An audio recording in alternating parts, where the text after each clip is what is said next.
Gobbling the peaks.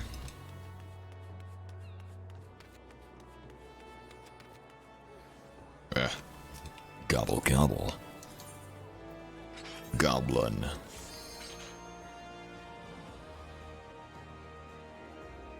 How's it going? What's up, Lesser Panda? Close to the ground, your mouse. 10 laid. Monopoly Man. I would ask why you guys are here on Christmas, but I am, or Christmas Eve, but I am too, so. What's up, Bree? Lesser Panda 0001. Oh, they killed it already. Crap.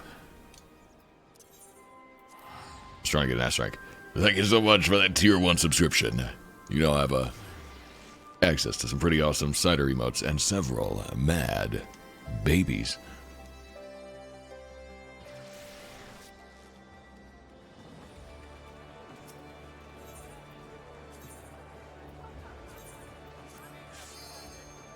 What's up, Pixel Kitty? And Talons? Christmas Eve achievement stream, you know it. Santa idling for Christmas, what? Am I doing Kitus? 32. Ciders hype ciders confused. Oh my goodness. The fact that 32 months have even gone by. AOD Talents TV, thank you so much for that tier 3 subscription for a 32nd month. That is another month of mad babies and a little more cider in your glass. My goodness.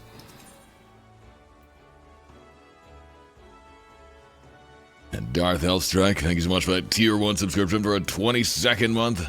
That's another month of mad babies, a little more cider in your glass. How's it going, Hellstrike? Hope everybody's well today on this fine Christmas Eve. What's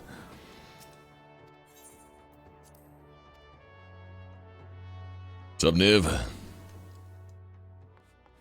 We're going Vibe Inspector. One hand it's cold, on the other hand you need coal to keep living. Alright, let's see. We gotta make some amendments to our current outfit. It's not festive enough, I've been told. So, I've been told by me, I'm the one that said it. Alright, where's it at? It's gotta be in the armoire. Y'all know what I'm looking for. Yeah. Okay. No visor.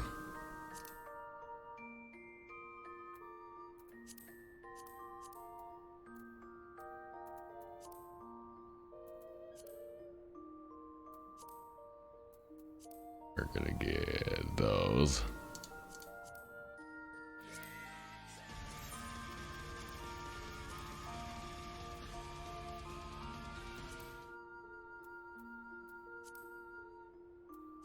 Say Hunter Green.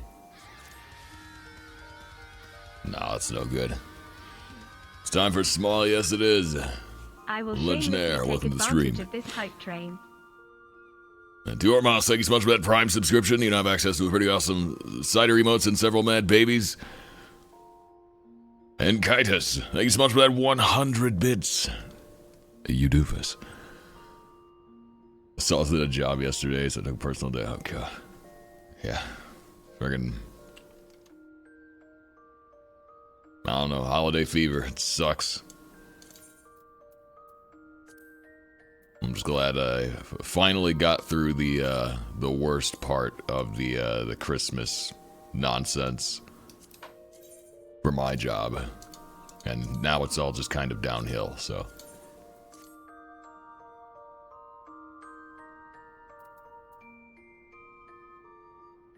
Man, because too green. I hate that this hat dyes different colors from the chicken suit. Let's see.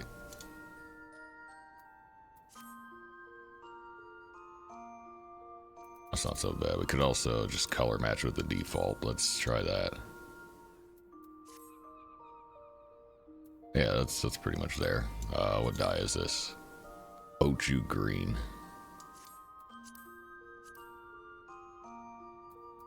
I'm inclined to say I probably don't have Ochu green, but I can get it.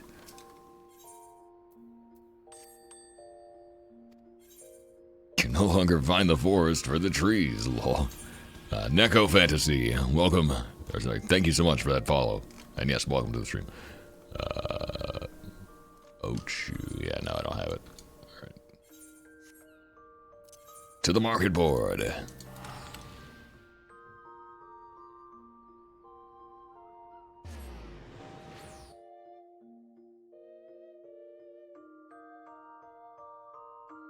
Dwarven gets Crusader. Offer a week for Christmas? Nice.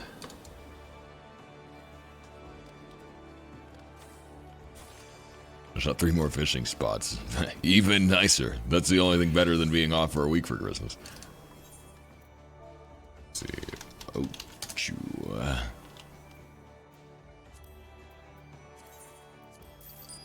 There we go. And let's, we get like maybe a lighter brown than this. Bark brown's good.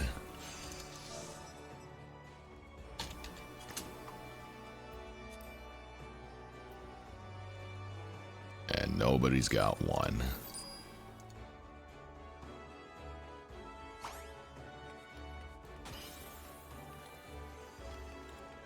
Great Cider experience the gift that is Stranger of Paradise. Yeah, maybe someday. Not too many games as it is that I'm not playing. Let's go to Cinemetra. Merry Crimbus Eve, yes indeed. 5 lures. Oh man. I think I've only lost like 1 or 2 lures like lifetime.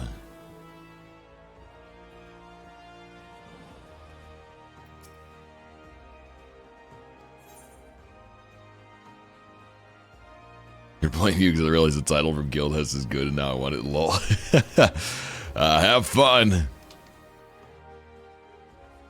For what it's worth though, 100 Guild House really doesn't take that long. Like, it's a couple hours, but it's not actually that bad. But yeah, welcome to the stream.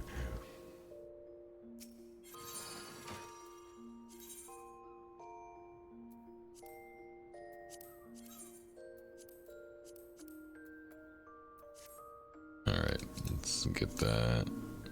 We're gonna want bark brown. Yep.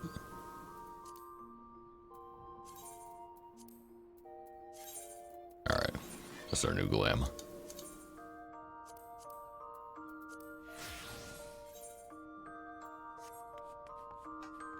Let's go stand in Limsa for a bit. I'm gonna teleport because I'm lazy.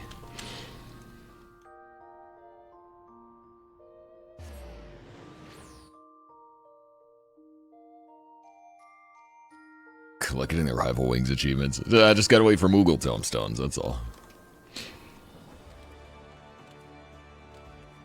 Do people even do guild tests? Apparently yes, and a lot of them. How's it going, Cookie Cat? I really only, after like 2 AM, it got hard to like queue for guild tests. But for most of the night it was pretty active, like, yeah, I was generally getting like insta queues. Now that the lighting's different, I can see that I didn't color match this very well at all, but whatever, we're sticking with it. How's it going, Just Eve? Hope you're having a good holiday as well. And I'm glad you enjoyed the video.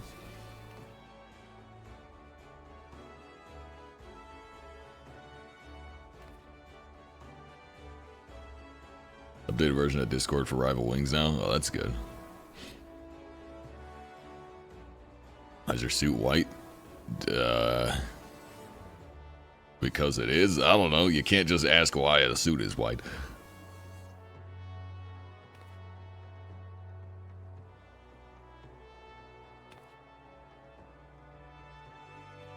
I was running them as a sprout for leveling. Yeah. I did them a long, like I did a long time ago. I finished all the guild tests like once just to get the achievement, because there's an achievement I think for doing like all of them. And it's like 12 or something, and you get a couple achievements. There's a few tied to them for like, you know, do 5 unique guild tests, do 10 unique guild tests, and then let's see. Yeah, here we go. 3 unique guild has 14. Okay, so there's more than 12, but yeah.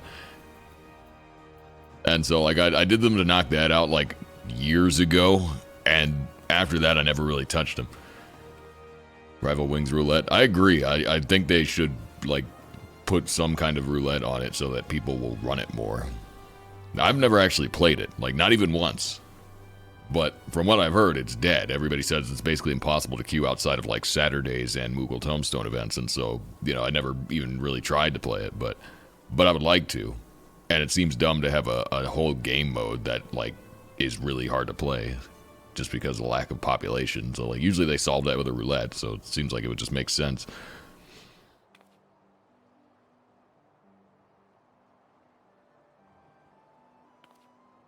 Guild has are unironically hitting SSS rank pools on mentor roulettes. So I've heard, yeah, because it's like you'd rather do a 30-second guild test than anything else you might get pulled into, like Praetorium.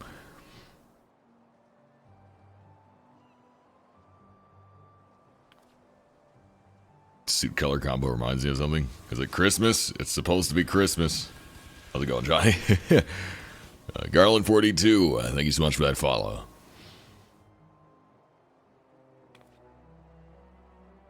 Watching Cider doesn't fill my screen with ads like most streamers.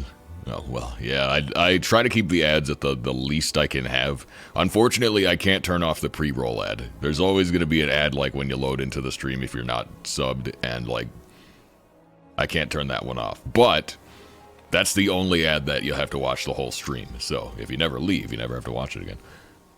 Yeah, how's it going, Nelson?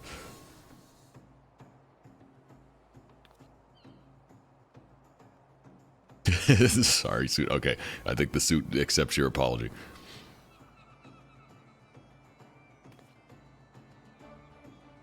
World you live on, why is it not Adamantoys? Adamantoys? Well, Diabolos, because it's awesome. Why would anyone go to Adamantoys?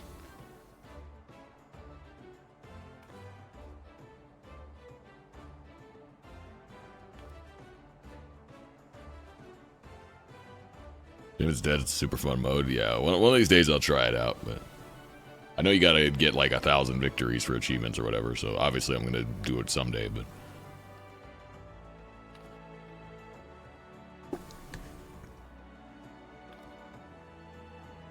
Oh yes, the dreadful joining another Discord. I've been trying to leave Discords recently. All the ones that I don't do anything in. I've been trying to, like, prune my Discord server list, because there's a bunch that I've been in for years that I have never interacted with, and I'm just like, why am I still there? Crystal Tower or Shiva Extreme. Jahur, thank you so much for that follow. Some kind of character. Why does Killer 7 come to mind? Killer 7? Hold on.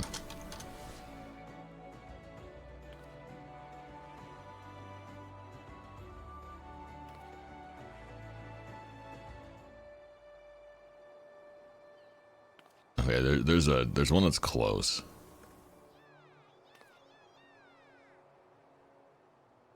I've never played Killer 7, by the way, for what it's worth. I only know about it because the automatic Magnum in Resident Evil 4 is called the Killer 7, which is a reference to the game Killer 7, which was made by the same devs. Or something like that. You go to a specific server for Guild Hess? No, I was just doing them on Crystal.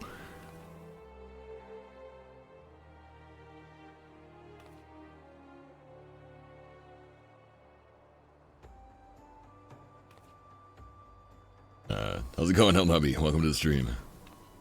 Stay for the emotes or steal them before you go, yes. You have all the Blue Mage achievements? No.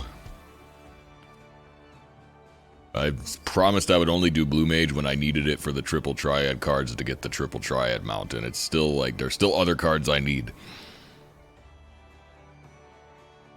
And Mentoys is dead, lol. Mary's still here just to suffer, that is correct. The trains are polite. The crystal ones are okay. Doting Way, thank you so much for that follow. Crystal ones are usually okay.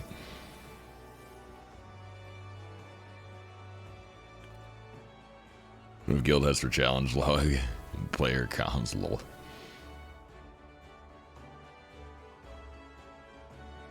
Synced Wrath X. Synced Wrath X is actually easy, though.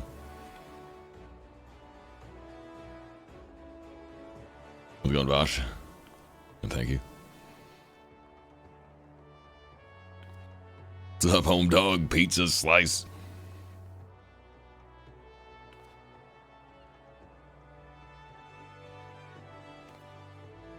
I only played blue to get the triple try cards. That's the only reason I'm gonna do it.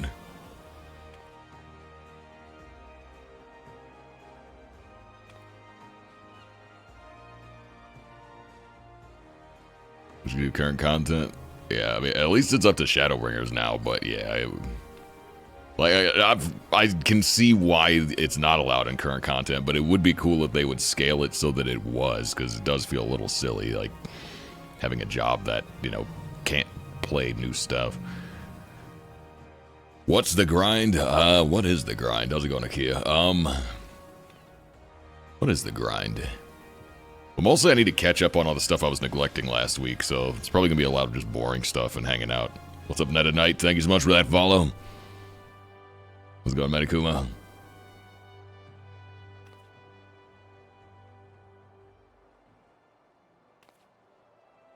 It's not hard, it's just why are you queuing this at 2 a.m.? Lol. Sounds like something I would do. Black Mage to 30? Yeah, long way to go.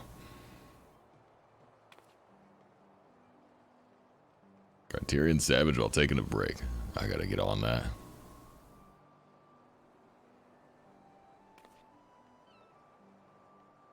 Striking Tree X. Yeah, that one's got like tank swaps, right? Because it's like you gotta get 3 stacks of static to not die to the tank buster, but you can't get too many or something like that. There's like something where you gotta have the right number of static.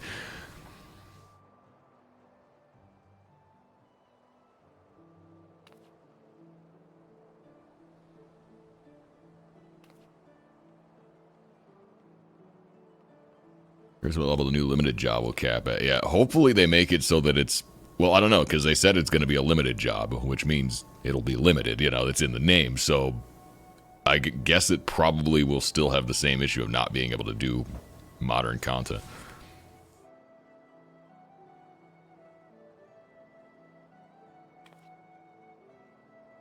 Did you do the seasonal event yet? Not yet. I might do it today. Maybe on an alt or something. I still haven't decided. It's not too late to make a video about it, so I might still try and do that. I gotta figure out, though, because I had a plan for what week 6 was gonna be, like, achievement video-wise. How's it going, Bryson? And, decided at the last minute that I'm gonna do that next week. Just because, like, I've had so much last-minute Christmas crap going on, like, trying to wrap presents and everything, that, like, I just haven't had the time that I would need to even start this, thing I wanted to do this week. That Dragon Gamer person. Thank you so much for that follow. What's up, Ashes? Welcome to the stream. Your favorite 14 video series? Oh, thank you. I'm glad you enjoy it. How many Choco races? Like 1. I did like 2 or 3 when we did a... I did a few for the 24-hour Gold Saucer stream, but it was awful, and so like I've done like a handful. You know, if you want to learn Criterion, I got some people I might do them blind with. Lazy Viking, thank you so much for that follow. Thanks, One-Eyed Hamster. How we doing? Cap at level 35, lol.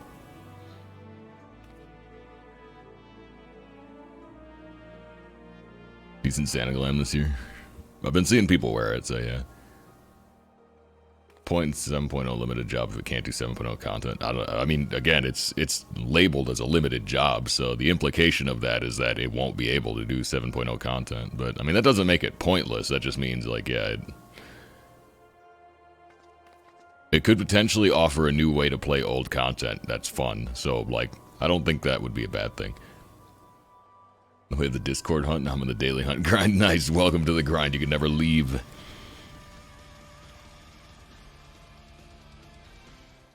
Welcome to the stream, Dragon Gamer person. Add content to the grant companies. Yeah, I'm so, like, I really wish there was more grant company stuff. I maxed it out so fast. It was one of the first grinds I did when I started playing this game, and I thought it was going to be like a long ongoing thing that I would never catch up on, but I finished it in like a month, and then I was like, oh, there's nothing else? Like, that's it? I've been so disappointed ever since, because like I really like it, but they never expanded on it.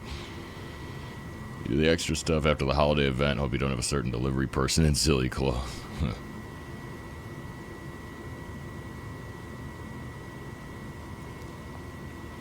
You have a rough idea of when you'll get the last achievement.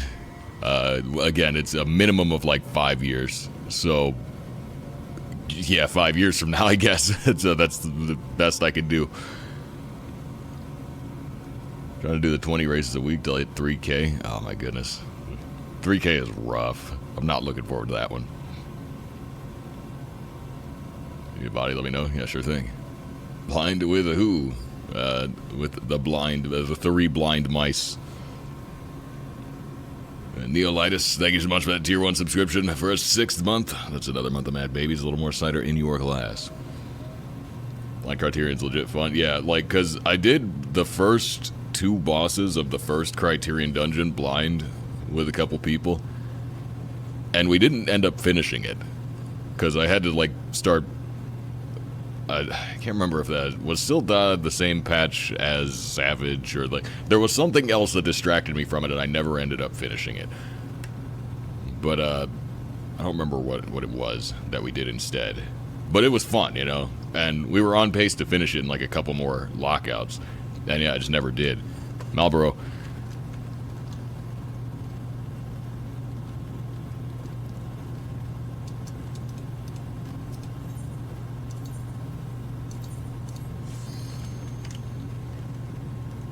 Ran for Beast Tamer. I'm expecting Beast Tamer. I don't really, like, I'm not invested in Beast Tamer. It just seems like the obvious thing. And, like, people have been asking for it for a long time. So, like, you know, I feel like the devs are much more likely to just give people what they ask for. They're pretty good about that. It's like, well, if a large portion of the audience wants Beast Tamer, why not just give them Beast Tamer, you know? So, Meteorology, thank you so much for that follow. At least get called by your rank, which is nice. That is nice, yeah. I've been Captain Nineheart for, like, the entire MSQ, which is pretty cool. But that's kind of like, that's it. That's where the perks end.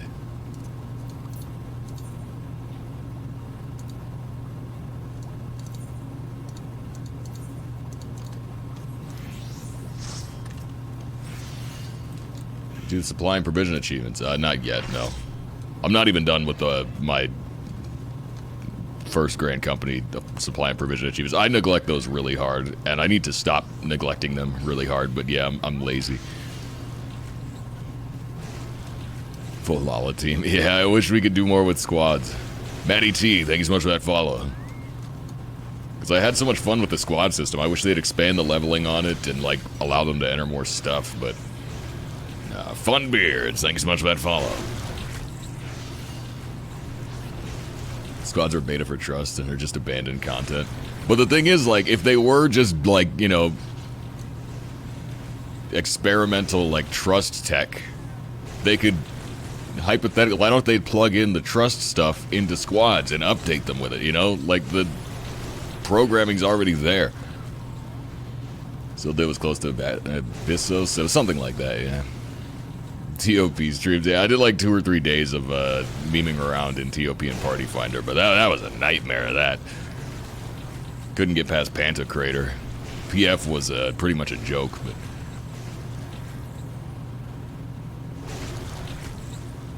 but... Onion Knight. Onion Knight wouldn't be a limited job. Bring my squadron to the dead ends. Yeah. You know, it'll be nice to acknowledge that they exist, because they've just been sitting in a closet for, you know, 5 expansions now or whatever, and one of the most time-gated things in the game. The supply provision ones? Not really. Supply takes 66 days, provision takes 60 days. Per Grand Company. They're not actually that time-gated. So you could do all Grand Companies in, like, under a year. It's really not that bad.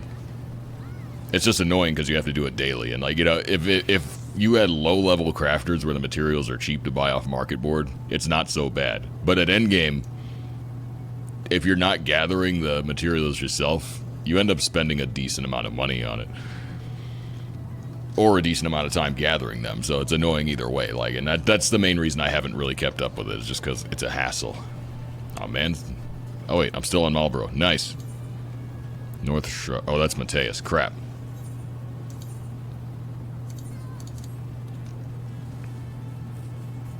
Squad is all lalo, my character being a max height Alram. Expand trusted squads to everything, yeah. After FF17 MMO comes out.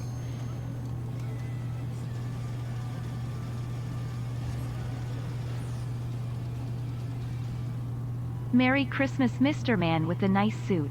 Squad's a better AI than Trust. I don't think the AI is better, but the bots are stronger. So, like, you kill stuff way faster with squads. But I wouldn't say the AI is better. It's mostly just because they were too lazy to make the AI better, they just buffed everything, like, really, really heavily. So that, like, when the bots just stand in every AoE, it doesn't kill them.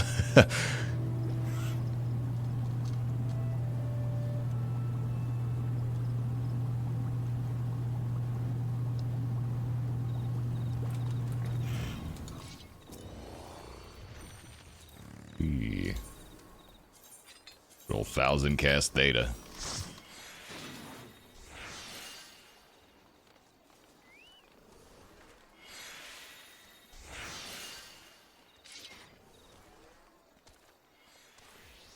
Oh, sorry. Mainstream Voltage. Thank you so much for that tier 1 subscription for our 13th month. That's another month of Mad Babies. A little more cider in your glass. How's it going?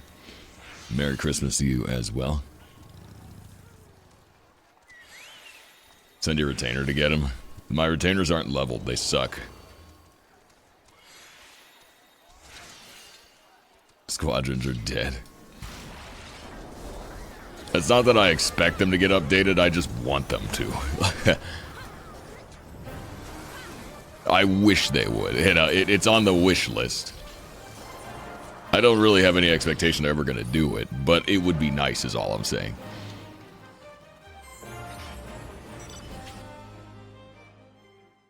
Basically immune to AoEs, yeah, and they don't really get status effects either, I don't think. Watch your achievement videos? Nice, welcome to the stream.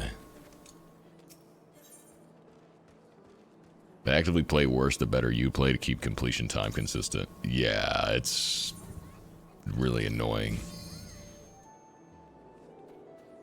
The last time I did Trusts, it took 30 minutes to clear friggin' the Lunar Subterrane. That was awful. If a dungeon takes 30 minutes, something is generally wrong. So I know, like, their bots are supposed to be slower than normal players. But, like, good lord. It just makes it, like, unenjoyable. You're just waiting for trash packs to die for so long. Save it as your media tour, Hask. I don't know if I'm a big enough boy to be on the media tour. But, you know, we'll see. It would be pretty cool. But, yeah, I'm look kind of a small fish. Add a Pure Hearts Ghost as a super rare squadron recruit. That would be fun.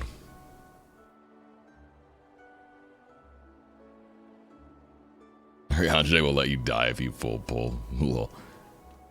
As if the healer's input has anything to do with whether or not the tank dies in an Endwalker full pull.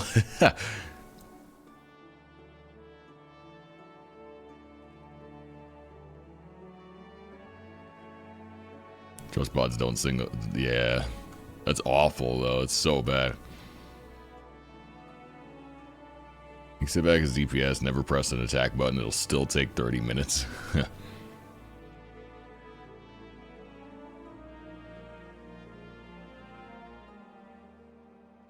Bring retainer to fight S rank. So apparently that's what it was in 1.0, was you had an NPC with you. Instead of a Chocobo. You just had a person that would, like, help you fight. And then they switched it to a chicken at some point.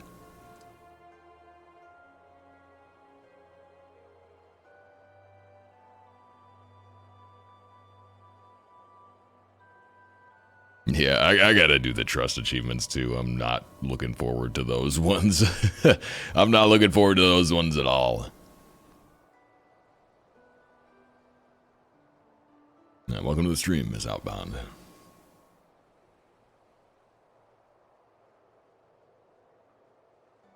Made it home. Nice. Home for the holidays.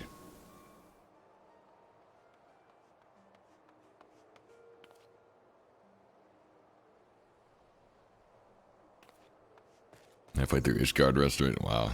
Halfway. I mean, hey. It's all downhill.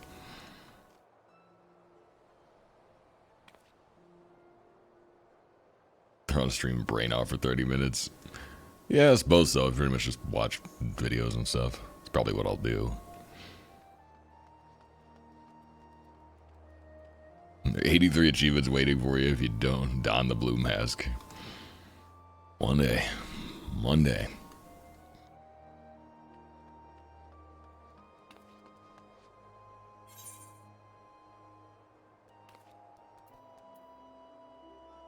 Hot chocolate. Nice. Look at me pressing accept preemptively. I don't even know if I have to pay for this or not yet. Yay. Thanks, Femro Santa.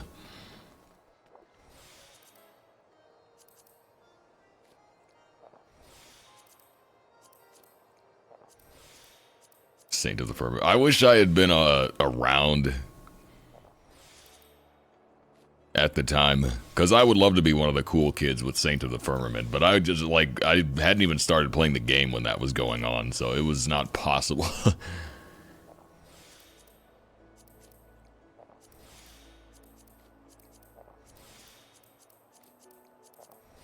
Marlboro. A lot of Marlboro hunts today.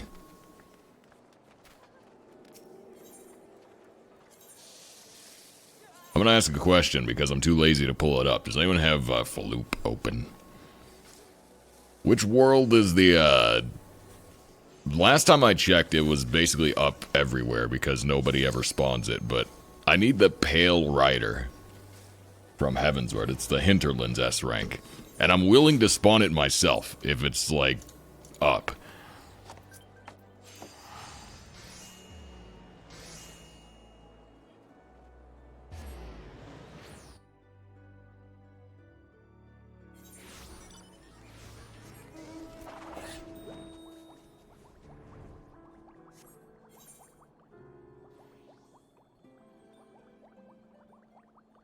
Yeah, it's Wyvern skin maps in the Hinterlands.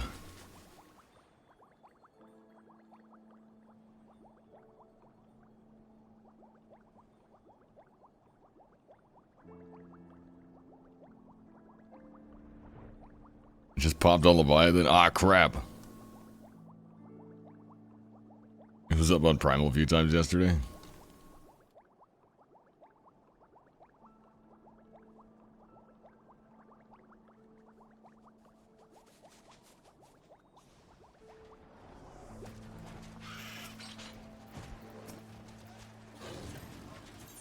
Well, is anyone able to, like, let me see.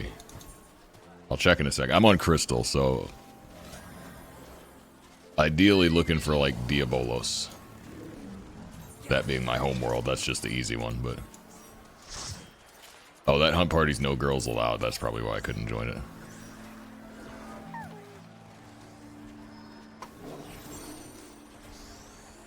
I'll have to go get the Leather Daddy alt so I can join that group.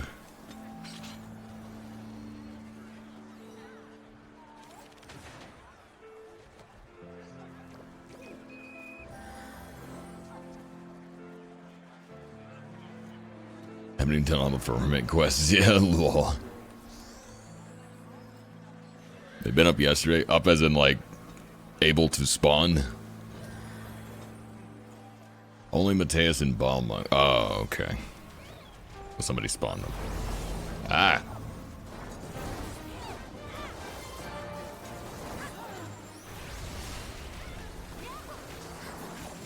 Professor Loveglove. They're still chilling. Still exists. Haven't done anything, but I haven't even been playing really any of my alts lately. I've been too busy on main.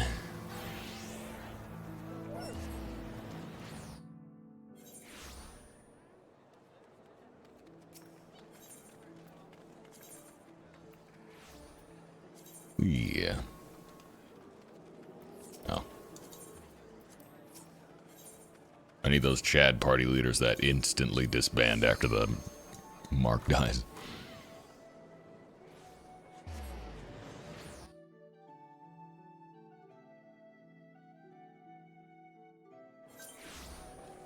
Most likely to spawn right now in Mateus. Okay.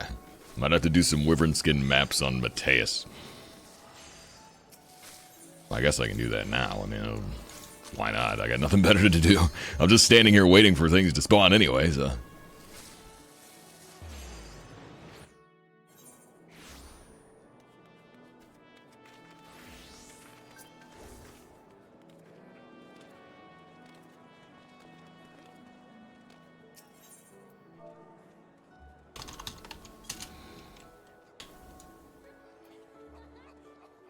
Ah, crap.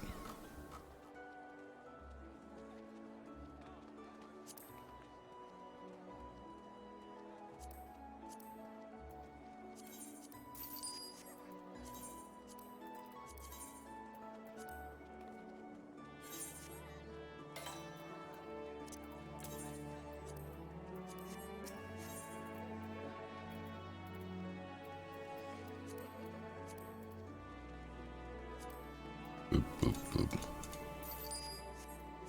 This might get expensive, gamers. I should probably clear these maps. Carthus Central. Oh, that's Carthus Western. Hold on. I'm not keeping one of these until I get one that's in the hinterlands.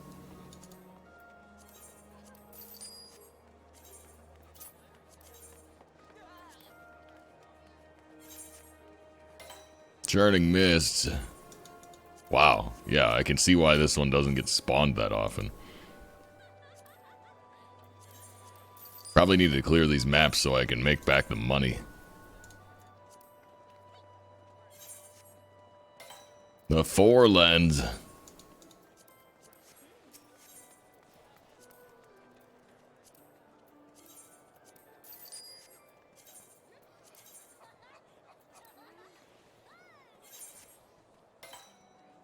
The Churning Mists. Oh my god.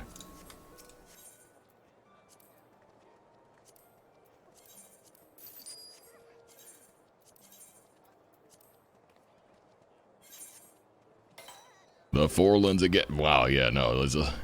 I can't even get the right map. So, like, this is awful. I can't keep throwing these away, though. I'm losing too much money.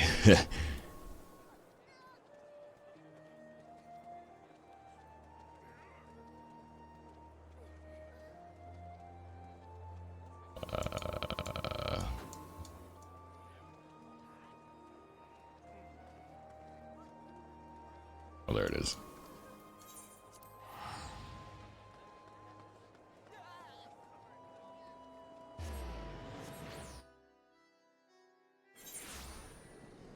He dug up your map for the day, lol.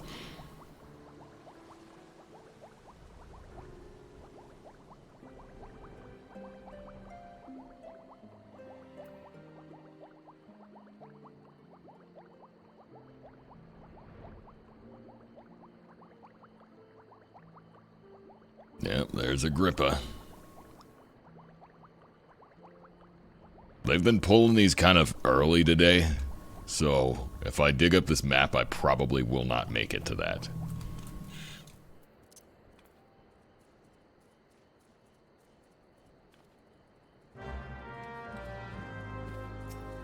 But let's see.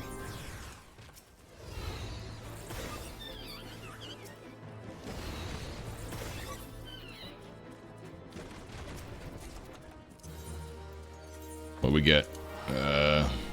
Junk. Got an unidentifiable shell. Perfect. That'll be good for my Heavensward relic that I already have all the shells for.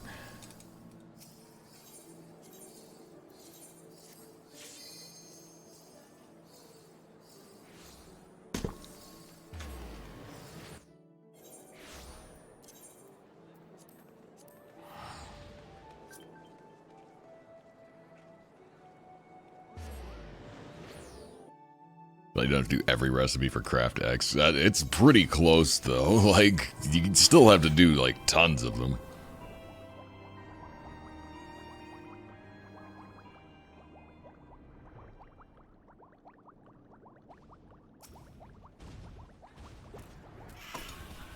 Yeah, I made it. Now, more Zong. Thank you so much for that follow.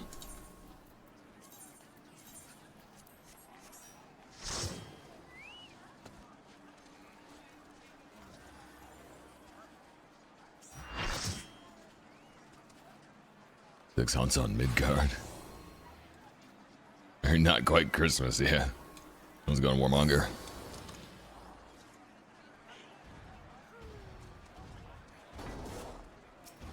Current relics, what about them?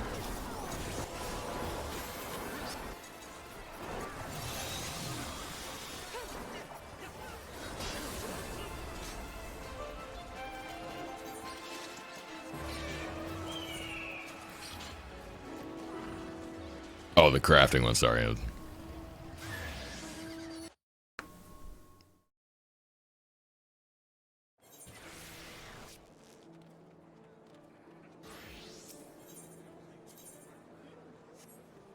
World Mound Zalira. Yeah, let's see.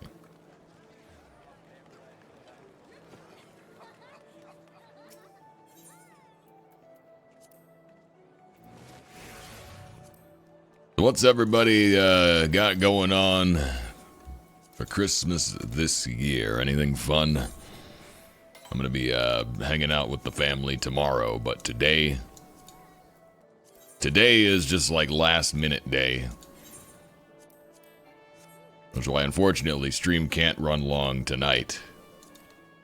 Because I still got some things to prepare for tomorrow, but...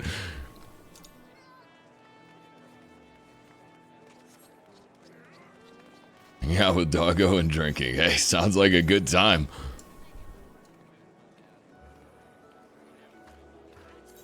Oh god, it was Mateus, right? The one with Pale Rider up. Do another what? Cook the Thanksgiving and Christmas turkeys, nice. Also, how's it going, Ramsey? Maybe some PvP? Depression, oh no. Just a brief 8-hour stream. Yeah, it probably got to end at like 10 o'clock, so... I started a little later than I wanted to, so it'll probably be close to like 7.5 hours, unfortunately, but like... Yeah, no, it's just them's the breaks. Because I had to make a last-minute run to the store. I'm that guy, that customer that's out, you know, making miserable retail workers even more miserable on Christmas Eve.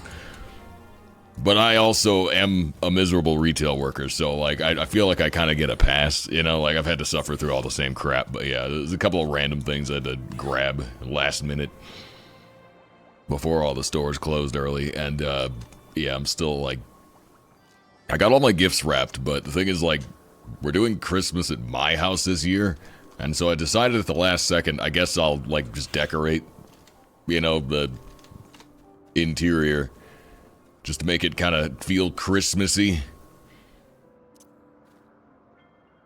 And so I'm still working on that. Oh my god, Agrippa's up again. And some, like, last-minute things I gotta slap together after stream tonight, and... Still got, like, you know, dishes to wash, a little bit of random, like, cleaning and stuff to do, so.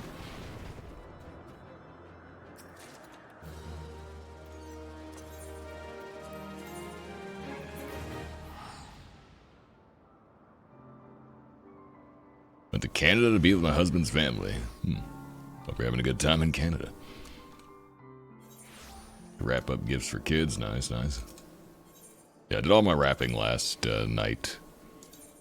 Took way longer than I thought it was as well. I'm like, oh, I'm gonna wrap some gifts. I'll put on an hour-long video. That'll be good enough. Just as background noise while I do it. And then that video went by, and I'm like, oh, I'm not even close to done. Put on another hour-long video. That one went by, not even close to done. So it ended up taking me like over 3 hours to get everything just wrapped. And there's not even that many gifts. That's the worst part. It's like, it wasn't even that much stuff. It just, I don't know, it took way longer than I thought it was going to.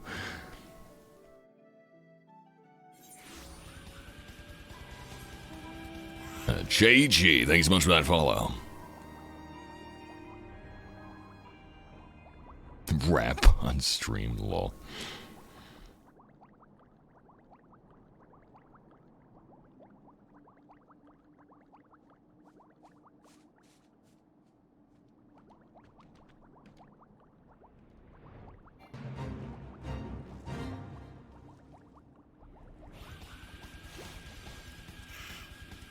Link Shannon, thank you so much for that follow. Christmas is meh, alas.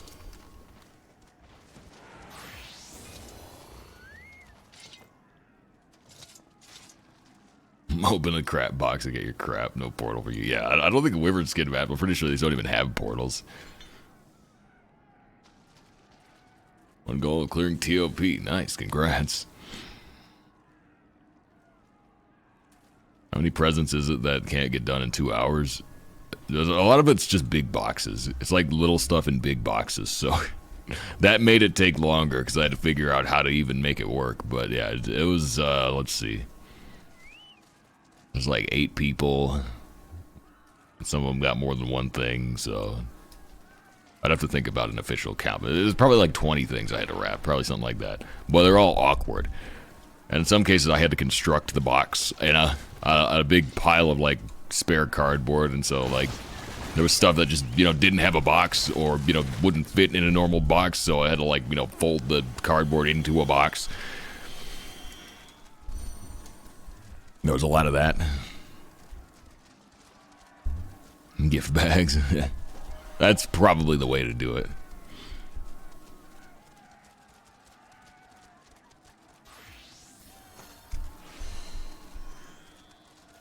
How drunk are we this time around? Stone cold sober at the moment. Can't drink too much today. I gotta get wasted tomorrow. Something of a family tradition that we drink way too much. So yeah.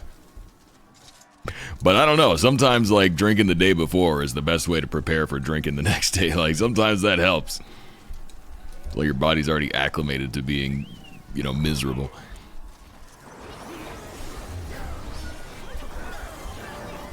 I deal with the bank. The bank. Oh god.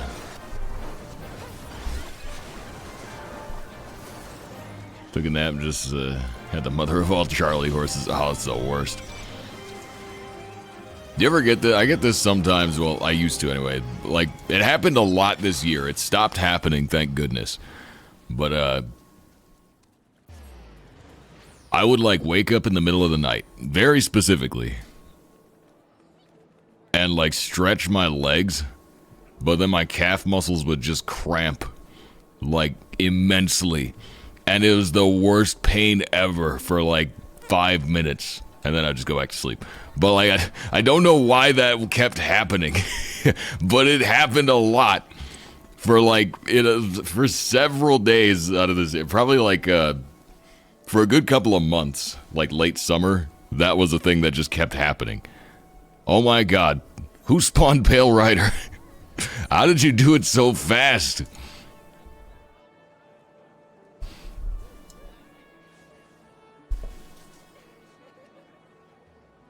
Holy crap, an actual legend. At Hinterland's map. Can't believe it worked first try, that's great. It's called getting older, I guess. But the thing is, like, again, it stopped happening. It was happening, but then it went away. So, like, I don't know. Eat bananas. I have been eating banana chips a lot lately, so maybe that's why it went away. I don't know.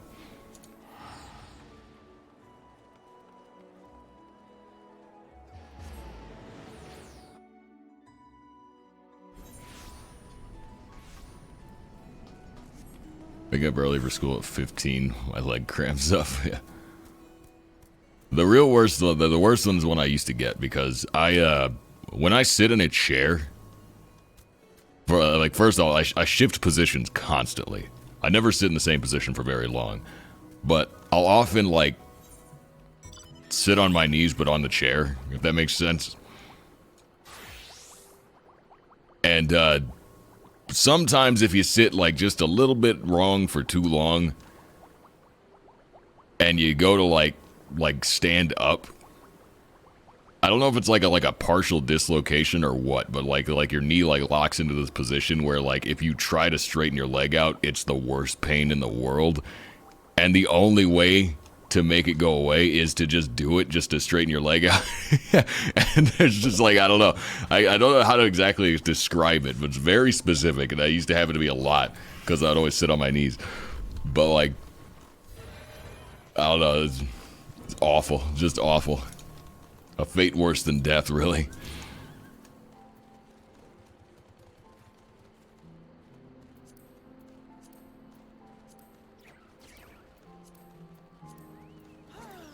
Just immediately start crying when that happens. It's the worst. Are you going specifically for the Pale Rider? It's the last S rank that I need in Heavensward, so I'll get an achievement for this.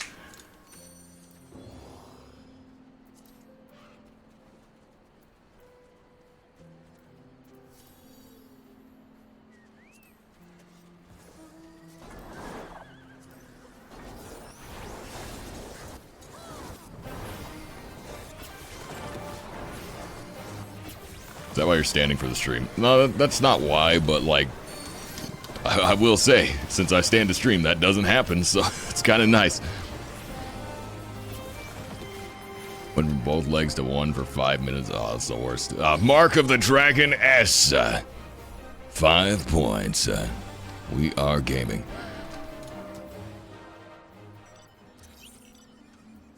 Nice. Thank you so much for spawning that.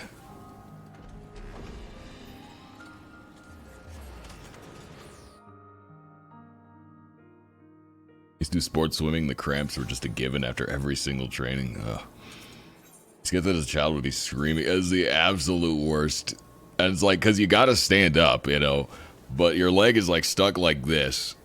And again, like the only way to make it stop, like the only way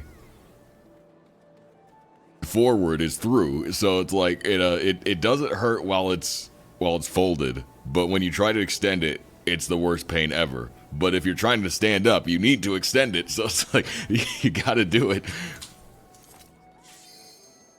It does stretch out the leg and hope it didn't hurt too bad. Straightening out as quick as possible helps like a band-aid. Alright. I went to Balmung because I still have these 2 Wyvern Skin maps I bought, so I'm gonna do them here. But they're probably not gonna be hinterlands anyway, so it won't matter, but...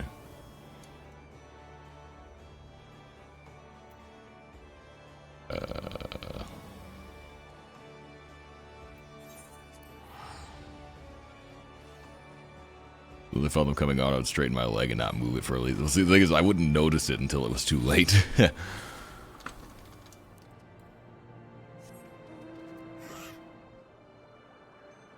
Really, that wasn't it? Huh. Well, good luck. If it's, I hope it's not the one that adds his law. That one sucks. You gotta kill like 100 things.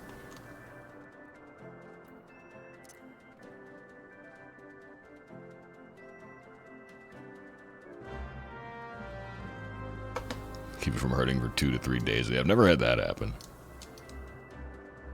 Immense power to fly everywhere. Leg cramps are mortal problems, yes. Tragically, some of us are but mere mortals.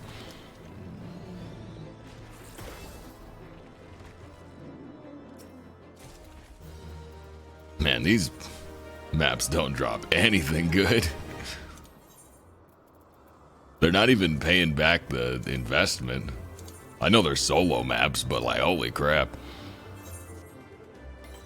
Oh, it's Forlands, yeah, so we didn't even get... out of all the maps I bought, I didn't get a single one in the hinterlands. Oh, it's right there.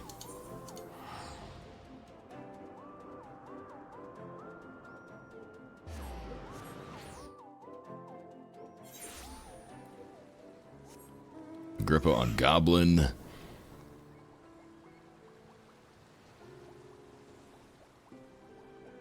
God, yeah. Mordona maps. I don't even remember which maps go to Mordona, because, like, not all the ARR maps do. So. Does it count for those do the relic maps, can those ones spawn Agrippa? Because I think those are all in Mordona, aren't they? The relic ones? Oh, okay. Yeah, that makes it easy then.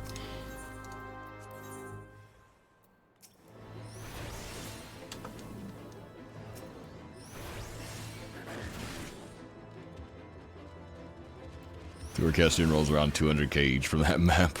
I ain't get crap from mine. Lost my fearlessness. Every slip or fall makes my heart jump. Used to throw myself down 10 to 20 sets on skates without a care in the world. Oh, man.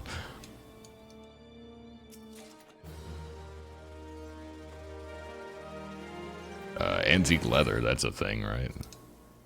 Or is it just late game? Yeah. It makes all those glams that nobody buys. I think it's between the pantalettes and the thigh boots for what's actually worth money. But you need 2 for the boots. I need an antique rug. Why would you use a rug to make shorts out of?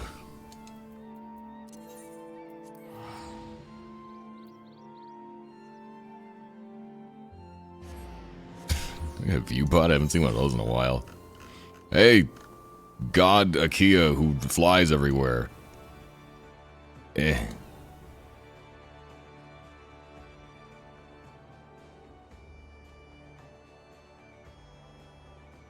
Bam. Yeah, I got it.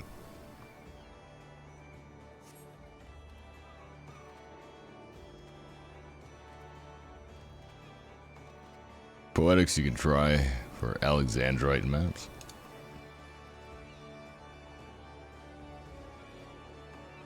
Lost my knee falling out of bed almost a year ago and disabled for life. For life?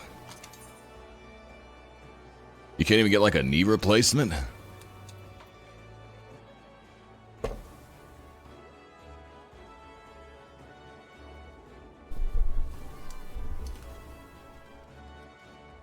Fell down the stairs, landed on my ankle, just cried because I was like, no, this is gonna hurt for the rest of the year. Oh no.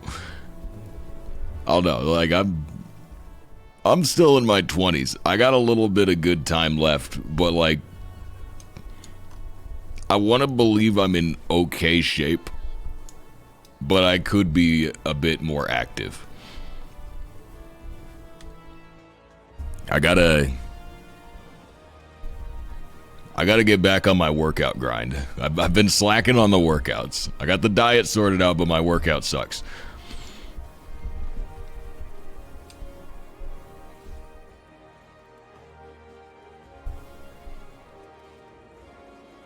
It's based on use of the decipherability specifically. I see.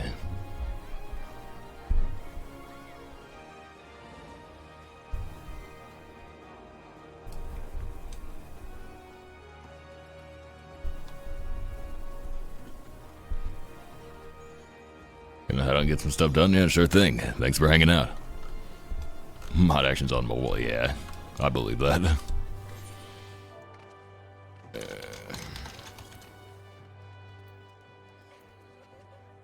Mid-30s, alas.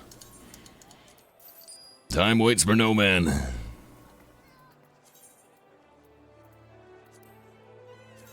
Certainly waits for no gamer. Titanium rivets and 3 battlecraft demi materia.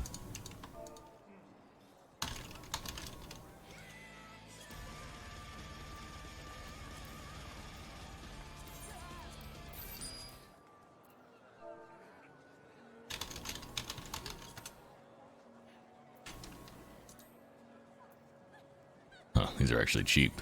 Sometimes these demi materias cost a lot because they're actually kind of annoying to get. The way to get demi materia, as I understand it, is desynthing items that have materia attached to them. But I guess there's virtually no demand for these things, so like, it kind of makes sense that they wouldn't cost much. Alright, so it's Weaver.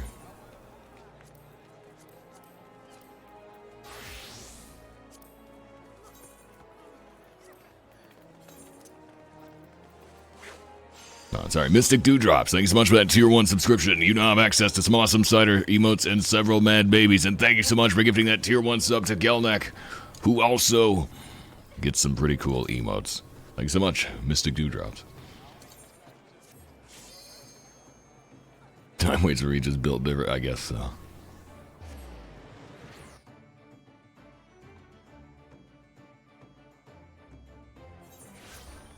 They don't need materia attached? Oh. That's weird. I thought they did.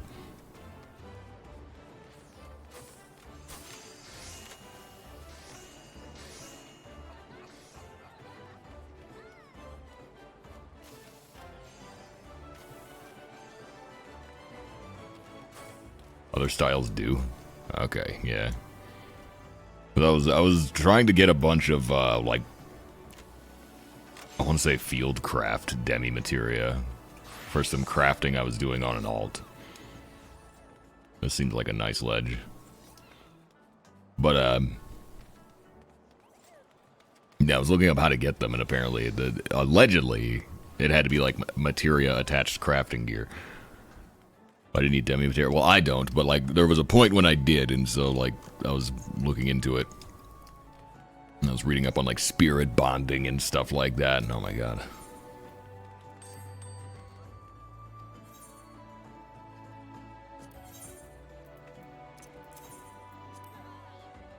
Brunhilde. There we go. We made 97 grand. I spent, like, probably 300k on maps.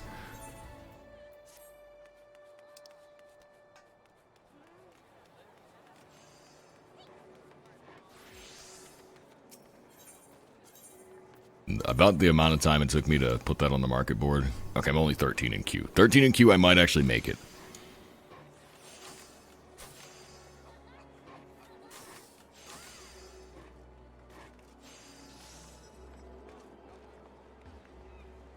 Hillcraft can come from furniture. Huh.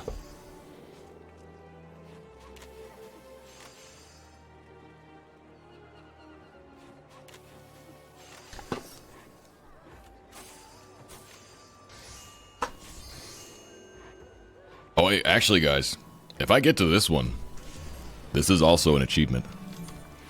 This is also going to be an achievement. All right, we got to get there. We need, I believe it's a Poria.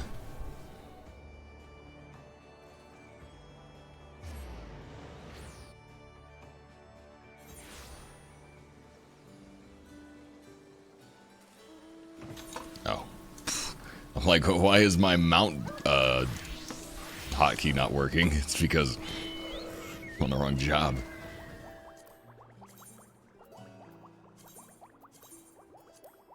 This is also going to be an achievement, yeah. Second achievement of the day. We're off to a great start.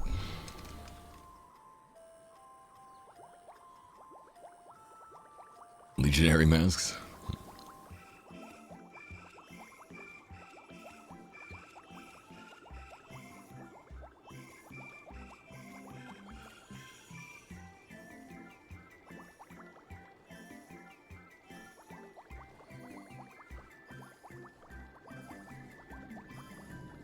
Just you'll have to wait and see.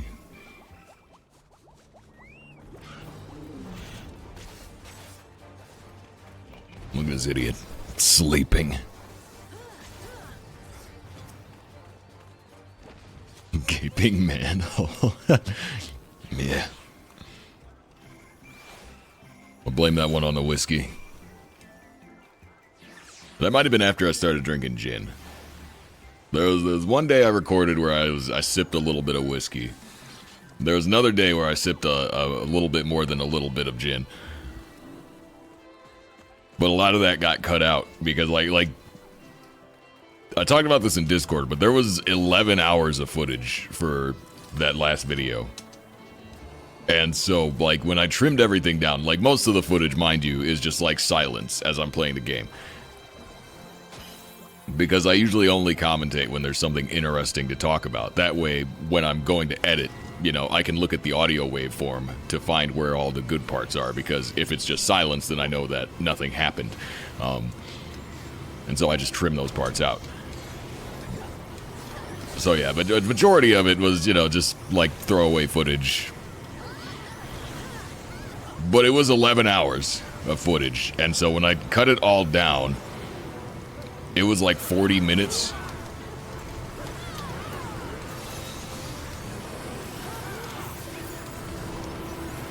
And so I had to cut an additional like 10 minutes out. And so there was a whole part where I was like trying to make the nastiest mixed drink I could, and like all this other random stuff that just got chopped, and like a lot of things got trimmed down a little bit from, you know, their full versions and stuff like that.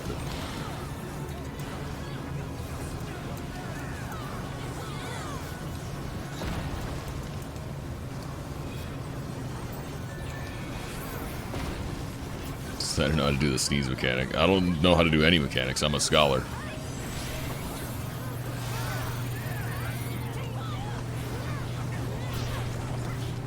This is my mechanic. There you go. Now we've got 10% mid. There's a shield. Now we've got 20% mid.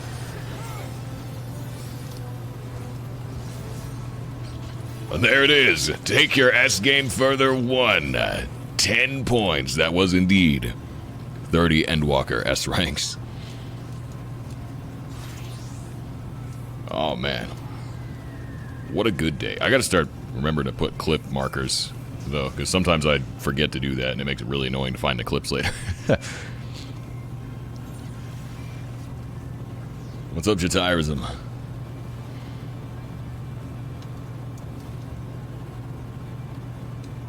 Got some tequila. I haven't found the occasion yet. Still on my cherry vanilla rum. I keep forgetting to get that. I need to get that. Captain Morgan cherry vanilla. It sounds good. Third double tonight. Respect. Yeah, like I said, I'll do most of my drinking tomorrow. Because, like, every year Christmas with the family, we always do a bit of drinking. It's, yeah, it's usually a night of heavy drinking. I remember one day, like, I think it might have been the first Christmas that we got really, really plastered, and we found that there was a pizza place that was open till midnight on Christmas, and feel sorry for the guys that had to work that shift, but yeah, we stumbled in there drunk AF at like 10 p.m., you know, and ordered 2 large pizzas. It was glorious. Did you see all 14 guild hests during the marathon? I think so. I didn't count, but I think I did. Well, let's see. We can actually check and find this out. I believe I did, though. Oh, crap. Gotta go to Mateus. Dude, they keep spawning, like, the S-rank spawns leave no room for anything else. Millennia Nura, thank you so much for that follow. As a video editor, 40 minutes is still a lot. Yeah, and like I said, I had to trim 10 more minutes out of it. Story 2911, thank you so much for that follow. I almost, like, bit the bullet and just left it. I was almost gonna, like, just let it be the longer video. Just let it be the longest one I'd made and go over the 30-minute cutoff, but at the last minute, I was like, I could probably get, you know, I could probably trim it down. And so I did. There were some parts where I was like, you know, I could take these out and it wouldn't really suffer, so. Trying to make the nastiest mixed drink? Oh, yeah. And it really messed me up, too, what I ended up making. Cassandra12, thank you so much for that follow.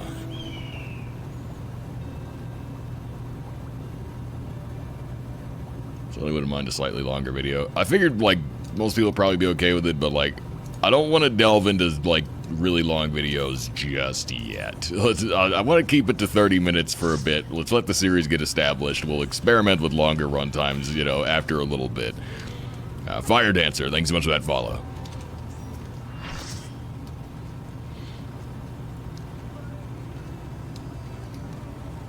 Troll model has a little back ponytail. It does. Oh, God. Why?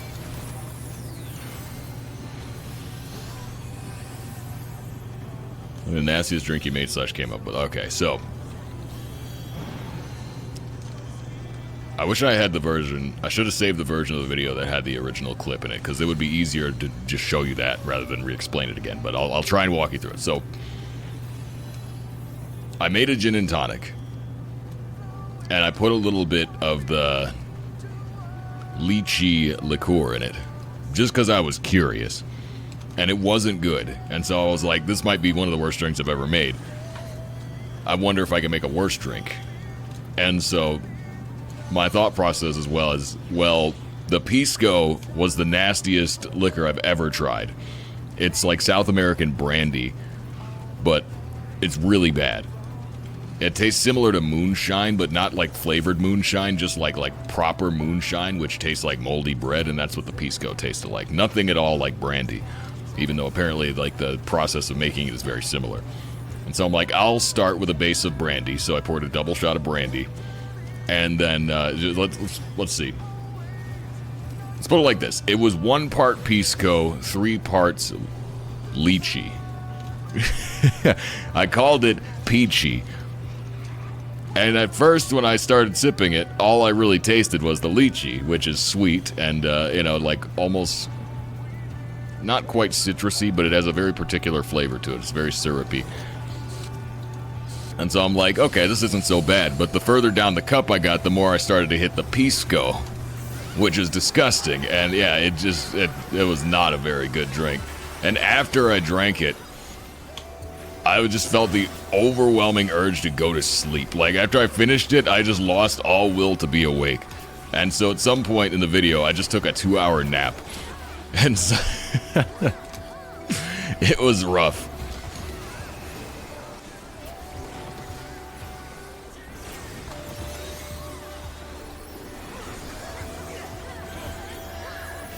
What's up, Amy Lou?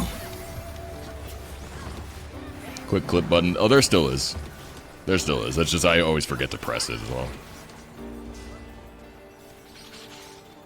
Alright, how are we on tombstones? We're okay.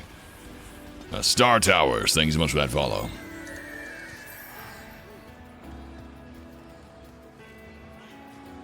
Shit, I love long videos. Yeah, I'm trying to keep it a little bit balanced, because it's like, there's some people that, like, prefer under 30 minutes. I've had a lot of people, though, actually saying, like, that they would like longer videos, so, like, that is definitely on my mind, but I don't want to overdo it. Because, like, in many ways, it's easier to make a long video than a short video. Because I can just talk a lot. You guys know that, you're here in the stream, but, you know. And so usually the hard part is, like, well, what parts do I cut out versus what do I keep? And, you know, when you're making a video yourself and you're editing it yourself, you kind of get a little too attached to your footage.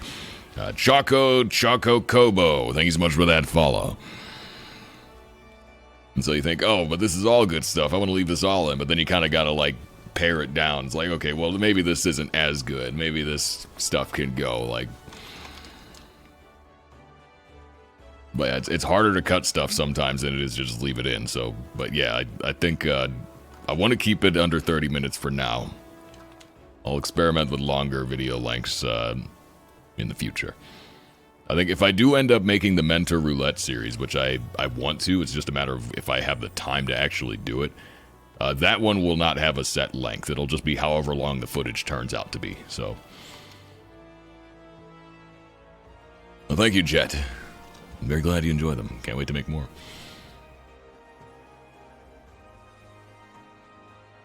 Only more time singing that strengths is big fish windows, lol. Lychee liqueur, I assume it was not peachy. And no. Android 16's head. Thank you so much for that follow. Have you ever had a drink so bad you fell asleep? That's basically what happened, yeah.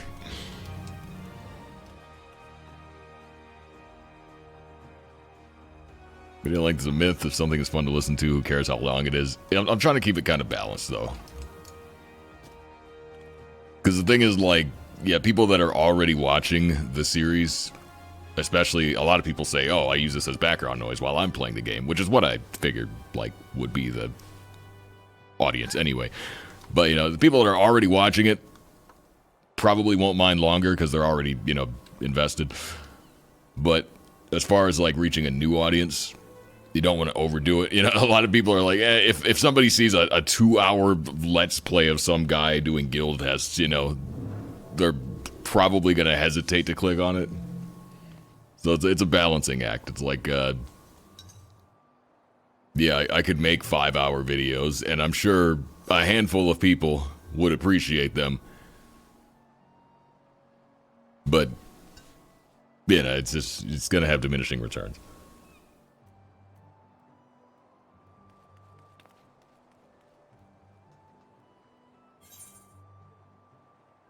But like I said, I'll, what's this? And a bear. try doing slightly longer videos at some point with the achievement stuff. We'll see how it's received, and then kind of go from there.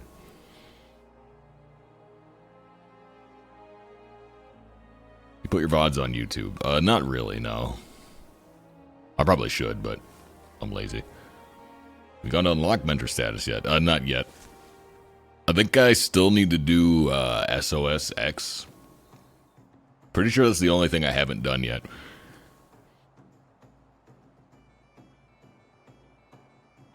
Hope you have a good Christmas and I enjoy your video. So thank you so much. I hope you have a good Christmas as well. And I'm glad you enjoy the content. Can't wait to put out some more.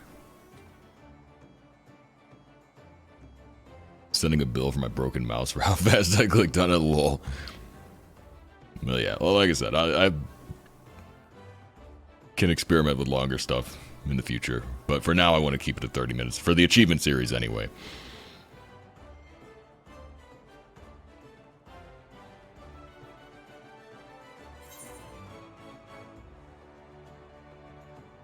What is this? Ink long dry? You just had that, didn't you? That's the music from Google Library.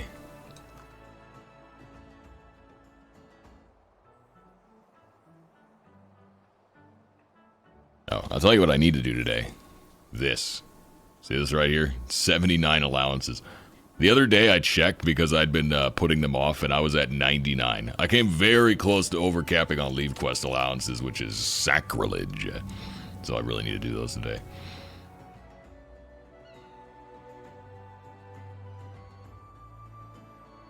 Get 2 clips for your Burfy achievement? Why, thank you.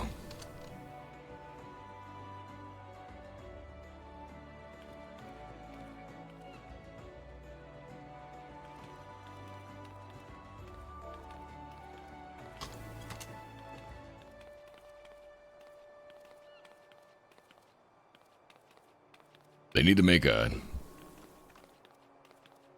costume that matches his tree hat. I want a tree costume to match the hat.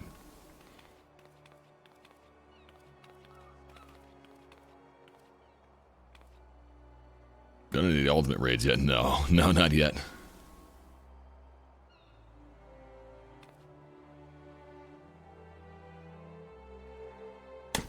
What's everybody doing for Christmas Eve other than hanging out here, I guess? I don't know why you guys are here, but I'm curious. KBC 1493, thanks so much for that follow. Like, what do people do on Christmas Eve?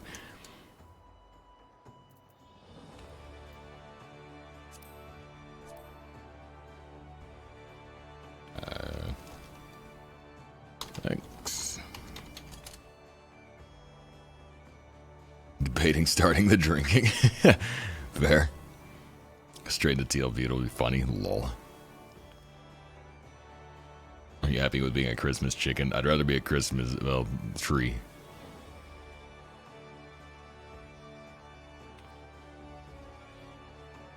I know if it was shiny green. It still wouldn't be quite right, though. Because there's no, like, I need, like, baubles. Hesitating because there's been a lot of flooding around Houston. May caught the plague. Napped for 3 hours. Crocheting last-minute dolls. Oh, that's fun. 6 weeks of required overtime shifts. Oh, God. You must be in logistics. I've already started the drinking. I could have, like, a drink or two today, but I can't get super wasted because I'm going to do that tomorrow. So, and I got, like, a lot of last-minute cleaning and stuff to do after stream tonight. So, I got to be coherent, but families out of towns are wasting time here. Let's see. Rum and Coke. Rum and Coke sounds good. Ate some soup, now disappearing onto the internet for the rest of the night. Gotta help people get clear for ones in PF. Oh, that sounds fun. Selpert, thank you so much for that follow. Achievement hunting for Christmas, nice. And now that is the correct response. Debating enabling Akia's drinking by also drinking. Fair.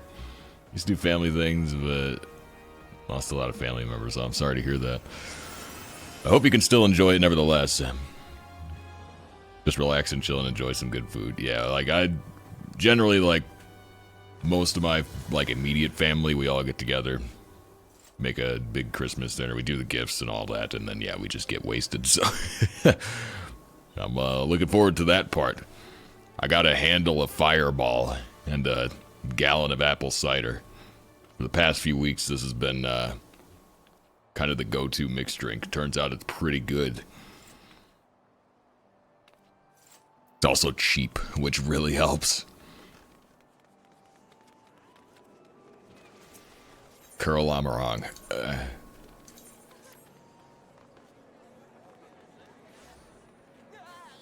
CCQs tonight are hilarious. It's free wins. It's all the people that are off. All the kids are off for Christmas break. They only came for Thanksgiving, weren't coming up for Christmas. Just me and my mother have gaming and cooking a ham. Huh. Sounds pretty chill. Kraken rum, that's my favorite drink. Alright, we are gonna want more souk.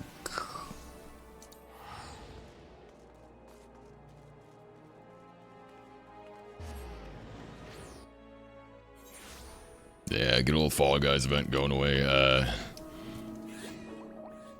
can't remember. I think I got like 1 or 2 pieces of the glam, but I need to get the rest. I'm not too worried about the title, but I do want the glam. Mac 275345454. Thanks so much for that follow. That's a lot of Macs.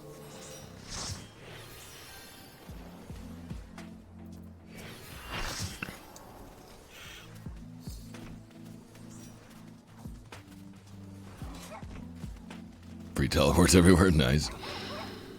Going to stores and using the mail after the holiday is over. Yeah, that'll be nice. I'm looking forward to the holiday traffic being gone. My goodness. People drive so badly. Mulled wine, that sounds good. 3 small bottles of Fireball. Can't go wrong with Fireball.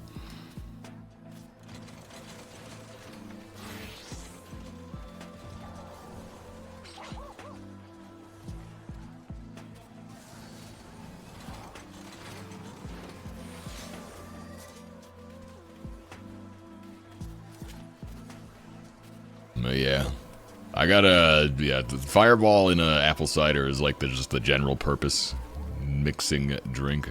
What the heck?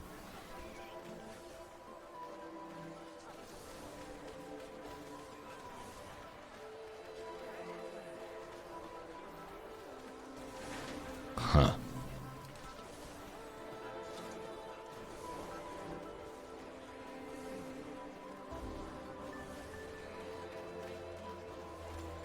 Mounted with the mountain load? I've never seen that before.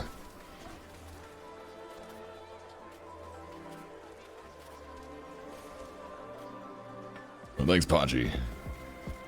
Merry Christmas to you. Get that cat girl down from there, yeah. Help. I've unfallen and I can't get down.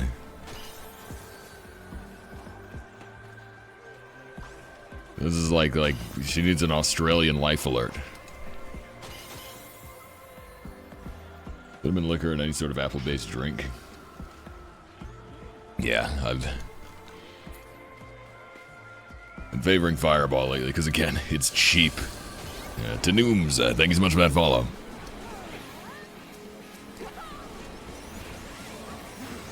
$19 out of 20 races down for there we go. Oh god.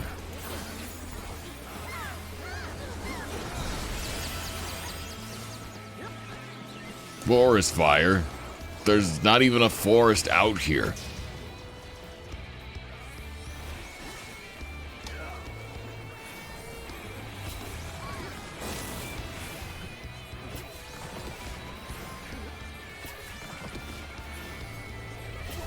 I like that the Mighty Spin hit me and didn't even break my double over shields. Like, I didn't even go below overcapped shields from that. Swiftclaw 14, thank you so much for that follow.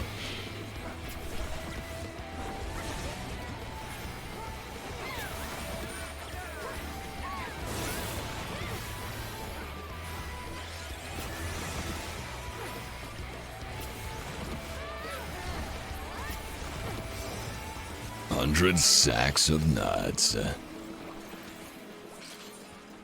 Yeah. Yeah, I got a nice bottle of scotch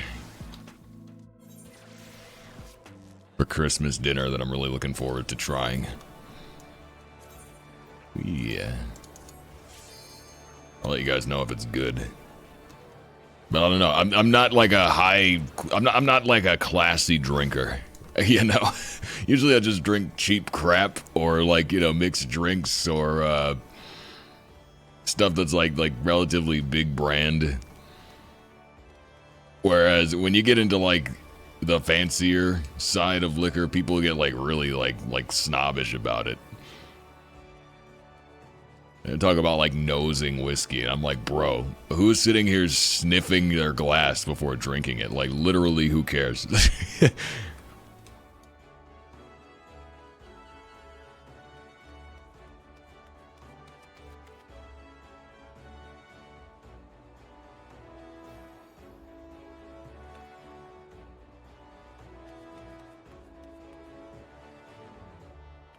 Forest was the friends you made along the way. Lol. Cheap to mid-shelf. Yeah, that's generally where I sit, but yeah, lately I've been just like wanting to try more stuff. And so yeah, I got a decent like mid-shelf whiskey. It's a single malt scotch.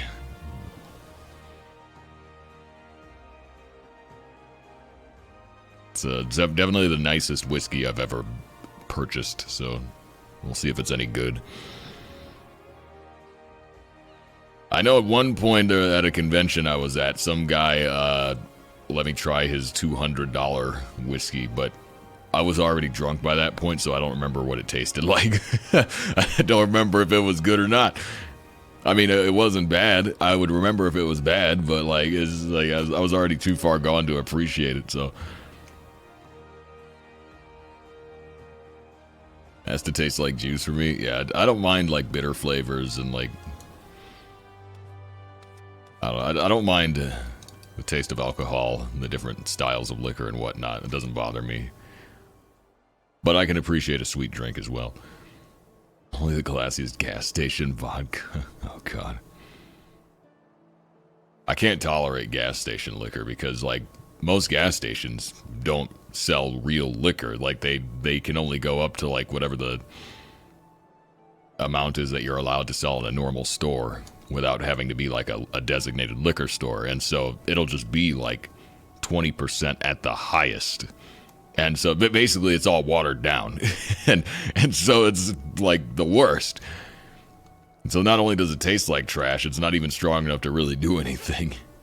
All right, I think while I stand here and rant, I want to knock out these leave quest allowances. Shouldn't take more than an hour, but it needs to get done, because if not, I'll just forget to do it, and then we're going to overcap, and I do not want to do that. Alright, leave quest. It's under Maelstrom. I don't think I'm going to get the... Oh, dang it. I made the mistake of trying to do something, and then another S-rank spawned.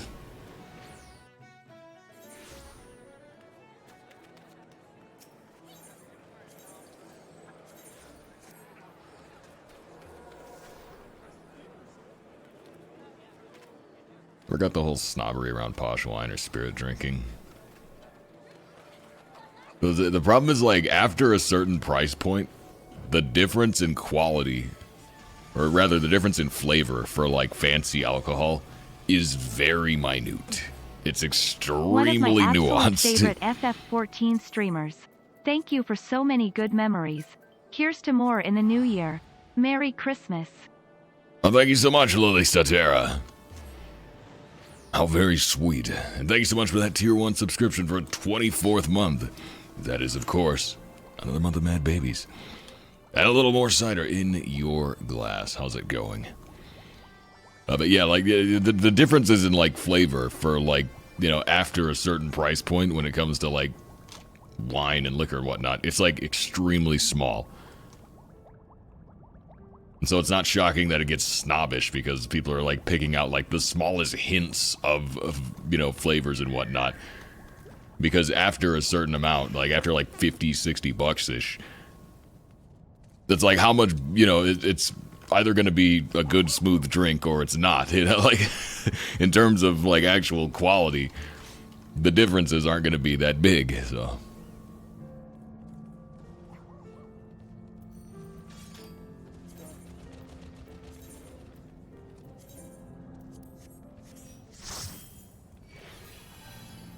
Rihanja'd probably be a snobby liquor, bro, lol.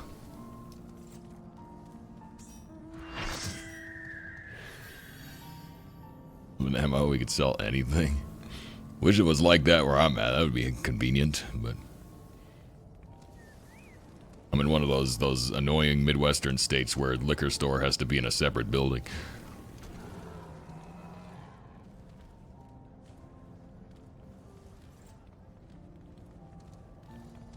What's up, Craig?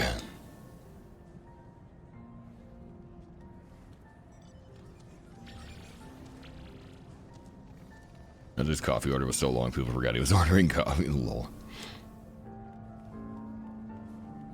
Just make my own wine. It sounds like a lot of work, but I suppose it could be fun. Gotta add those sulfates to make it not turn into vinegar.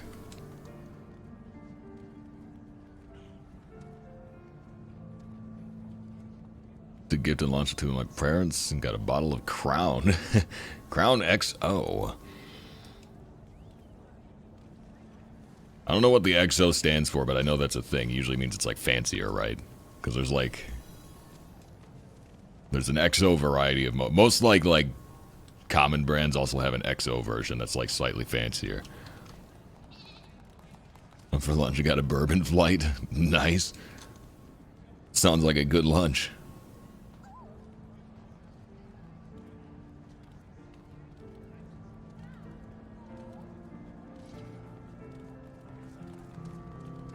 You buy liquor on Sundays.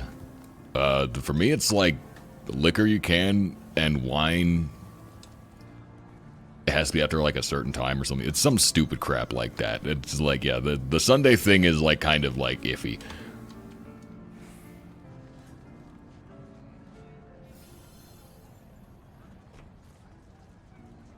Now, the achievement hunt goes well. We're already up 2 achievements today. How's it going, King David? Though generally means 10 plus years old. Oh, is that extra old? Okay. Yeah, I never knew what it meant, but I know it's like generally fancier. You know, it's obviously a mark of like this is not your average thing.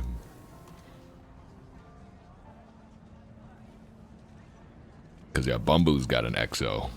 I wanted to try that. I gotta get another bottle of Bumbu. That was actually really good. It's a rum I've been meaning to replenish on. Tastes like bananas,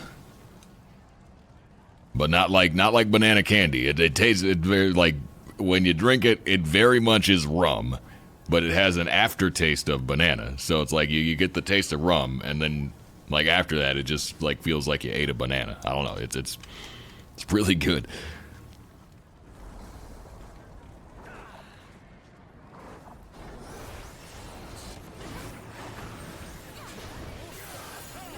Probably delivering pizzas to out-of-state people on the weekends.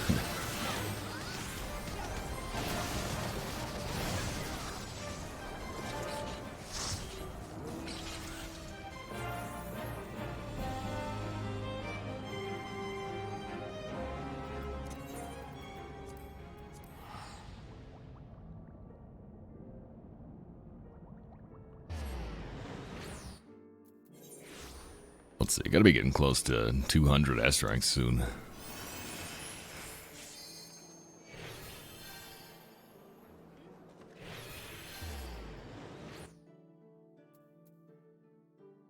What's the story? Well, I wasn't planning on just doing S ranks, but there's so many spawning that like I basically haven't had time to get anything else done. Oh no, I missed that name. This is a Catgirl stream now. Emerald Duo, thank you so much for that follow.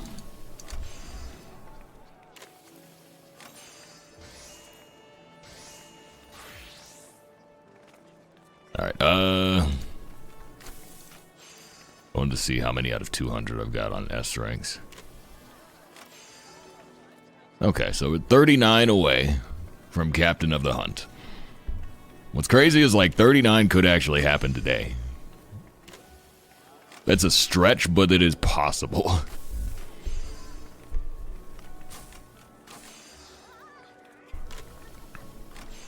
I think I'm getting close to the 30 Shadowbringers as well. Never mind, we ain't close at all.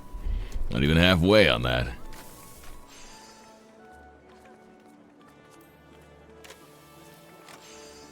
There aren't 39 left on Crystal, alas. I learned how to spawn the S ranks yourself now. I know how to spawn like quite a few of them. It's just usually people do it like everybody beats me to it. By the time I think to spawn something, it's usually already been spawned.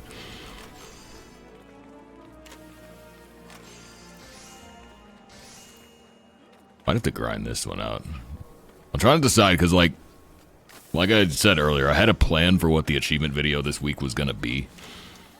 But I've spent so much time trying to catch up on like last minute crap for Christmas that I'm not going to have time to finish what I wanted to finish. So I'm going to have to do it next week instead. And so I need to figure out what I'm going to do this week. And it might be this. It might be something so boring as killing 1,000 B ranks. We'll have to wait and see, though. Because I've got options, but, yeah.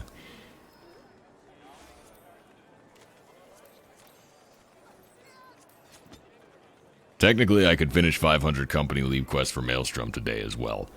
But I think I'll save that. I'll probably get up to, like, we'll get this bar up to, like, 480. And do the last 20, like, later.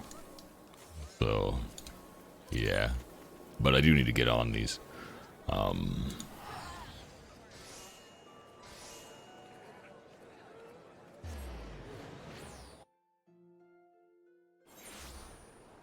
Do the weekly marks every week. Lol.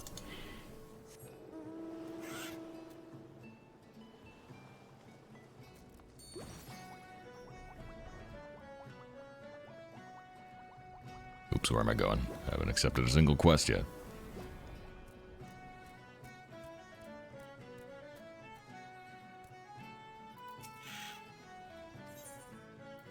Gonna wrap up Shadowbringers, Endwalker, Mountain. I need to do those too.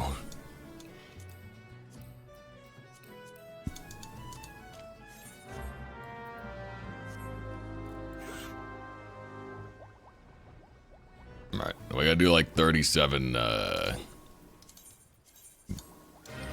almost said guild tests. 37 leave quests. You're such a noob, you wouldn't know a guild test from a leave quest. Ha ha ha ha ha.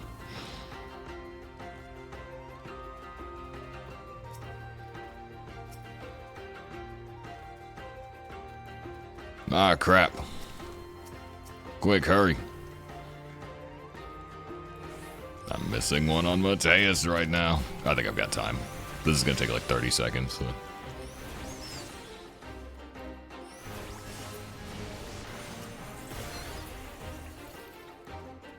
There's the last rat.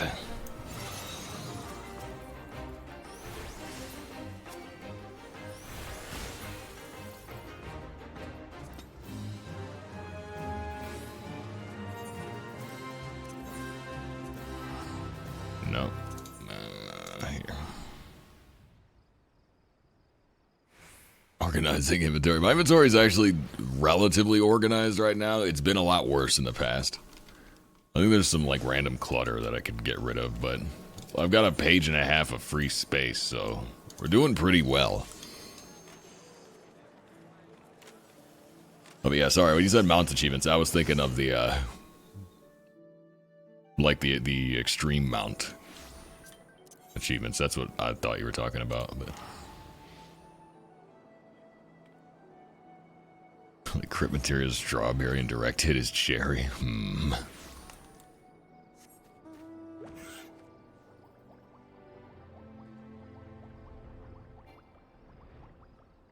I don't know, why are you assuming they all have different flavors, though? What if it's like a Fruit Loops situation?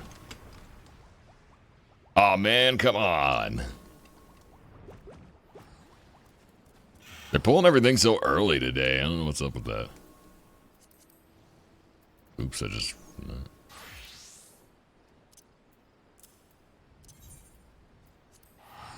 I know it's an ARR one, but like...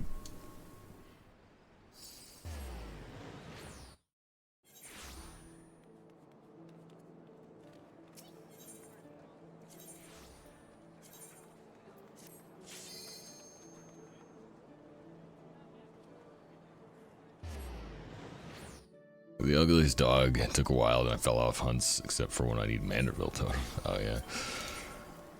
Yeah, I need to get on that. I don't even know, like...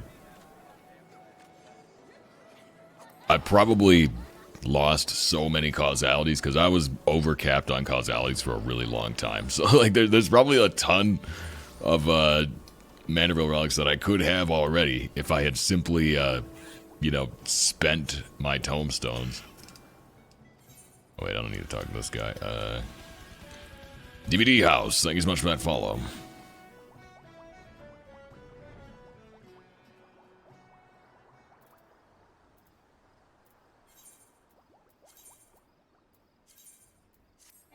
I should really do this on a different job. Scholar's not ideal here.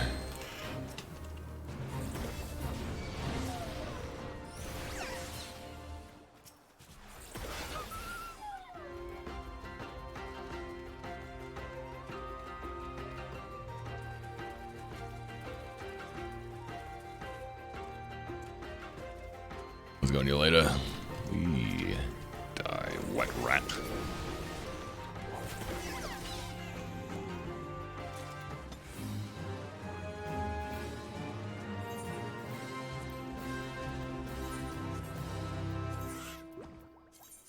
Seven retainers, almost all full of glam gear. I don't know, my friggin' glam dresser's not even full yet. I think they crunch into bits are like jawbreakers and you gotta suck on them. I mean, they explode into dust when you fail to extract them properly, so... it could still go either way, I guess. But...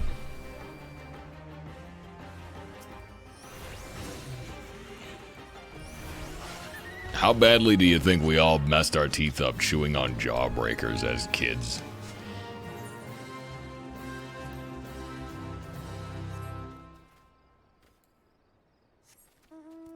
That's your island sanctuary? LOL. That's my answer. Final answer.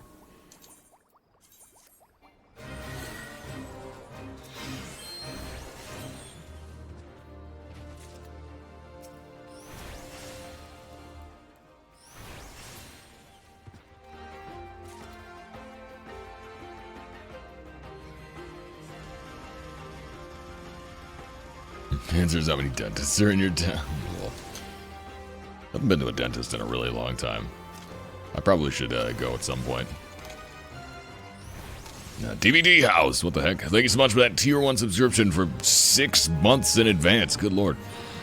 That is 6 entire months of mad babies. That'll be a lot of cider. Why'd you do leave quests while I catch up on 77 leave quest allowances? So it's too lazy to do. Lol. Yeah, the ultimate stream content. Leave quests. I was doing really good, actually, of keeping up with my leaves. Up until, like, the past 2 weeks. And now, I'm in danger of, like, pushing 100. So I gotta make sure that no matter what, I get these done. Which is why we're doing them here and now, because I don't have an excuse.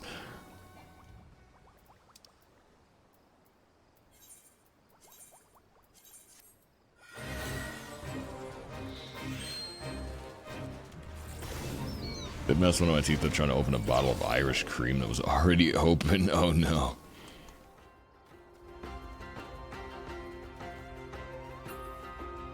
Why, wait. Why are you trying to open it with your teeth, though? Or isn't it a twist off?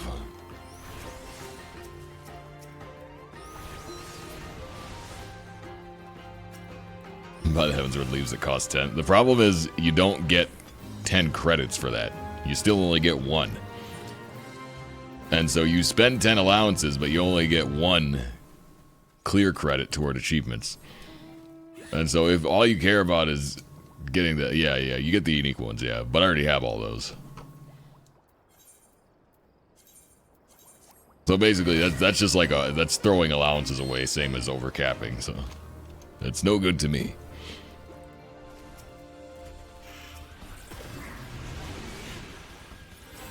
Annette and Hitachine, thank you so much for that follow.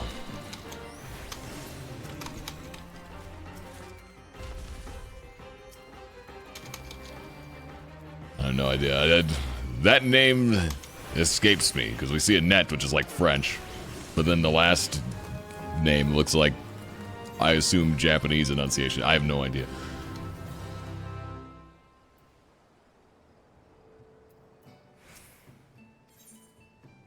I've been enjoying your weekly achievement videos. Thank you so much. I've been having a lot of fun making them, and I really look forward to making more. I guess lucky number 7 is going to be the big one. I was planning for episode 6 to be a big one, but like I said, I haven't had as much free time as I thought I was going to have with the holidays. So I got to put off my plans until next week, but last name is the Japanese pronunciation. Okay. But now we got to break it down even further, because there's the hard part of like, okay, we got the Japanese pronunciation, but then where do you enunciate? So, Hitachine. I don't know. Could go many ways. Never can tell with Twitch names, or names in general, but especially on Twitch, people get weird with it. But yes, welcome to the stream.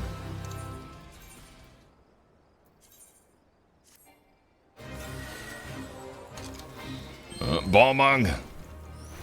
Die Wormwick Scribble Talk.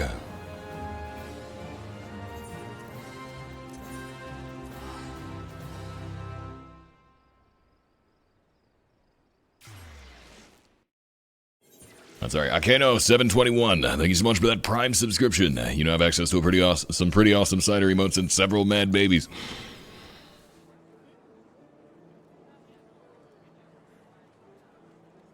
Greetings. It's a twist off, and I thought the cap was stuck, so I tried to get a better grip with sharp teeth. Well, it's not as sharp anymore. Oh, God. Oof.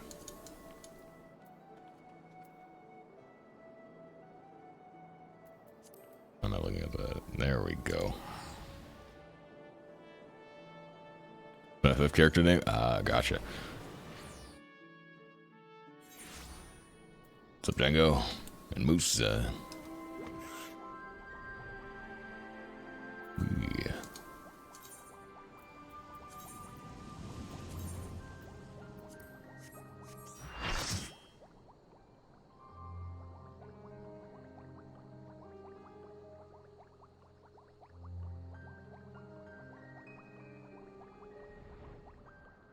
These are large-scale ones for the sake of checking them off. Yeah. I want to say the only ones I didn't do was, well, because there's 15 large-scale. You only have to do 10 for crafting and gathering, except for Fisher, you only have to do 5. So, hypothetically, there's still a bunch of them that I've never done because I just didn't have to do them. And hopefully they don't become required for the next round of Leave Quest achievements.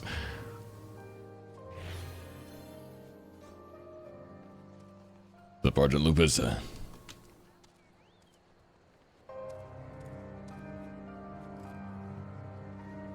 gotta get some tea. This cup has been empty for a hot minute, and it's getting to be a problem.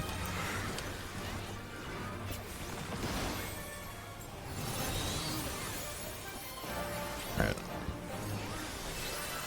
Deployment tactics.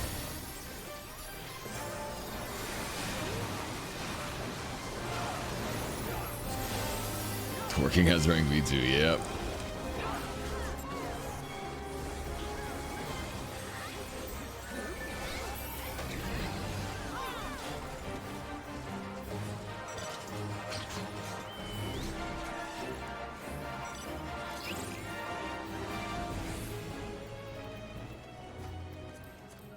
Yeah.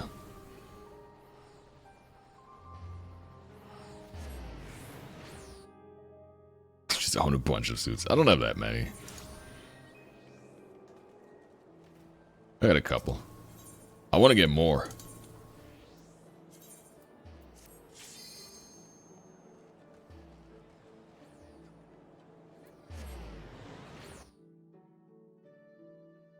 Yeah, I want to get I would like to have a white vest. That would be nice. Rather than the jacket here. That would have been ideal Christmas glam, but I just don't have one, and I didn't get one, so that'll just stay on the list of things I need to acquire. A gray suit, a blue suit, a white suit, and matching shirts for each of them.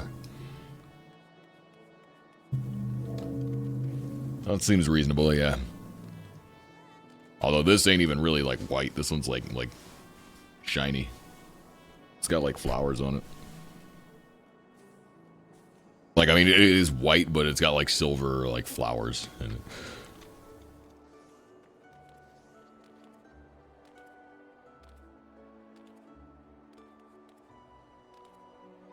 Fastest dungeon. For what reason? If it's for a 1 to 49 Wondrous Tales, you're gonna want to do Toto Rack.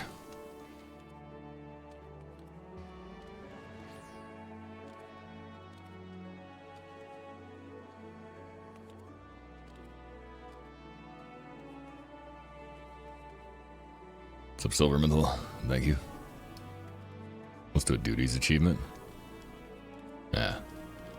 I find that Toto Rack, since they updated it, is extremely quick. Because it's just like one long hallway now. So.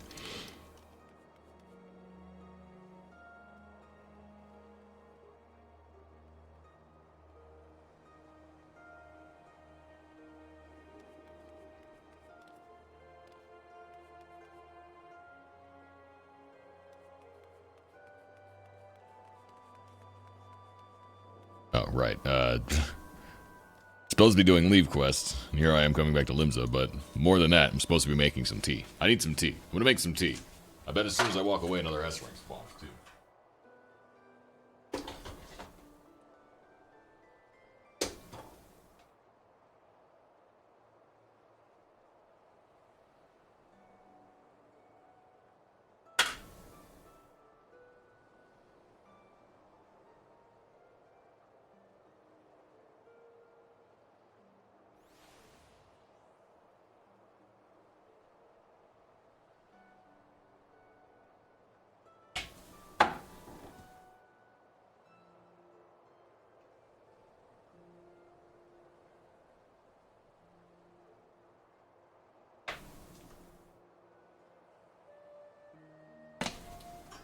Just realized I don't have a glass down here. I need to get a glass, or I'm not gonna be able to have a drink.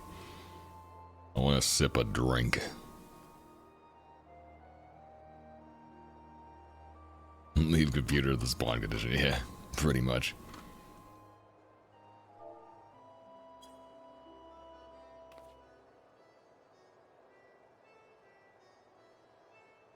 What to drink though?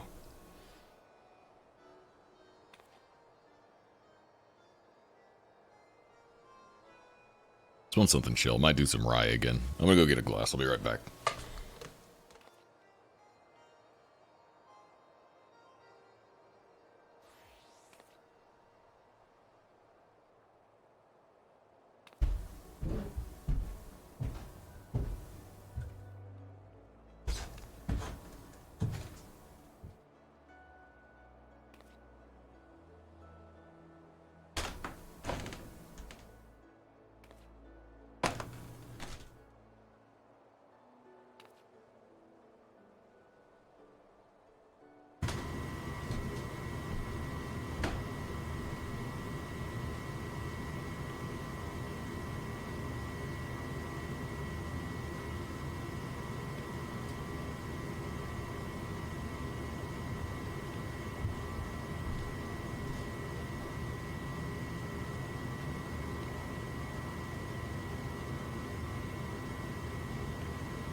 this may have been a mistake. I can't tell how much is in here. I got this because it was funny. But it's not, like, transparent, so I can't tell what I put in it. Mixing drinks ASMR. Gonna be a holly jolly night, yeah. I don't know if I got the ratio right. It's rye and soda water. Mostly just to stretch the rye, because I like to sip drinks for a long time. Like a bar cart off to the side. It's a good thing you can't see what's over here. Let me just put it like that. Basically, I have a bar floor.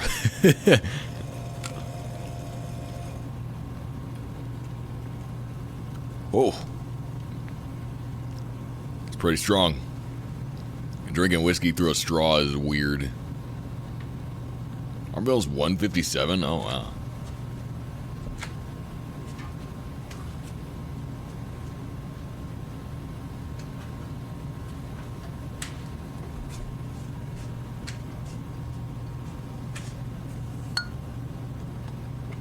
A little thing with water and pour it into a measuring cup. It's not about, like, knowing how big it is. The problem is I can't see what I pour into it. So, it's like, I can't sight measure it. I would have to measure everything before pouring it, which is a hassle. Or, you know, like, mix the drink separately and then fill it in there. But I just got it as a meme, because I want to drink out of this at Christmas tomorrow. I'm a sucker for, like, cheap junk. Like, just cheap tchotchke crap. Like, I love that stuff. And so I've just got, like, all this, like, random Christmas decor. Because, like I said, I wanted to, like, dress the inside of the house up a little bit for Christmas tomorrow. So I got, like, a couple strings of lights and, you know, some garlands and a tiny little tree and whatnot. Because it's Christmas, and I gotta play it up just a little bit. That's part of the fun, right?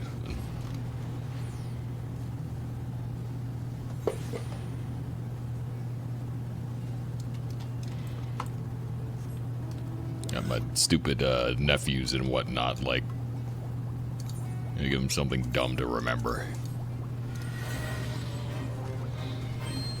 Because I remember going to my grandma's house for Christmas, and she always had, like, the dumb little, like, the nativity figurines and all the wacky, like, Santa Claus decor, and they had a big tree, like, a big fancy one.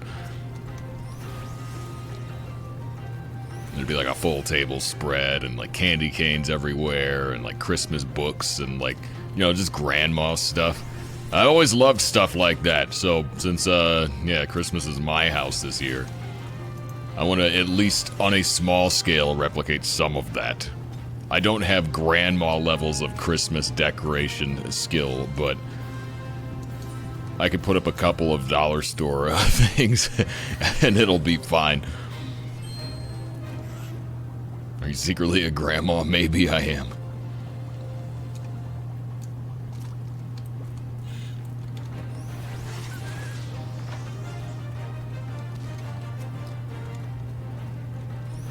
My build doesn't have walls except for killing the big marbles. It's also, yeah, the corridors are small there too, so I guess that probably helps a lot.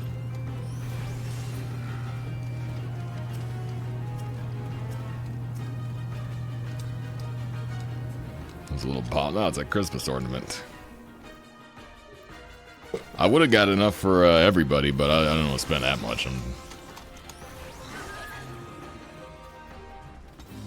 I never realized how much grandmas spend on, like, Christmas decorations until I went out and bought a few, and I'm like, man, you think about how many of them, like, people have. But I guess, you know, also if you're a grandma and you do Christmas 20 years in a row, like, you only got to buy, like, a couple things a year, and eventually you'll just accumulate a trove of them. So that probably helps, but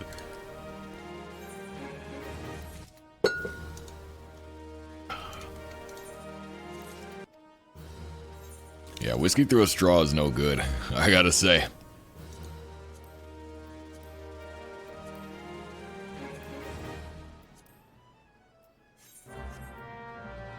acid bloody non-garlons, you're correct.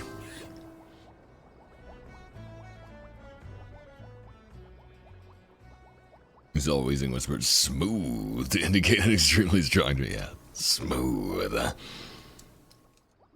Yeah, this is good as a, well, like the whiskey is good, but there's something about the straw is hurting the experience. I also may have, the ratio's not right. I can't tell if it's too much soda water or too much whiskey, but something ain't right.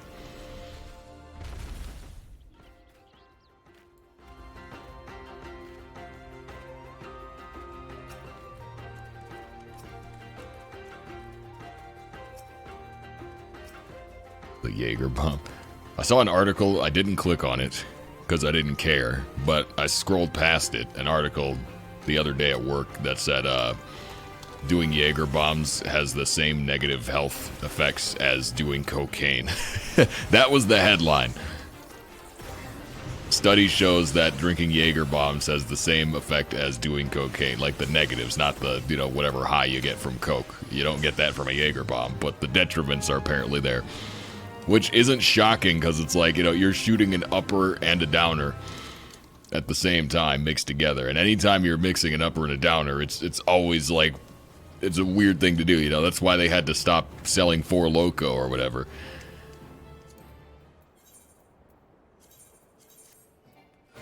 Or no, sorry, they had to take the energy drink stuff out of Four Loko.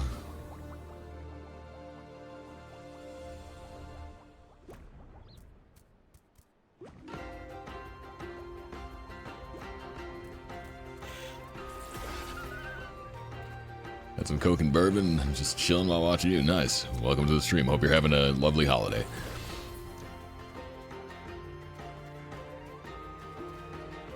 Yeah, I only had a Jaeger bomb once. Ironically, I think it might have been at a Christmas party. It was fun. Well, it's like you're chugging a Red Bull, so you probably don't want to do more than like one, you know, in a night.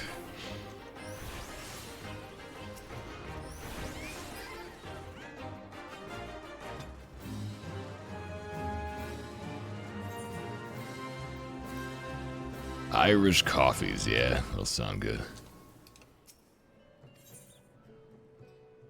Time to go kill some chaos, nice. More than 10, you say, lol.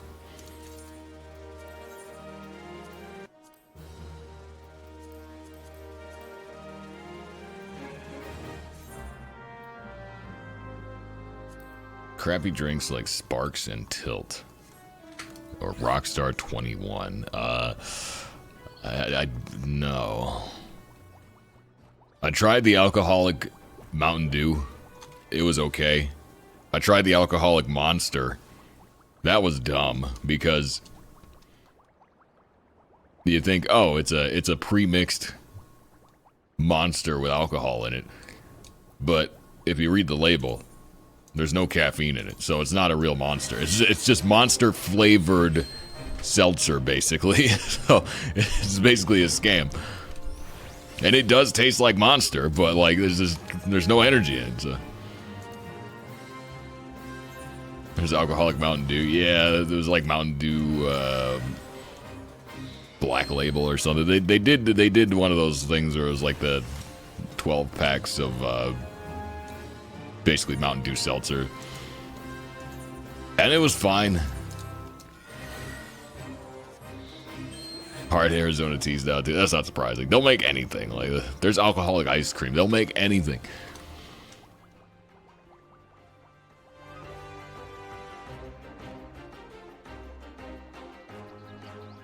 Four Loko, yeah. Well, Four Loko was an energy drink with alcohol in it. It was an alcoholic energy drink. Yes, that's what it was. I think at some point they removed the energy drink.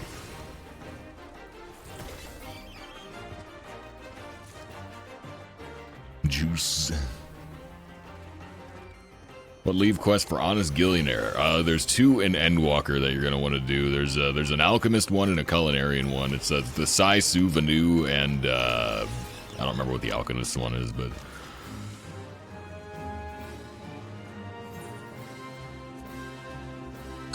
Red Craftsman Dry. Yeah, yeah. I keep accidentally returning. God,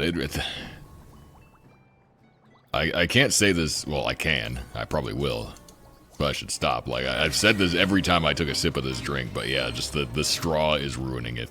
There are some things you just can't drink through a straw, and whiskey is one of them.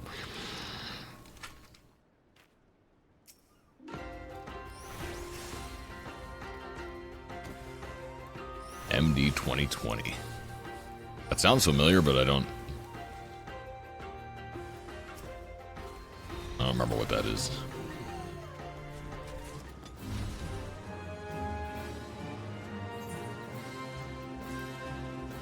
We talked about MD. Yeah, I think we talked about it here. Hobo wine.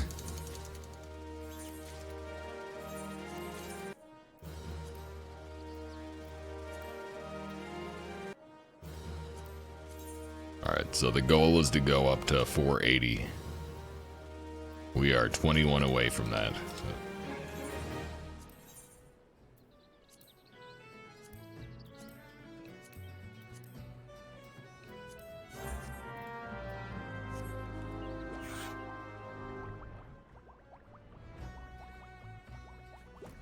We're tame now, I actually like it. Huh. Just because you like it doesn't mean it's good, though.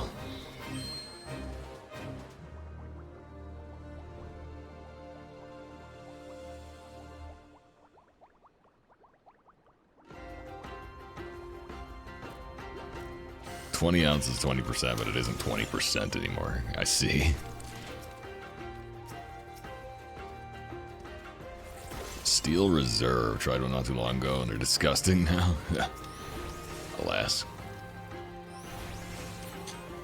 I gotta get another bottle of Jaeger. For a long while in my like mid-20s, Jaeger was my go-to. It was like my favorite liquor. But I haven't had it in a very long time.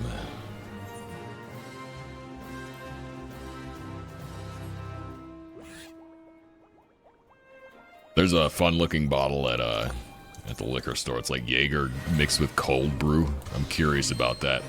I don't really like coffee flavors in alcohol. Like, I feel like alcohol and coffee are just two things I don't really prefer to mix. But for Jaeger, I would be curious enough to at least try it.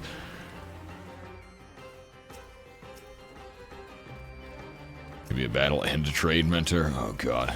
Those poor sprouts won't know what hit them. And you won't know either. No one will know. Everybody will just be dead.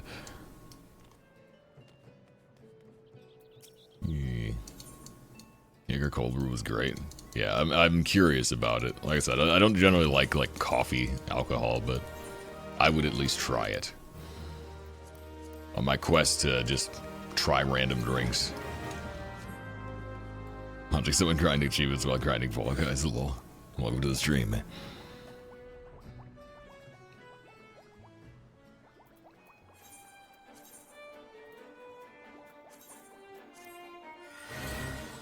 What up, 45?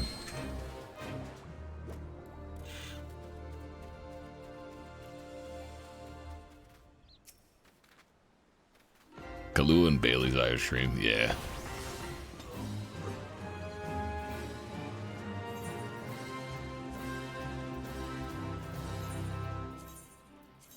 I have this weird thing in my mind where I have to remind myself that Bailey's and Tequila Rose are not the same thing.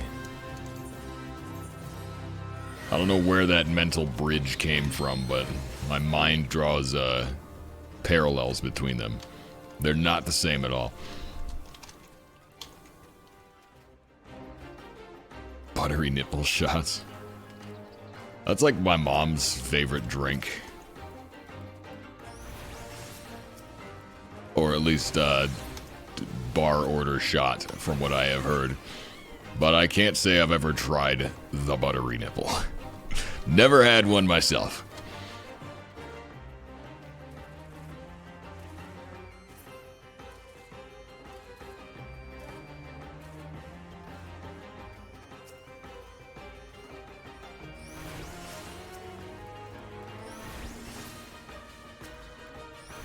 tequila was triggering awful memories.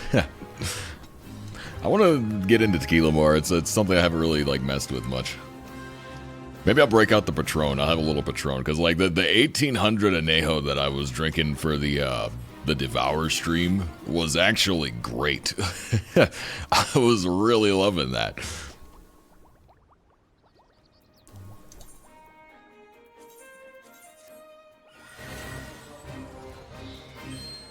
Overpriced. Dude, tequila is so expensive in general, but yeah, Patron it's up there. I got the small bottle for the Hennessy 7 Days to Die stream because I wanted to try Hentrone after my ghetto sister recommended it to me. She said, if you're gonna drink Hennessy, you got to try Hentrone. It's where you drink half a bottle of Patron and refill it with Hennessy. And I'm like, that sounds awful. And I wasn't willing to waste a bottle of Patron on that, but I made a shot where I, mixed the two together. And yeah, it was awful. When will we see the return of the banana ball? The banana ball was actually delicious. I just need to get more banana. I got Fireball. I got a handle of Fireball. We'll see if any of it's left after Christmas, but... Cabo Wabo? What is that?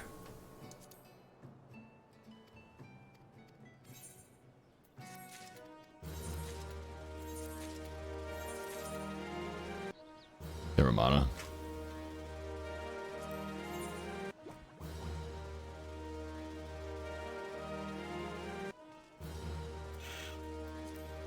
Tail sucks the worst. What's the 7 Days kid? It was fun, yeah. It was just kind of like a random bunny boy. We hit the point where like all the obvious survival objectives were pretty much done. Like we had a functional base. We had all our resources mostly managed. And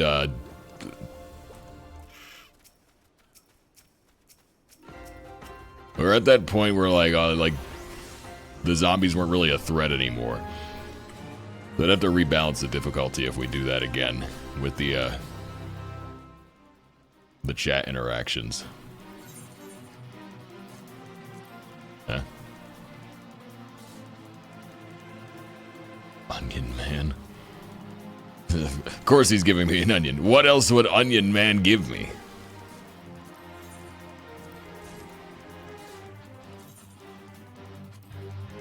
I can't even eat it. Well, thank you for this glorious onion. Good job, Onion Man, yeah. Can always count on that Onion Man to deliver onions promptly.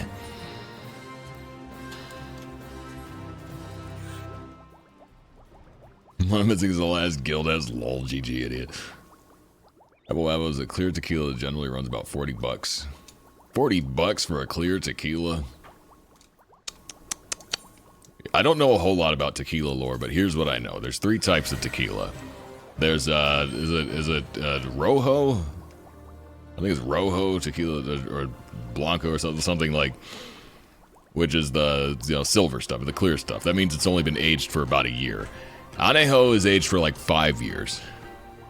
And then you've got, Reposado, which is aged longer, or maybe Añejo is a year and Reposado is 5 years, something like that. But like basically the 3 different things are how long it's been aged, which tends to make the color darker. Silver's Blanco, it's fresh. Okay. I don't know where I got Rojo from. I think it's a completely unrelated drink, but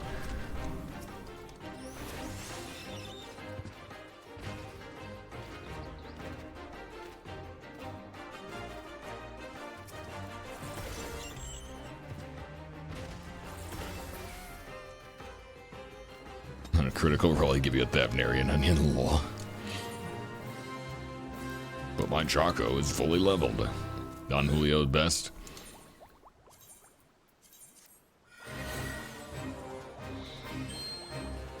I feel like I had Don Julio, but I can't remember. I was helping my aunt I was helping drywall a kitchen. And one of the guys, like, basically it was me, my uncle, and a family friend were trying to redo the drywall in my my aunt's kitchen.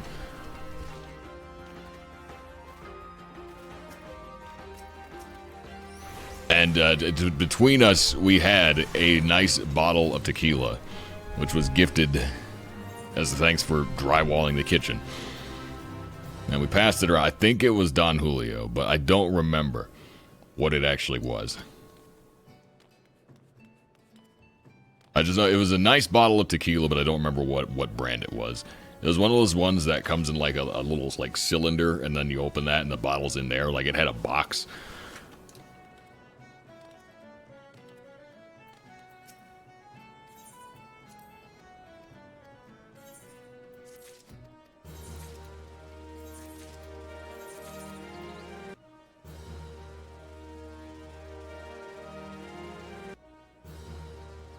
Let's see. Could it have been something that had a recognizable name, because I'd recognized the name, and this was before I was really like much into drinking. Like I drank, but I wasn't like into like fancy drinks. But it was a name that I knew. Let's see. I don't think it was Jose Cuervo.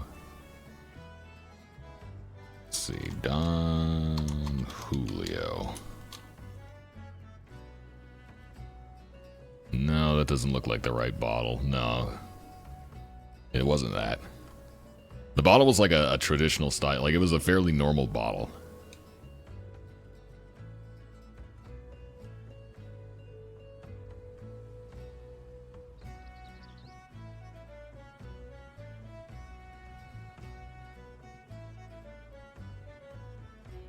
Cazadores. No, it doesn't. I don't think it was that. No.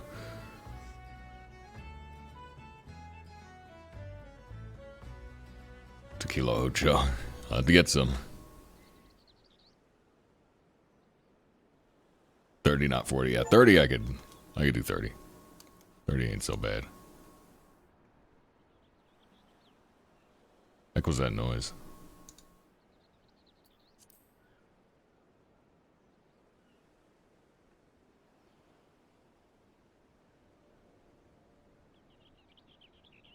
Wait, what was that?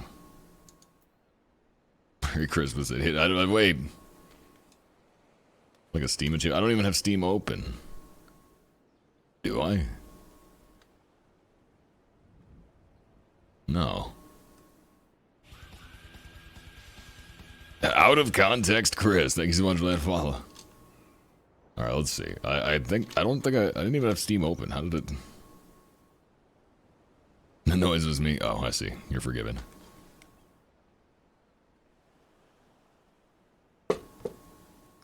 Google Mail. It might have been my laptop. The laptop that I'm running chat on, I think, is also logged into Steam, so that's probably why I heard it.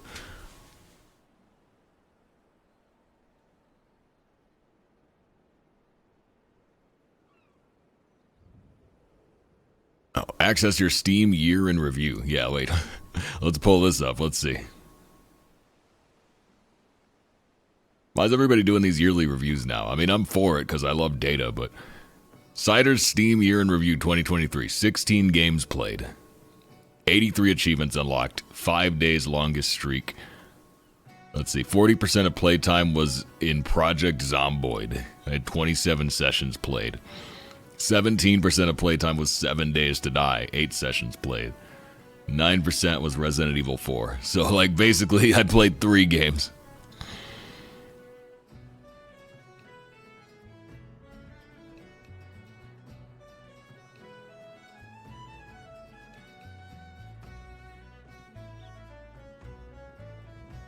Let's see. The spider graph shows the kinds of games you spent the most time in 2023. Action, survival, and inventory management. Those are the those are the ones. Yeah, so basically 60% of my Project Zomboid was in February. I think that's when we were recording. Remember all that footage? Maybe someday I'll do something with it.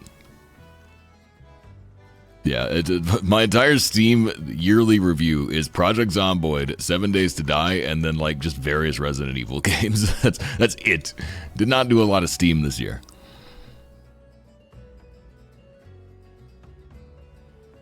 Well, thanks. How's it going, Black Diamond?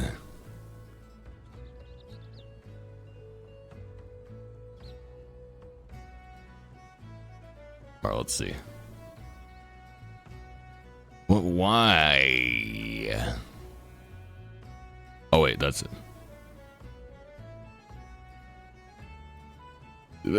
No, stop.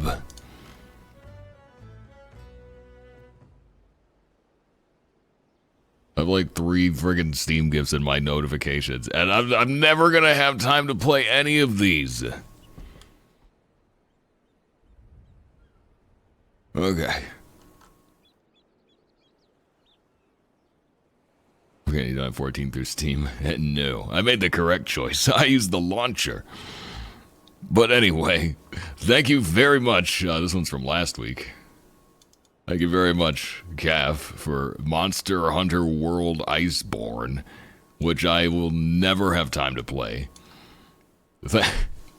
Thanks, Craig, for Master Chief Collection, which I will never have time to play.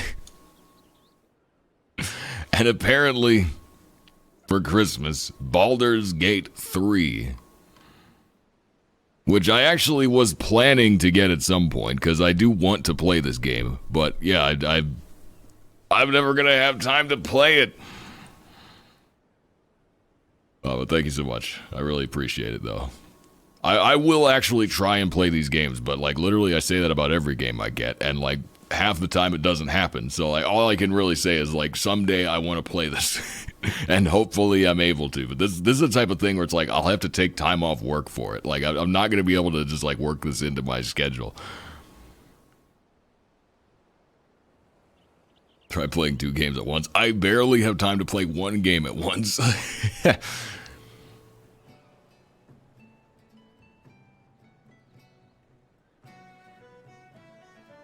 No, but I do appreciate it. I will try to put it to good use. Time for Halo with the boys. It does sound fun. Don't get me wrong. It sounds like a good time. It's just a matter of finding the time. PG3 Cider stream. Maybe someday. I don't know. Like I said, it's a game that I very much want to play. Like I've been very interested in it because I love Larian games. I've been playing since Divine Divinity, so like I was looking forward to this one, and then it came out at a time when I was very busy, so.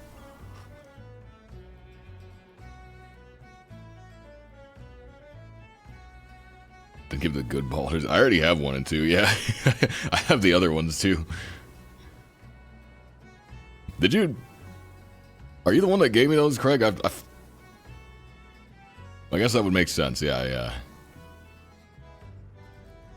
See, this is why I always, like, I tell people not to gift me games because I never, like, have time to play them. I've had Baldur's Gate 1 and 2 for a while now, yeah. I don't even remember where I got them. Apparently Craig gave them to me, which thanks for that. But, like, when am I going to play those? Who else in your chat simps so hard for Baldur's Gate? I guess that's fair. It hasn't come up very much recently, so. Happy Freeze a Day first time here. Welcome, Xenohorto, to the stream. Halo game nights, man, yeah. Dude, Halo custom games used to be on such another level. Like, there was no game that could compete back in the good old days of Halo custom games were, like, still unmatched to this day. See, nowadays kids play Roblox, but we used to have Halo custom lobbies. Like, y'all don't even know what you missed out on if you never played Halo custom lobbies. Speed Halo, that was fun, yeah. I used to like the different zombie modes with the custom maps and whatnot. Like, man, there were so many good ones. I've said this before, I'll say it again, but one day I need to boot up my 360 and show you guys some of my Halo custom maps, because I had some pretty good builds, pretty good map builds.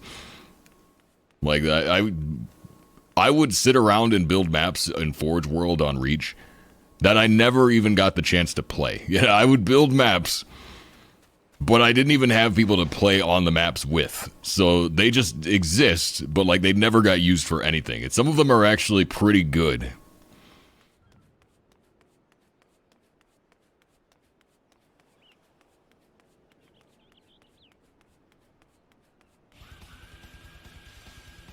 Totally Raditz, thank you so much for that follow.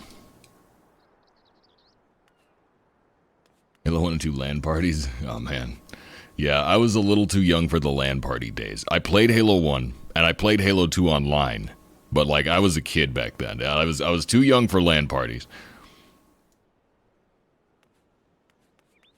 But, man, that's probably one of my greatest regrets of being a 90s kid, because 80s kids got to grow up with LAN parties. I was a generation behind. I would have been so into that.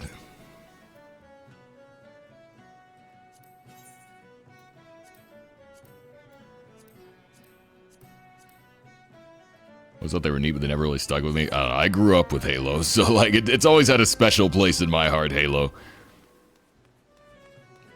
It was the first online game I ever played, was Halo 2. Got Xbox Live.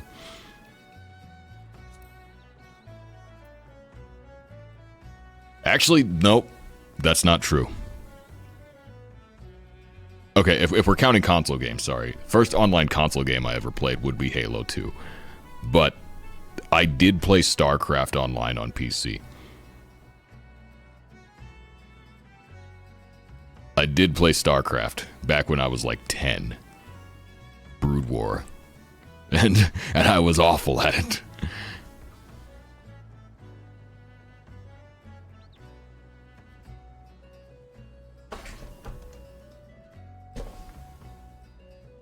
Four tower computers with CRT monitors on my mom's dining room table. Oh, man. Halo's fun. We played with a ton of friends all night. Yeah, Halo's fun. Old Black Boot flash drive. Got so many old LAN games. OG Minecraft. Nice. OG Battlefront 2. Was that online? I didn't even realize that had multiplayer. I played a ton of Battlefront 2. But we didn't have online. Like, we didn't have internet for our PS2. I think we were playing PS2. But I never played that one online. Mostly just played it with my brother. We would set up the game to have like the highest score requirement possible, so they would just go on forever, and then we would just get like Jedis and just run around and kill people. Or we'd play there was one mode where on like Mos Eisley you could do all Jedi mode, and we would just play that.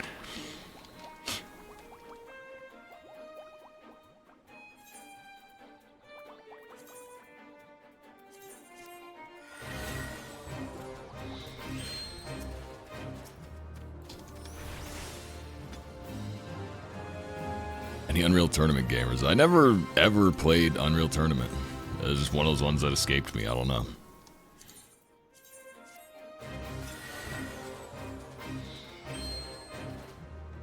Any other achievements working on today? You did all the job quests. I've not done all the job quests, no. I need to do the summoner job quest sometime in the next week, but... Fletching days of the internet were a trial, man. Yeah, early internet was something else.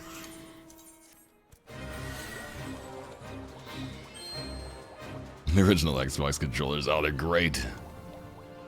My Xbox, I've got the original controller. So I have an Xbox CIB. So I have an OG Xbox with the box and all the stuff. And I'm quite proud of it.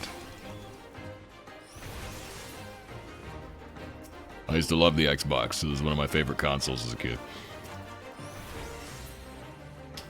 Duke Nukem, Quake 1 and 2, stuff like that, yeah.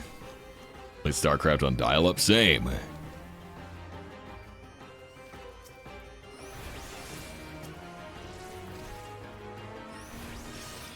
PS2 had online, it just like... I think you had to have the modem for it, like not every console had the modem. It was a whole thing, like there was online for PS2, but it was less straightforward than Xbox, which just had it built in.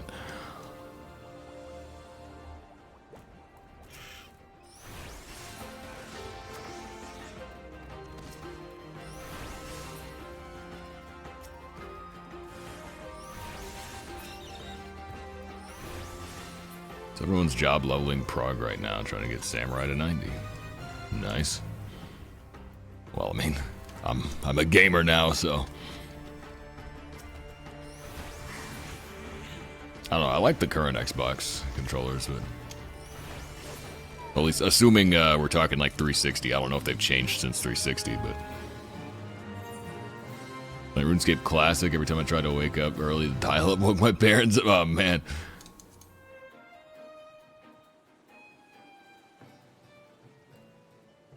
I used to stay up super late and wait for everybody to fall asleep in the whole house because there was only one computer, and sneak downstairs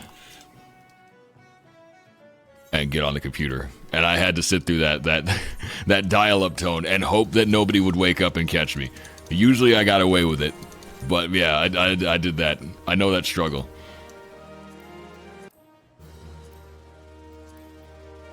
I wait until like 1 a.m. when everybody was asleep and come down and play RuneScape.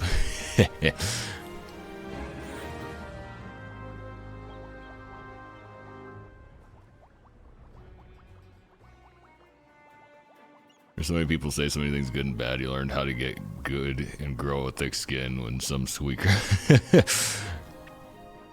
Oh man.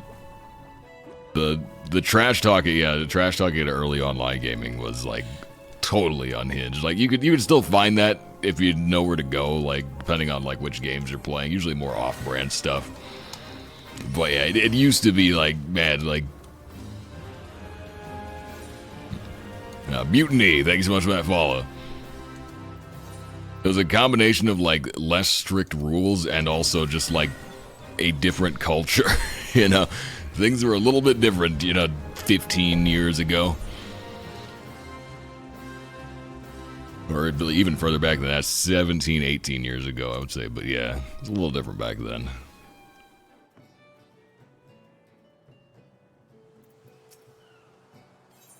Slim PS2 had built-in modem. Yeah, I think the big one didn't, because I remember you'd have to get a separate modem for it, because my dad would play, like, football online.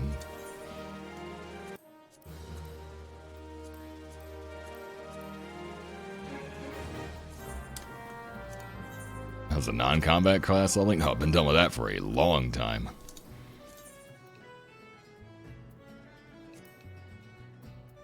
Alright, I need 5 more, and then we're gonna be done. Same as 360 with updated analog buttons, okay. Heard rumors you could disable that sound? I don't know how. I mean, because that was the thing. It wasn't like it didn't come out of the sound card or anything. It was the actual modem physically dialing up. So, like...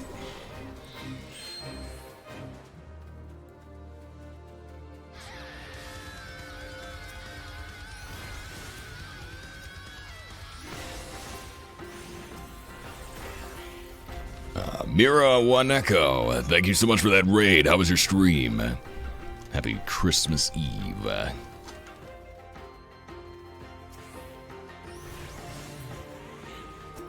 was wondering who played Madden online. Mostly dads. Definitely my dad. It's too slim and built-in ones. There's 2 bricks. You had to get the HDD.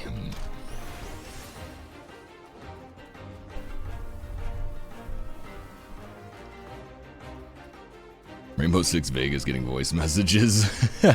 Oh man. Yeah, voice messages used to be so funny. Half the time though, every voice message was just message to all friends. If anybody has a 2-day Xbox Live card, please give me the code. Does anybody have an extra, Xbox Live trial card?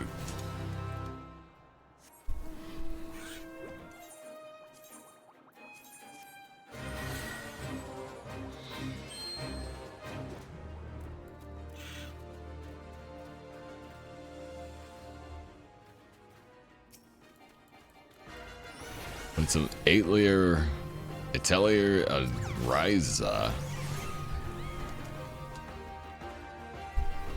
Well, I hope you had a good time. I know nothing about that game.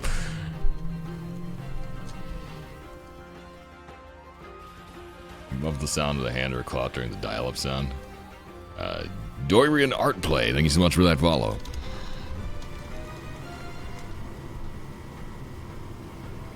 It's also funny though, because like some modems were louder than others as well. Every now and then you get one that was like really quiet. I don't know if it just had better casing or what, but not all modems were built the same.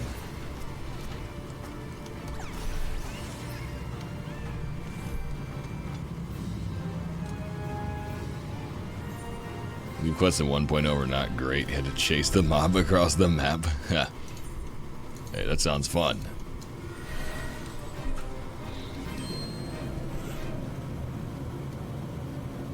Work on fishing 500 times in one spot. Oh boy. Did either still start playing yesterday? Oh. What's your first impression then?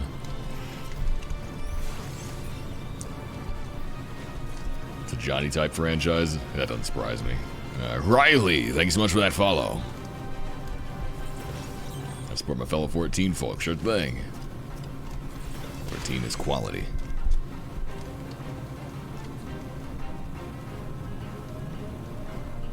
I used to play 1.0. I'm sad that I didn't play 1.0. Like, I don't think when it came out, there's no way I had a computer strong enough to run it. Because let's see, it was like 2010, so yeah, no, definitely not. But I would have enjoyed it. That, like, knowing what I know about, other than the fact that it was a buggy mess, like, the actual, like, core of the game was the type of crap that I probably would have actually liked.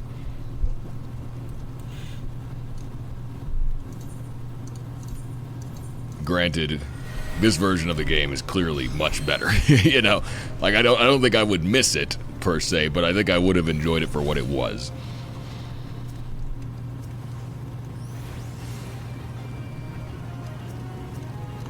Had to get a new PC to play 1.0. Yeah, there's no chance my 2010 computer would have ran 1.0.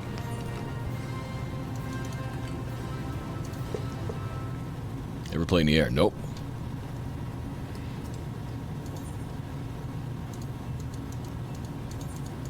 Yeah, in 2010, I think I was running on a 550. I still have it. I had a 550. My processor was a dual-core 3.3. I still have that, too.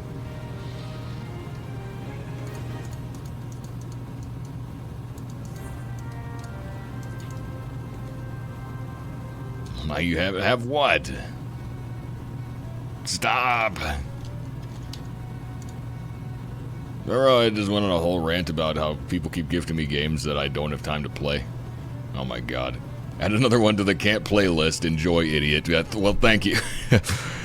I do appreciate it. I will try to play this someday, but I mean, that could be years from now.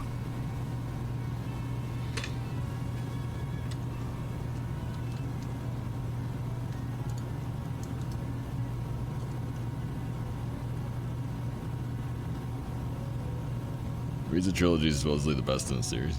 No. But anyone I knew to play with, so I didn't play it much. Makes sense. But how late in 2010, I might not even have had a 550. I might have been using onboard graphics.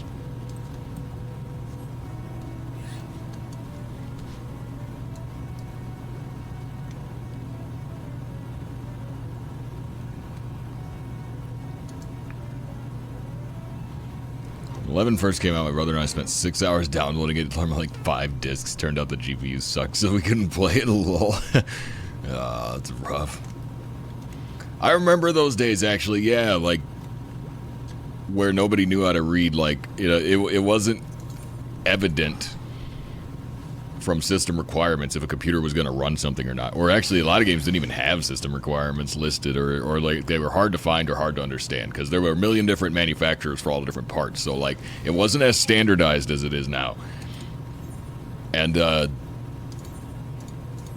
yeah, sometimes you would like take hours installing a game and then it wouldn't even work. Like I had done that as well.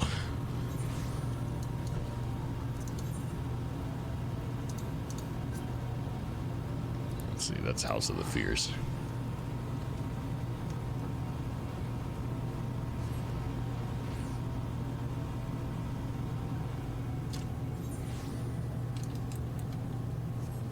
Between 14-year content, I got through a really rough patch that involved me being basically bedridden. Sorry to hear that, but I'm glad you got through it. And welcome to the stream.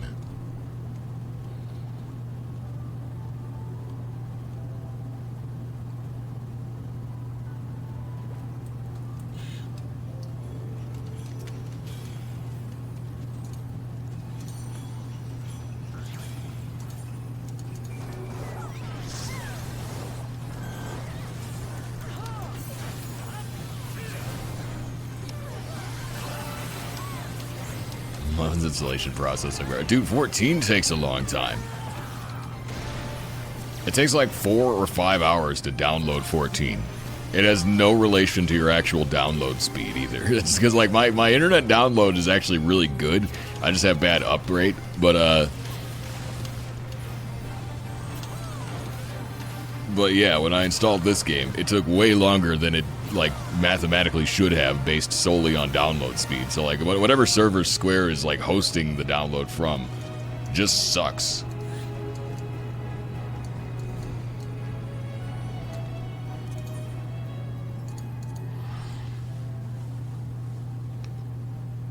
First mentor roulette's a male. That's not bad. I mean, it's the worst ARR dungeon, but it's, you know, it's a minimal amount of suffering.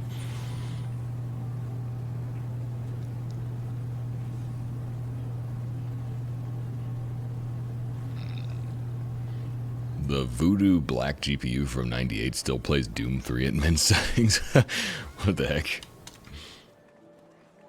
I was kind of shocking because in 98, like, GPUs weren't even really like a widespread thing.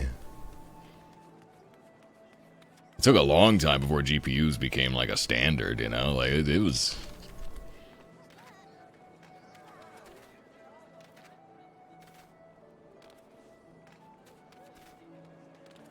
Got my buddy's out to finish 11 download. Wouldn't support dial-up. He was one of the only people that had early cable internet. Lol.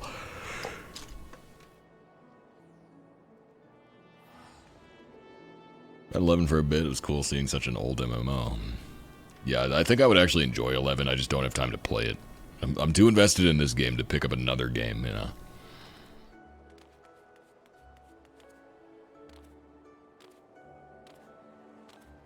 Best of luck with Mentor Farm, thanks. I'm probably gonna need it.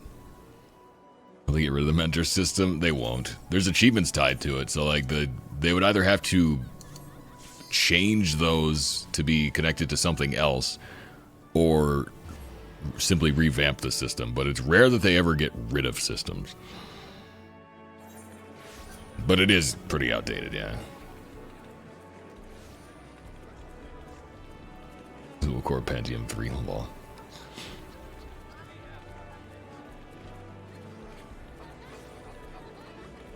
Battle Mentor should be locked behind Savage Ultimate.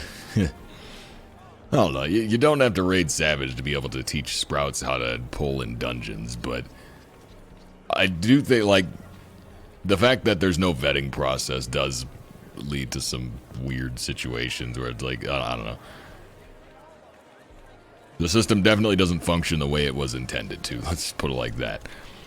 Especially because most people just feel like incentivized to do Mentor for the reward, like people want to grind the mount or whatever, but they don't actually care about teaching people anything. And that's why you have players that will queue Mentor Roulette, get Ramu X, and just say, hey guys, unsync this, you know, do this unsynced, and then leave the roulette, you know, like without teaching anybody anything, which is obviously very much not the intended result, so. But yeah, the system is outdated. It could stand to be improved in some way. Alright. I'm gonna finish these leave quests so I can turn them in.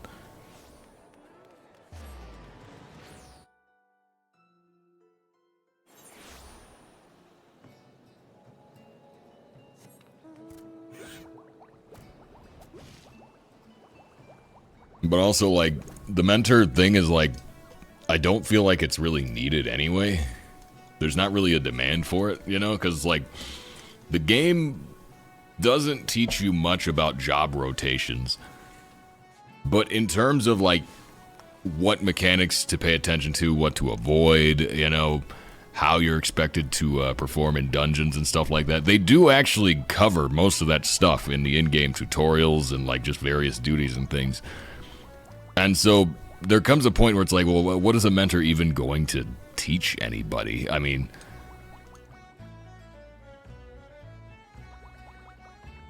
I don't know. It's just, other than allowing Sprouts to continue queuing for X trials, it doesn't really serve that much of a purpose.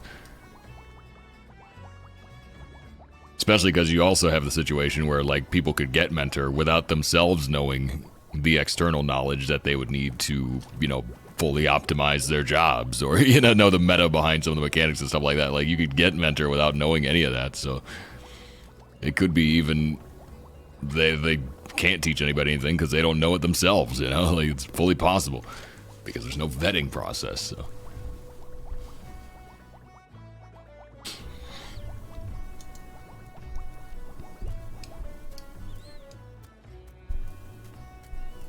Relic from 11 days when people care to teach people. Well, I think people do still. Like, people are still pretty helpful in 14. It's just, it's a little bit redundant almost to have a role specifically labeled as this guy helps people when, like, most players that aren't mentors will also tell you stuff. Will also give you tips, like...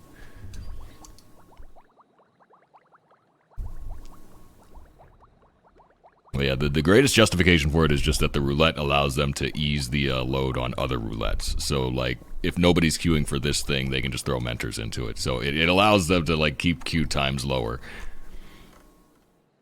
That's the best justification for it, but obviously that's not what the, like, intention of the content is, but at least there's that. That is one positive that comes out of it.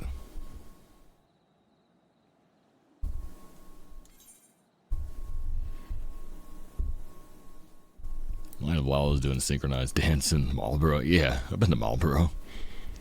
That's the Lala line. It is there. Just promotes bad behavior. I don't know if I would say it promotes it per se, but most members I've seen are just power trippers. God, that reminds me of player moderators in RuneScape. Oh, we used to have a term for that, actually. We used to have a term, because in RuneScape there were player moderators, which were people that were given a silver crown next to their username.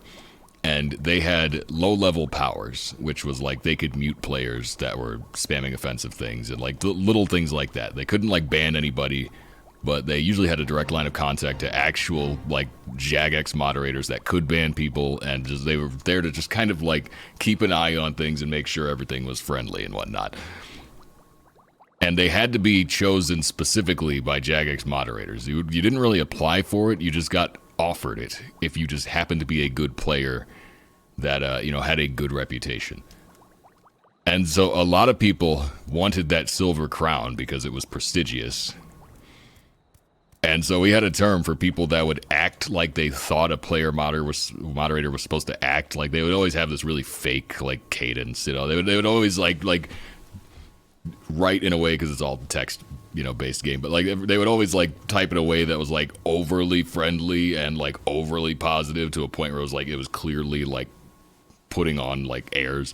It was clearly a show, trying to farm appeal so that they could get the silver crown. And we called those players wannabe mods, or WBMs. Like we literally had a term for it.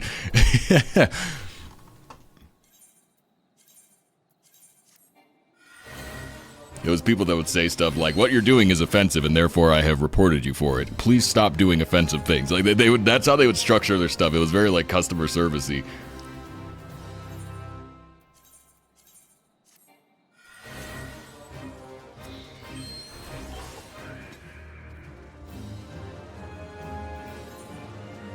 Not reward is set far too high. 2K makes it blatant grind and encourages grinding. Well, that's not the intention behind it. That's the ripple effect of it, but that's not the intention. The intention is just to reward people that are, genuinely helping people because they like doing it. So, we'll give them a nice mount as a return for their service to the community. But yeah, what it translates to is people see, ooh, shiny mount, if I do this thing, I'll just do the thing for the mount. And then, yeah, you end up with people that are mentoring for the wrong reason, and they don't actually care about teaching people or helping people in any case. But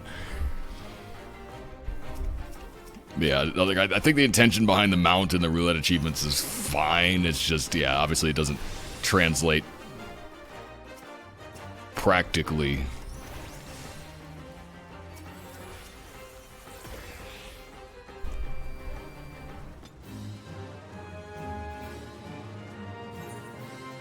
Next to all the Grand Company ranks. Nope.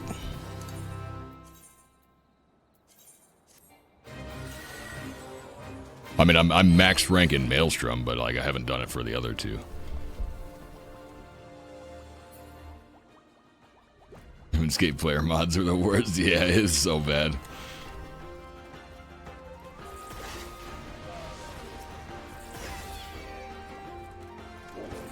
Dude, mute anyone they disagreed with on anything. I didn't have any like really bad experiences with player mods, but like, you know, I mean, you give people a little bit of power, and like, it's gonna get misused. There was a player mod that was running a merchant clan at one point. In the early days of the Grand Exchange, the economy in RuneScape was run by pyramid schemes. They implemented trade restrictions in order to stop gold farming and, you know, RMT. And the result was basically merchants took over the economy with pyramid schemes. And so they had these merchant clans, what's what they were called. And you would join the clan chat, which was like a link shell. And they would tell you, okay, this is the item we're going to buy. You just buy as many of this item as you can get. And then when it gets to this certain price, we're going to sell it. And so we'll all make a profit. Because the supply, you could control the supply of an item if you had 200 people all buying the same item. But what it really was the 10 people that were actually in the clan, you know, the actual ranked members, bought the item like a month in advance and drove the price up. And then they were selling it back to the people that were joining in, thinking that we were going to get it to this other price. And it may never get there. But, like, you know, the people that started it already got their money and left by, like, well before that. So it was, like, literally pyramid schemes were running the RuneScape economy for, like, a year or two. Oh, man. And I don't know, that came to mind because there was one that was being run by a player moderator. And people were like, how can this even be allowed? Like, this is basically a scam. Like, it's on paper, it's not a scam, but, like, everybody knows it's really a scam. And here you've got a player moderator leading this and muting people that are saying it's a scam.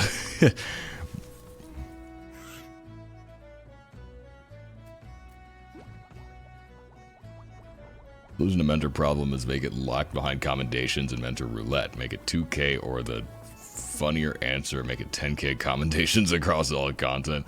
I still don't think that fixes anything though. Like, that just changes the target, you know? Then people say, okay, well I just need to farm comms then. And then they're just gonna, you know, they're gonna still grind it out in a different way.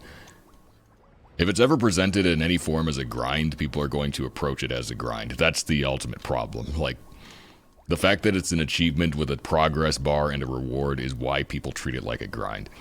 If it was something that was awarded by, like, you know, members of, like, the community management team, if they said, hey, this mentor does really good work, I'm going to give you a mount, you know, then people would feel obligated to just be good mentors because that would be the reward. You know, it'd be like, okay, you get this special reward. It's not like just a to-do list to get it. You just have to be a generally good person. But there's not really any, like, system in place to even allow that, because in order for that to work, community managers would have to, you know, be actively involved in the community and know who is or isn't a good mentor. So, like, you know, there's not really a good way to make it work on a practical level, but, like, that's what it would have to come down to ultimately.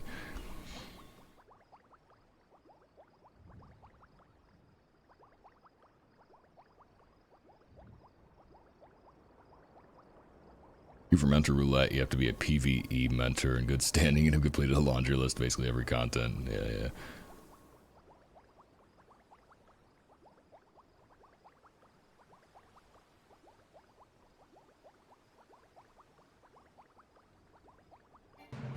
Crafting mentors could just enter mentor roulette? Yeah, that's crazy. There would need to be a leave a review system instead of just comms. A review system could be good, yeah, mentor review.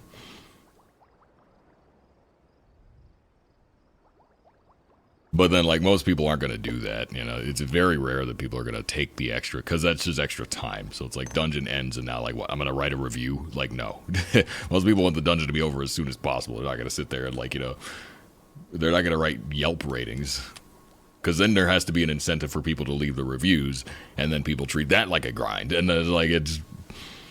Unfortunately, they just have to overcome the MMO player mindset. And there's just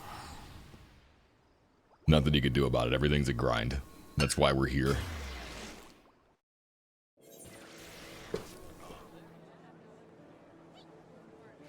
Thumbs up, thumbs down per player. That doesn't give enough info, though.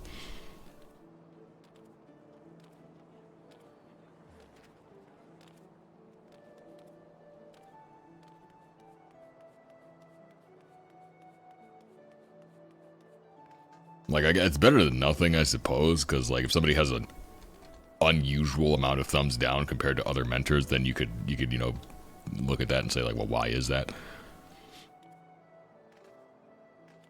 But yeah, it wouldn't be a whole lot different from, like, what we've got now. Alright, anyway, got the leave quest done that I wanted to get done. Hasn't been an S rank in a while, but somebody said that all the crystal ones pretty much have been spawned already, so...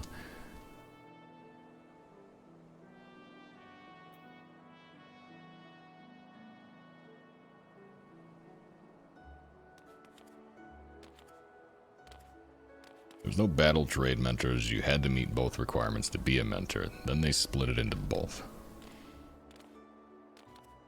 Mentor penalty system for instantly leaving. Leaving a mentor roulette should have like a steeper penalty than just leaving a normal roulette, yeah.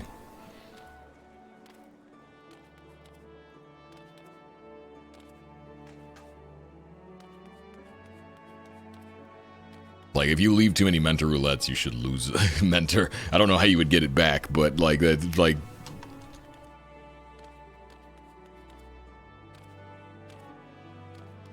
Totems instead of treasure chests. I don't know, there's almost no point.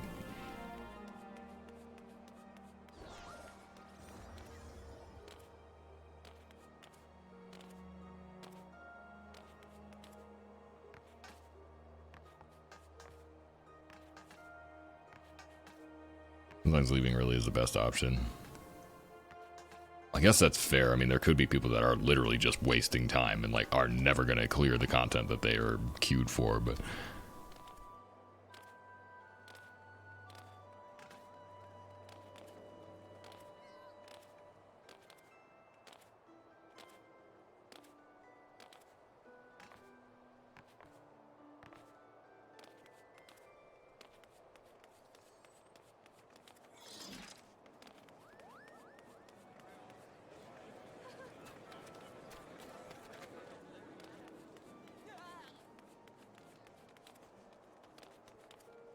I don't know. Anyway, need to do my custom deliveries while I'm thinking about it.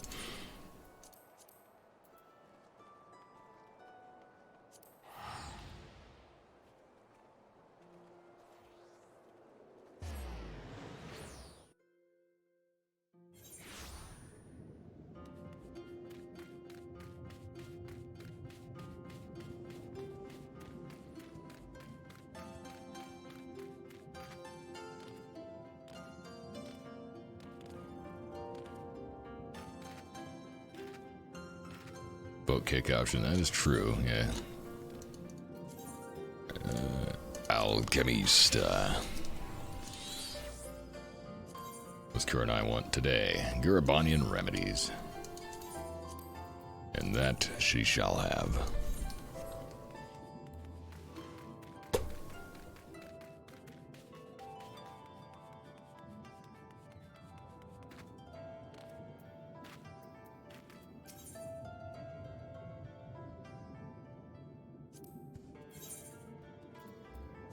Okay, we're gonna need 12 of these.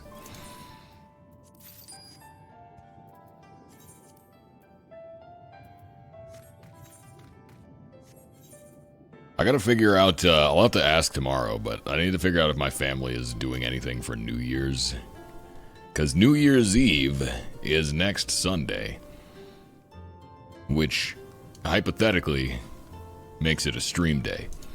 But I don't know if anybody is doing anything for New Year's Eve or not. So I don't know if I'm doing anything for New Year's Eve or not. Because, like, if there are no family plans, I'll just hang out here. But yeah, I haven't found that out yet. But yeah, I said that for New Year's, I want to actually get some pizza. I want to order some pizza, because I haven't had pizza in like half a year. I've stuck very closely to the parameters of the diet that I've set for myself, which involves no pizza at all. But, you know, you gotta live a little bit. Like, I don't feel bad having pizza one day out of the year, so New Year's Eve is gonna be that day. It's just a question of if I'm eating pizza with the family or if I'm eating pizza with you guys. And drinking tequila.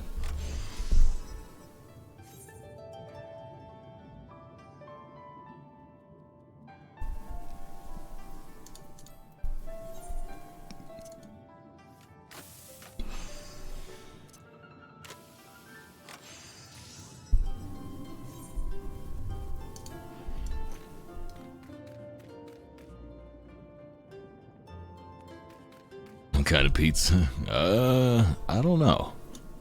I'll probably get a nice one, though. I'll get something real good. Location is likely to be Papa John's. That's usually my go-to. And that's the one I always get a taste for. The pizza itself will probably be some kind of supreme. It's just something with, like, a lot of stuff on it. Gotta go all the way. Stuffed crust if I can find it. Halo and pizza stream. CC's. I don't think I've ever had CC's. No more mac and cheese pizza is the worst thing ever.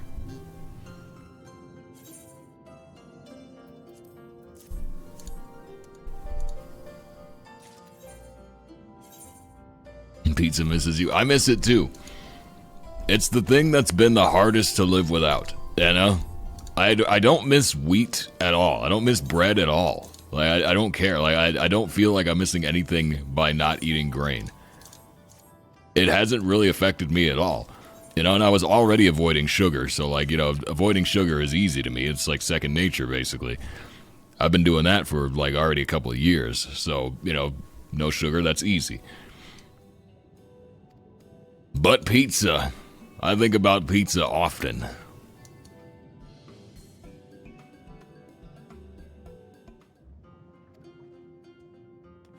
Peanut butter pizza, oh god.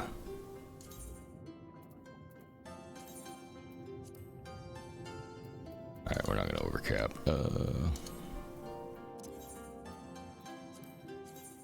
Let's see, where are our custom delivery achievements at these days?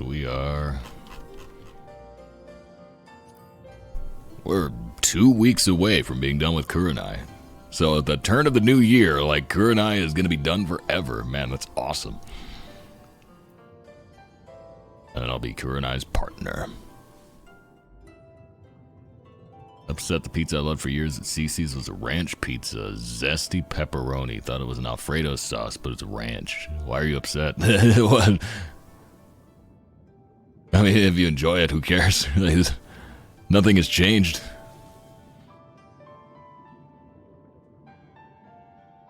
I don't know, I mean, they could have told you anything and would it matter? They could have said it was banana sauce and it'd be like, okay, but it still tastes the way I like it, so who cares?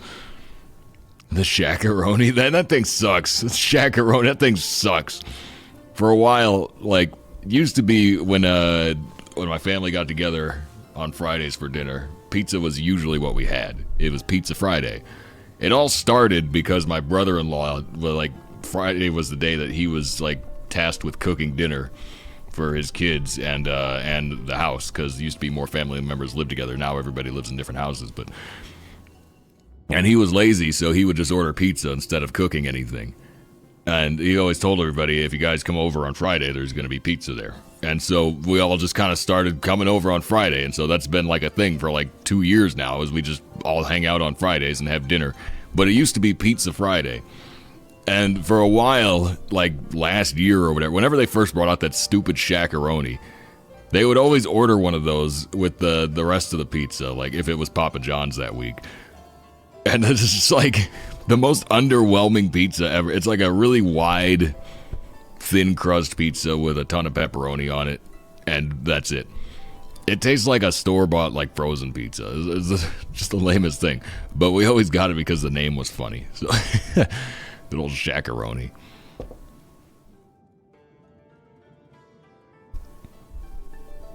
I had to avoid a lot of stuff I used to eat, like pizza. Yeah, for me, it was a conscious choice. It wasn't, like, for any specific reason. Well, I guess there was at least one specific reason. But, like, yeah, it's like, well, I want to have a better diet in general. And so, yeah, cut out wheat, dairy, and sugar. And pizza pretty much has all those things. And so that's been the one thing that I miss. Everything else doesn't bother me. Like, no dairy, no wheat, no sugar. Like, I could live without those things just fine. But yeah, living without pizza has been a little bit harder. Grew up on beans and toast. Yeah. Beans on toast. I've never had that. But I'm not British, so apparently I'm half British. I don't know, but maybe that's something I've been missing. It'll reconnect me with my ancestors.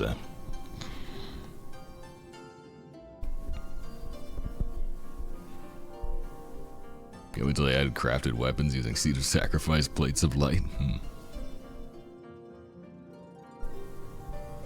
Could be anything you unlocked ever. Roulette available to everyone. Oh man, everything roulette. Without the mentor restriction, that'd be fun.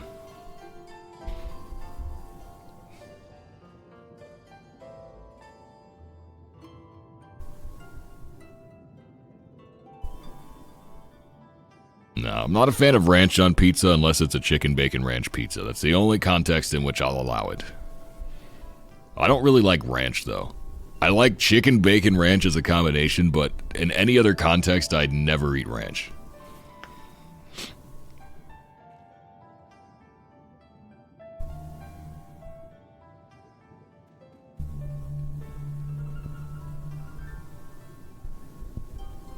Screw life without dairy, it's a nightmare.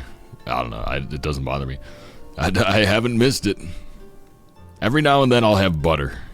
You know, I'll use butter every now and then.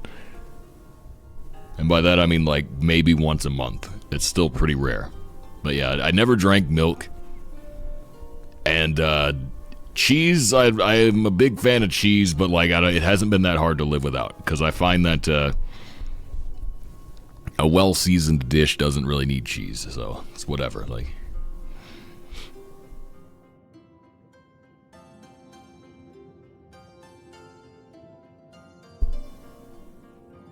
Most pepperoni is chicken, Olive Garden, minestrone soup, chicken stock. Chicken's a weird one to avoid. Nothing wrong with that, but that's just like a kind of a strange one.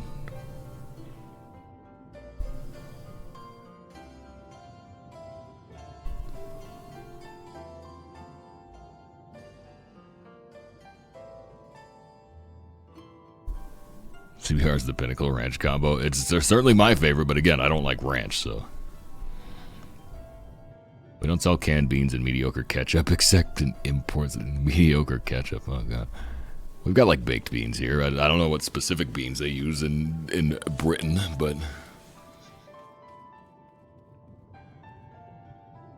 cheese is extremely overrated. I don't think it is. I don't think cheese is overrated, but I can live without it. I think cheese is adequately rated.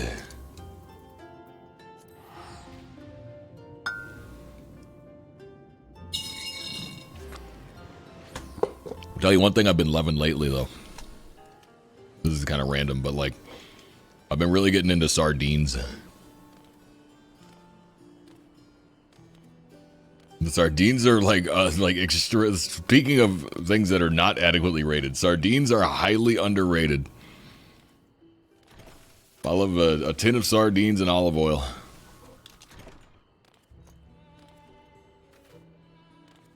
Perfect snack. I tried some, like, because I was curious about them a few weeks ago.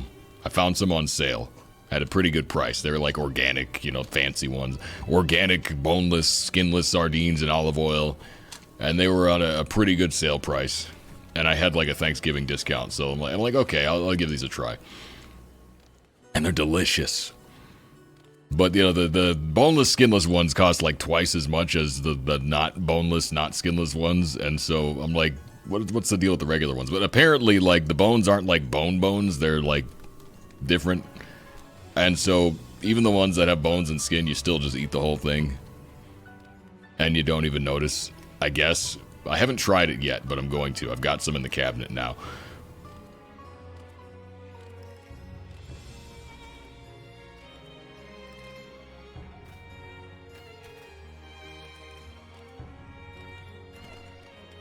Because, yeah, I had like a big stack of these cans of sardines from when they were on a cheap sale, but I ran out, and so now I'm like, I don't want to pay full price for them. You know, they're way too expensive, but I'll get the cheaper ones that have the bones and stuff. And I haven't tried them yet, but like I said, I'm going to try those probably later today and see if they're any good. Super fragile, you won't notice. That's what I've heard. But yeah, I love the taste.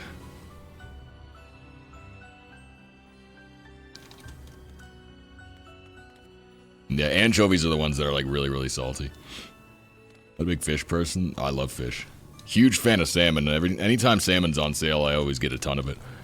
But when it's not on sale, I don't buy it because it's expensive. But alas. Sardines on toast. Yeah, they're supposed to be good on toast, good on crackers. Like,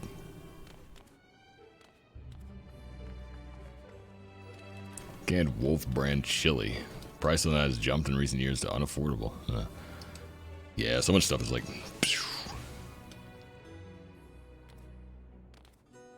Brain 404s. The thing is, like, if I'm expecting the crunch, then it's not a big deal. Like, I just have to know what to expect. But... like, I've been really struggling to get acclimated to fatty pieces of meat. That has been kind of hard. As a kid, you know, whenever I had like a pork chop or whatever with the fat on it, I would always leave that part out and not eat it. As an adult, now I'm, you know, that's the mindset that I have, and I have to kind of retrain myself to get used to eating the fat on the meat, because, like, it's very good for you. But you hit some of those patches that are just, like, really hard to chew and, like, just never break down no matter what. And it just activates my gag reflex. And so I'm just like, ah.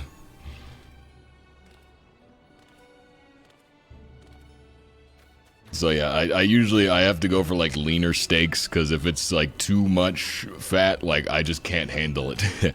Like I can force myself to swallow it, but basically that's what you got to do. You can't really chew it, like, because you're never gonna get anywhere.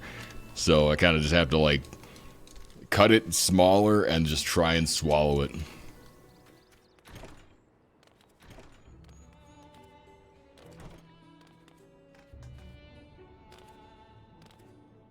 Cheap off-brand's better than Heinz. Yeah, it's not surprising. I know people who love it. Yeah, my brother's a big fan of like fatty cuts of meat. He loves the really big piece of fat, and like he's a huge fan of like dark meat, which I typically prefer light meat. Like, never understood it. But yeah, I can eat the fat. It's just, it's a little bit of a struggle sometimes.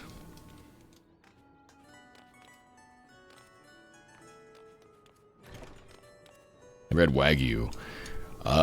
Technically? I don't know if I've ever had real Wagyu. I've had American Wagyu, but... let's see, I had some at Korean barbecue for TwitchCon. Someone ordered a round for everybody, and that was delicious.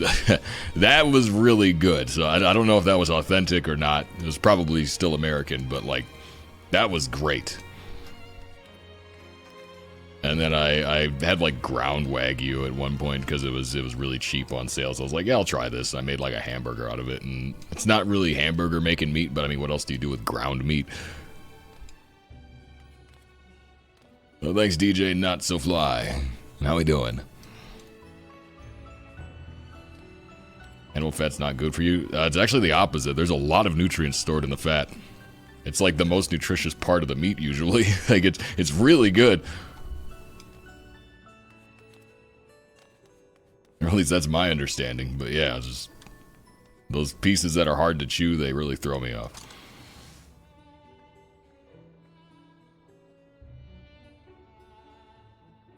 Ground Wagyu defeats the purpose. Well, for some reason they sell it, and, well, it's probably just like the offcuts and stuff, just ground up so they don't have to throw it out, but...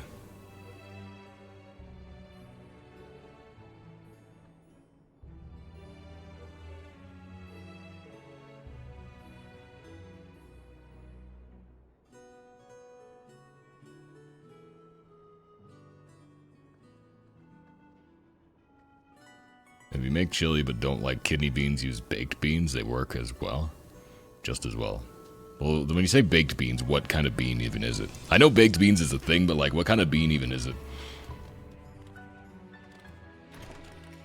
Yeah, animal fats are generally good. Like, that's where the nutrients get stored most of the time. So it's usually like the most nutritious part. That was my understanding.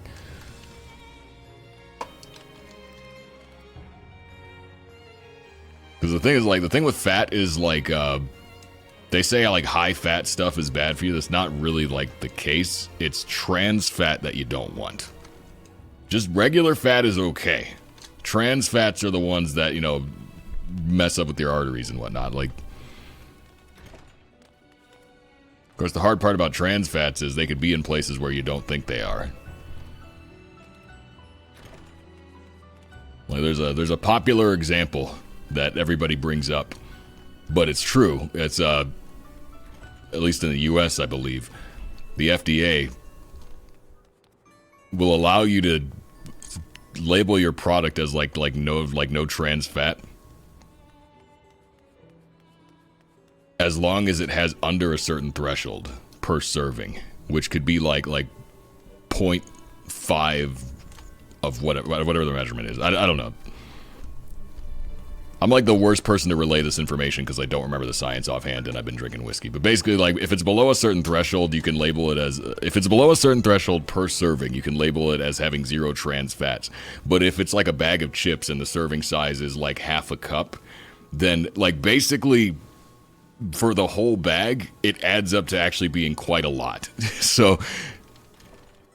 that's what I was trying to get at. Like, there's like little tricks in the way some stuff is labeled to where it ends up being a lot worse for you than you might actually think.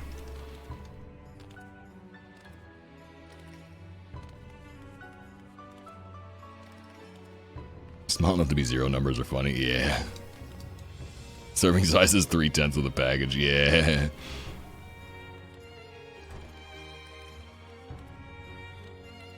%100% grass-fed red meats, heck yeah. The problem with eating good meat is it's expensive. Like, you know, grass-fed red meat, yeah, that's like the gold standard for just stuff to eat. Ari Strunger, thank you so much for that follow. But it's very expensive. Like, it's not affordable, especially if you're trying to feed more than one person.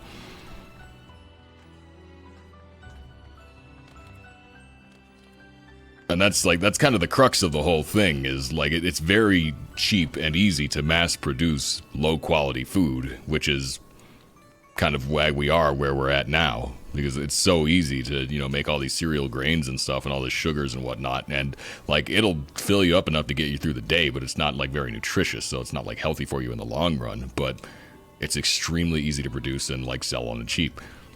And so people are eating, but they're not really getting all the nutrients that they necessarily need. But if you want to actually get, like, all the nutrition that you need, it ends up costing way more, and it's a lot harder to sustain. This bag of Lardos.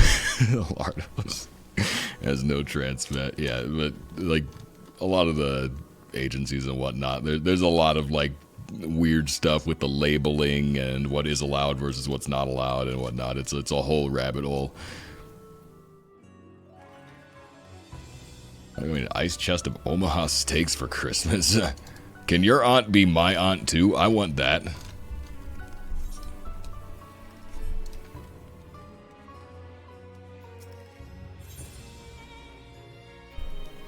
My government would never trick me. What is this? Yeah. Can of soda has 400% your daily dose of sugar intake. Which one is that? I mean, it doesn't surprise me, but like, honestly, though, like, the daily sugar and like the daily values on stuff is already like skewed anyway. I think a lot of that stuff is misleading because, like, your ideal daily sugar intake is basically like none. You want as little as possible. So, like, any amount of sugar like added to your diet is probably more than what you should be eating. Let's see. We want this one.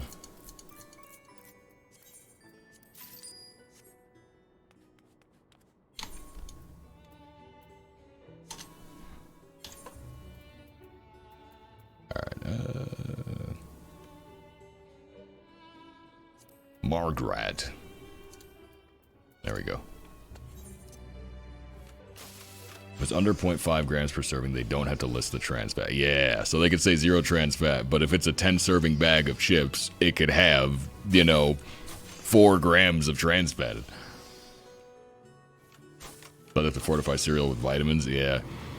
And getting vitamins from like powders and supplements and whatnot is not quite as good as getting vitamins from, just actual nutritious food. It's still better than nothing, but it's better if you just eat better food. But again, like, it's a matter of price. Like, eating good is expensive.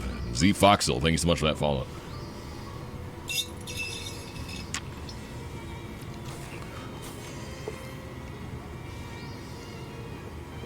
I'm finally sorted out crap nutrition in the new year, so I have a lot of reading to do. Hunted meat's actually really good. Whatever's left over from butchery can be turned into ground meat, gelatin powder, demi-glaze, starter, and sausage. Sausage. Eat way too much red meat? I don't think that's true. Red meat is one of the things that's hard to actually eat too much of. It's almost impossible. As long as it's, like, not super processed meat. Sausages, you gotta be careful, just like, with how they process it. But, like, red meat is generally pretty good for you. Don't take that as, like, actual medical advice, though, because I'm just some guy on the internet. Don't listen to me. But, like, my understanding is, like, red meat is not the devil that it's been claimed to be. Drank one bottle of New Surge and instantly got diabetes. Venison burgers are great and insanely lean. You gotta be careful. The one thing, though, is, like, if you eat a lot of meat, you don't want your meat to be too lean. Because that's how you end up with what they call, I think it's a rabbit famine, was the term. Bison hot dogs, that sounds delicious. Bacon wrapped fillets, 4 steak burgers, 4 ground beef burgers, 4 chicken breasts, and 4 sausages winning. Yeah, that is a certified win. I wish I was winning that hard.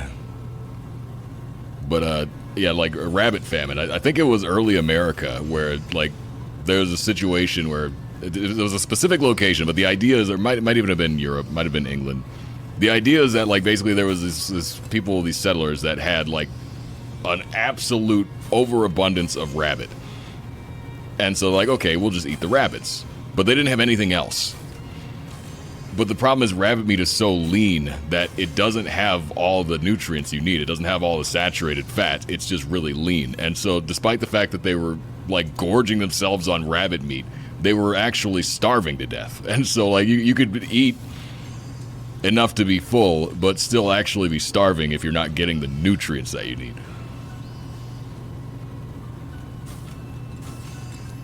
Oh, thank you, Foxwell, and welcome to the stream. Very glad you enjoy the videos.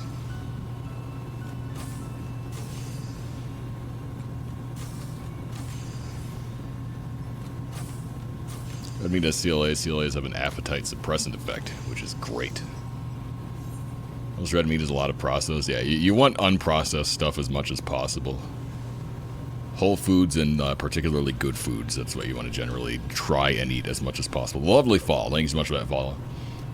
If you know a butcher who makes it from scratch, like my dad used to know, they'd use the suet to help bind it, add enough fat to not make you go nutty. Yeah, I mean, again, red meat generally is, like, fatty, so you usually won't have that problem. Punctuation point. Thank you so much for that follow. It's like the white meat is the stuff that's, like, really lean. Bison is lower than fat than beef. Huh. It's called protein poisoning, apparently.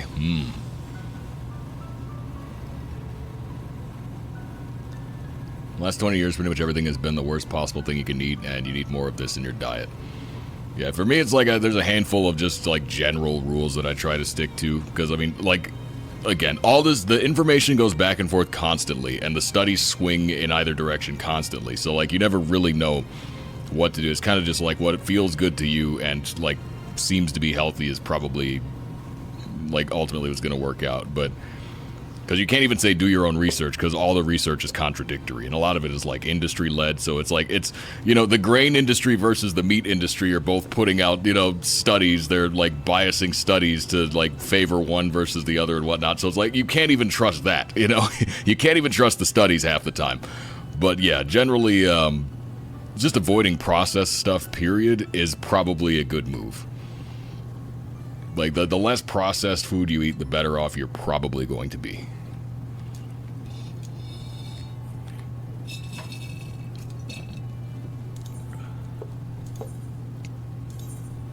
Because, you know, I ain't never seen a Lucky Charms tree, you know what I mean? Like, if it doesn't occur naturally in nature, if it has to be, like, compounded with machines and distillation and, like, cold presses and whatnot, and expeller presses and, like, all that stuff, like, that's where you gotta stop and say, like, okay, what actually is this? Like, is this even food anymore?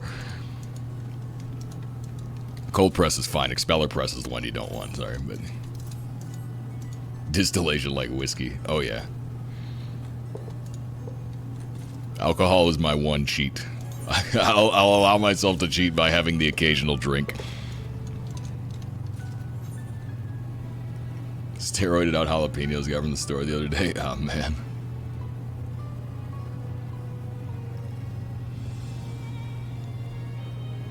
%, B12.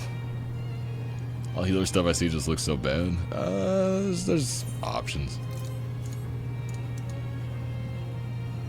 Catfish. Catfish is pretty... I haven't had catfish in a while. I should see if I can find that somewhere. Chocolate is, it depends on what kind of chocolate, first of all, but yeah, it's one of those ones that has ups and downs. A lot of things are like that.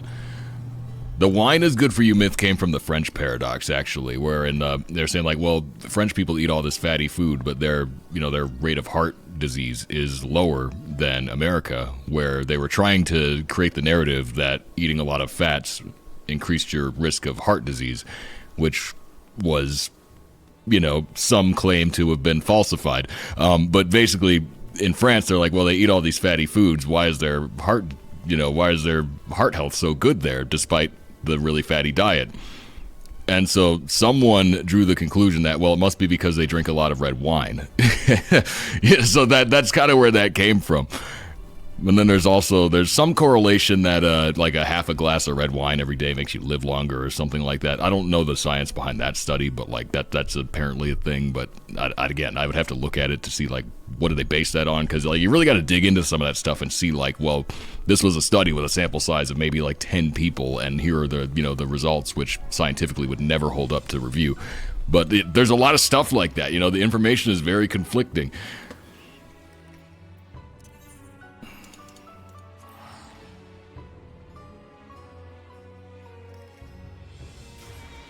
Ma'am, this is processed monolith of ham. Cinnamon Toast Crunch tree somewhere in my heart. Can drink milk, no lactose intolerance. Ancestors gave me lactase persistence. Yeah, I don't think I actually have that. Most of my family is not actually lactose tolerant, so I avoid dairy, because, like, I mean, half of my genetics are definitely not lactose tolerant, and the other half, like, seems to not be as well, so... Telling ancient millers they're poisoning the future of the law. I'll say, like, the thing is, like, ancient milling and farming and whatnot, like, with bread, they used to ferment the yeast or ferment the dough and whatnot. Like, if you eat sourdough bread, that's generally fine. It's the weird, like, stuff that we call white bread nowadays. That's the crap that's, like, not necessarily good for you. It's the super, like, we've got, like, hybridized wheat. They spray it with all kinds of wacky chemicals, and, like, it's a whole different thing from what bread used to be. And plus, they pump it full of corn syrup and sugar and whatnot. Like, look at your bread bag, and I'll be surprised if, like, high fructose corn syrup isn't one of the ingredients if you're in America. Find a chicken fried steak tree someday. Low quality tastes like eating mud. Low bioavailability when it comes to plant food. Yeah. French people eat smaller portions and walk around more. Well, that was also, like, again, they're trying to, like, they were trying to connect fat consumption with heart disease, which the correlation was kind of fabricated. Like, the study was not really that good of a study.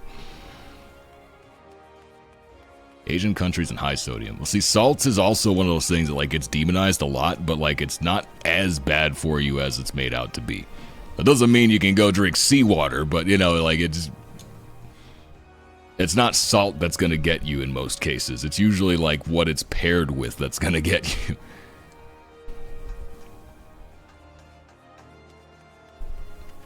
A little bit of red wine does help weight loss. Huh. Had some garbage catfish a while back, and I love a good fried piece of catfish. Got a side-eyed on the menu everywhere I go. Teach research methods and stuff like that always was hilarious, and the pain of my existence. Oh yeah, bad research. Gladius84, thank you so much for that follow. But that's the thing, it's like if you want to send a message and you don't really care, like, because that's the thing, you can fund a study and design it in a way that it gets the result you want, and so many industries do that, and so like they can then make the claim like, oh, here's a study that says that this thing does what I want it to do, so that you'll buy my product instead, basically. And that's like so much of our food industry is built on that stuff. And so we have these long-standing myths that are just wrong. Like just things that are just false. That are only now recently being deconstructed because like there's just so much more attention on that now that people like are able to share information faster. So his bread is a cake, not a bread, pretty much. Bread is sweet and your chocolate is black. That sounds about right. Base bread. Have not heard of that, no. It's pink salt because the salt is not stripped of minerals. Huh. Here in Canada, we had some ingredient used in bread that's also used in yoga mats. That's pretty funny. I think I remember hearing about that. Yeah, it probably was in the U.S. too. Like, because the U.S. is like the worst as far as food quality goes. Like, I don't think there's very many countries that have worse stuff than us. Because we have so much where like they'll have leftover stuff. Seed Rack, thank you so much for that follow. They'll just try and repurpose stuff and sell it as another product. So like, there's a lot of stuff that's just considered like common food products nowadays that started out as literal industrial waste. You know, it's just like, how can we make a buck off of this used up thing? You know. How can we make a buck off of cotton seeds? And now we have Crisco. That's where Crisco came from. It was originally made out of cottonseed oil. Sorry. iShem Gamer, thank you so much for that Tier 1 subscription. You have access to some pretty awesome cider emotes and several mad babies. The whole anti-MSG propaganda. There's a lot of stuff like that where it's like they'll just target stuff. It's usually a competing industry that wants to take some of the business, so they'll say, okay, this thing is bad, and here's the reason why. But, you know, you look at the actual studies, and they're not that well done.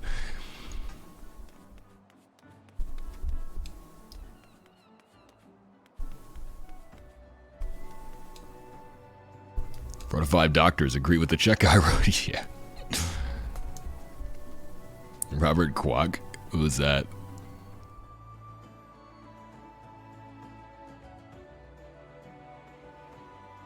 Listerine was floor cleaner. Oh man, that's not surprising. It was in the bread first and later used in mats to fluff the foam.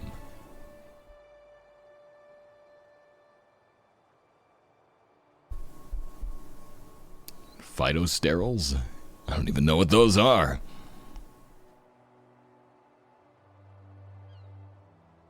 I'm smart, not I can understand scientific studies smart, though. Well, the thing is, like, a lot of the studies, the way they're presented, they're not that hard to understand. It's just, you have to kind of look at, like, you have to look at what the methodology was and, like, what the sample size was. Those are the two most important parts, is, like, what parameters did they measure and what was their sample size?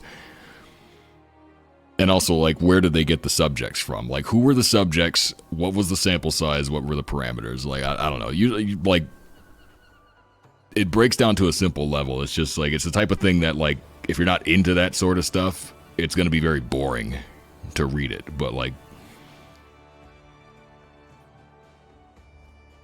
lobster used to be an insectoid pest dredged up during fishing. Now it's a delicacy. Yeah, lobster used to be what poor people ate. It was like food for poor people. It's just, as often happens, you know, eventually some of those poor people got rich and they, you know, kept eating the thing that they always loved, and it became rich people food, basically.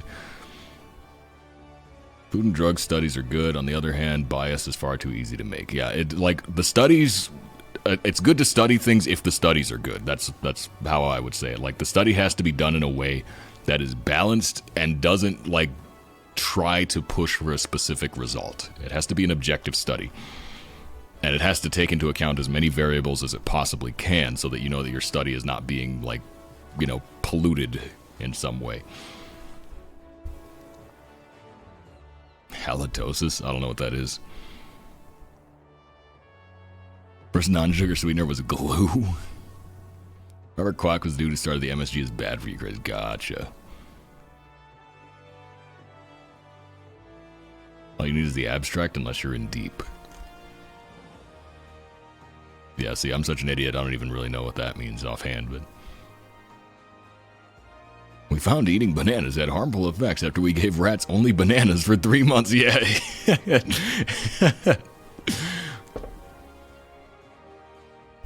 Lamb used to be really cheap. These days it's super premium. Yeah, you gotta think, though, like... To grow lamb, you need a lot of land. And so as the population of people increases, the availability of land decreases. So it's like you know, that's probably why. You know, it's probably just like people had a lot more space for sheep back in the day. Halitosis is perpetual bad breath, usually attributed to diet. I see. It probably is related to diet, I would imagine. Perpetual bad breath, but I mean, like, everybody has bad breath. I don't know, like, breath generally isn't, like, good smelling. The idea of brushing your teeth and using, like mint leaves and whatnot is, like, fairly recent.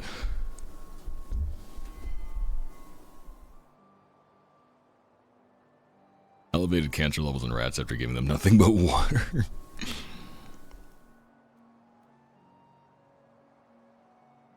Favorite nutrition podcast, yeah. I'll make another disclaimer. I already said one. Don't come to me for nutrition advice, because like I'm not very good at relaying the information, and I'm not an expert in anything. So like I can only say what I vaguely recall. But yeah, if there's one thing I could say that probably is good advice, though, it's just like I said, it's probably better to avoid processed foods as much as possible. That's what I think. I could say that with a clear conscience. I don't think there's really any asterisks on that. Like the more processed your food is, probably worse for you.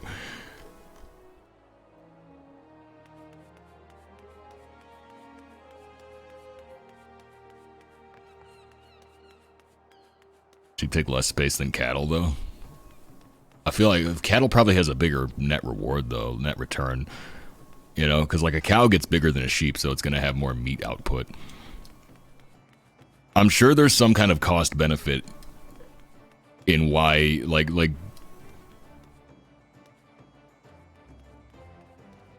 it's got to be some kind of cost benefit thing.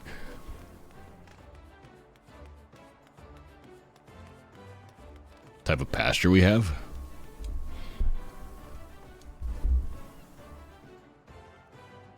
Use the least efficient source of food? I don't know about that. I think it's pretty efficient. Torustan, thank you so much for that follow.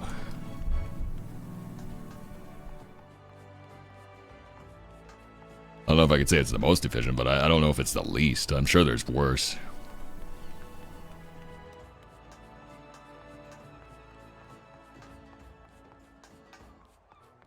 More aligned toward a medical condition, i.e. tonsil stones or the like. Godjul? What's up, Moro?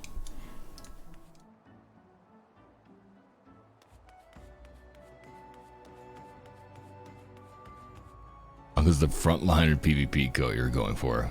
I think I'm like 30 something away. Not that far out. Let's go on, Shotgun.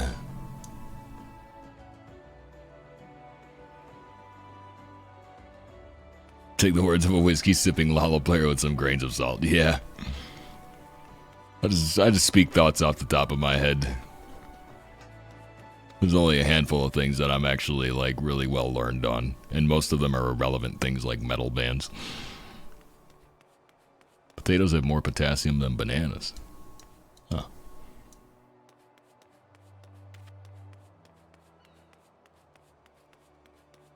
The methane output? I don't know though, cause like I don't know.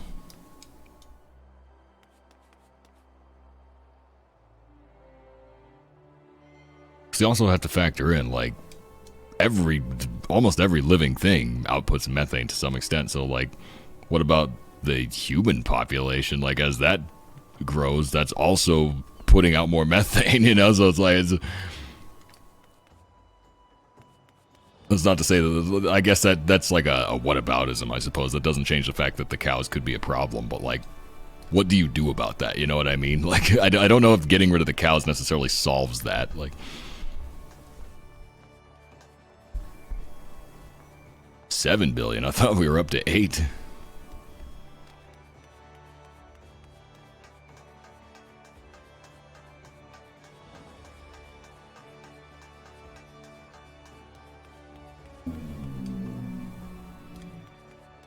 Educate me on metal bands? Oh no, that's a rabbit hole you don't want to go down.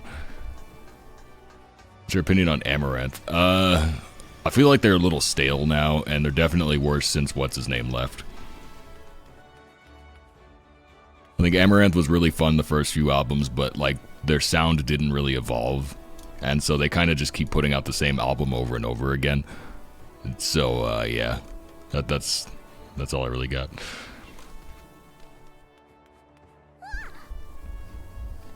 All those farting humans, lol.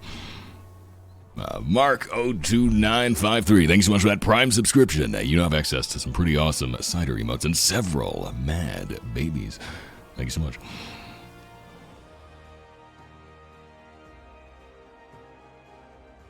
There's equal carbon emissions for all gasoline operating vehicles as is kerosene-based lamps. What? How many kerosene lamps are there? Who's using kerosene lamps?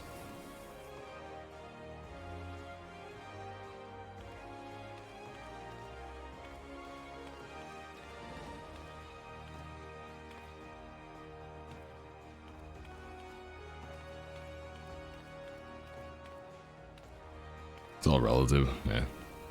I don't know. I don't. I'm not brushed up on my details on that subject, so. Imagine that Glorhammer's coming to the States. Turns out my roommate's going to see them in New York City. I feel like we talked about this already. He doesn't care that they lost the original Angus. Yeah, see that? Yeah, we definitely talked about this. Because to me, that would be a deal breaker. It's like, I would see them if they were, you know, in town, just because why not? You know, it's a probably still a good show, but it ain't the same. It ain't gonna be the same. You need Thomas Winkler. Like, if I would already be kind of on the fence about it, seeing them without Christopher Bowes, because he stopped touring after, like, the first album. You know, he got someone else to do the wizard costume. And he writes the music, but he doesn't tour anymore. He tours with Ailstorm exclusively.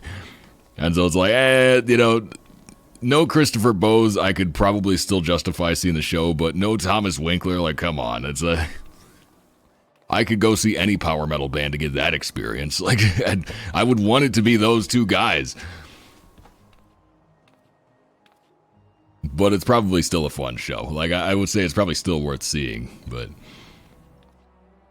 I wouldn't be very excited about it, personally.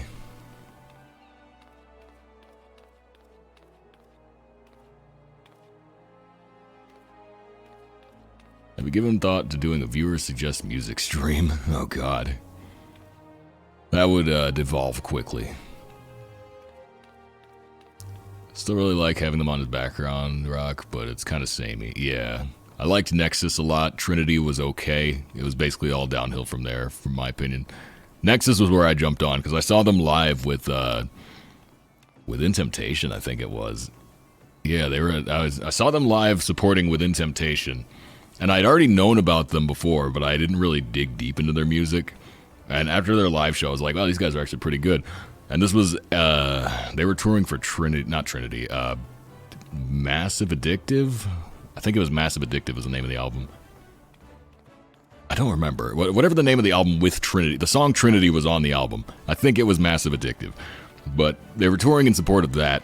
And, yeah, so I bought a copy of the Nexus at the show, because their new album wasn't out yet, so I couldn't buy that. But I ended up really liking it. But yeah, after that, they pretty much just kept putting out the same album over and over and over again. So, like, I love the Nexus, but everything after the Nexus kind of just feels like the same thing. Everywhere without electricity, or it wouldn't be economically feasible. Huh.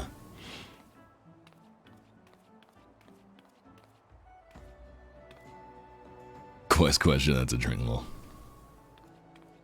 It's supposed to be grasses. Yeah. Yeah, the clean male singer left a couple of years ago. And also the screamer got replaced. After Nexus, they switched to it. They got a different rough vocalist. I think it might even be a different guy now, but they still have, oh God, what was her name? It's in my mind somewhere. I know her name. Elise Ride? Elise Ride. That's her name. Or Elise or whatever. I don't know how to pronounce it, but she's still in the band. But, yeah, the other guy is gone. I think he's with, like, he was doing something with the guitarist from In Flames. I think that was his latest thing, but I don't know what he's up to now.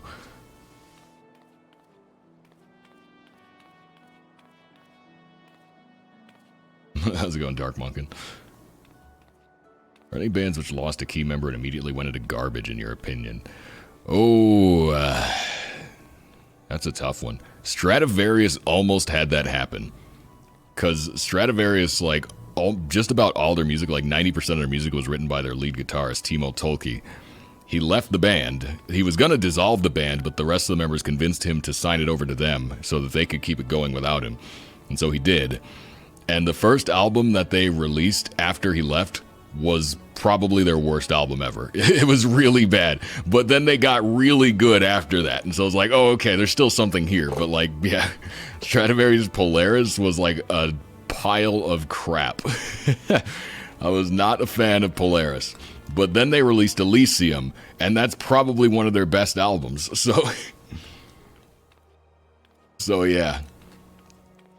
That was one case that almost turned to trash. I would say Alan Land got a lot worse after Magnus Carlsen left the project. What do you think of Camelot? I'm not deep into Camelot. I've got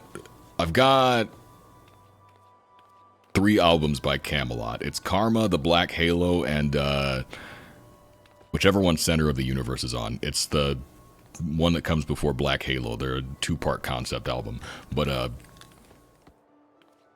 yeah, I don't know. Camelot's just okay, but they also have that problem of kind of sounding samey. Like, they don't really mix it up too much with their music, so it's like what you get is usually pretty good, but it's not gonna like blow you away because you kind of know what to expect. So they're pretty consistent, which is good, but they're also pretty consistent, which is bad.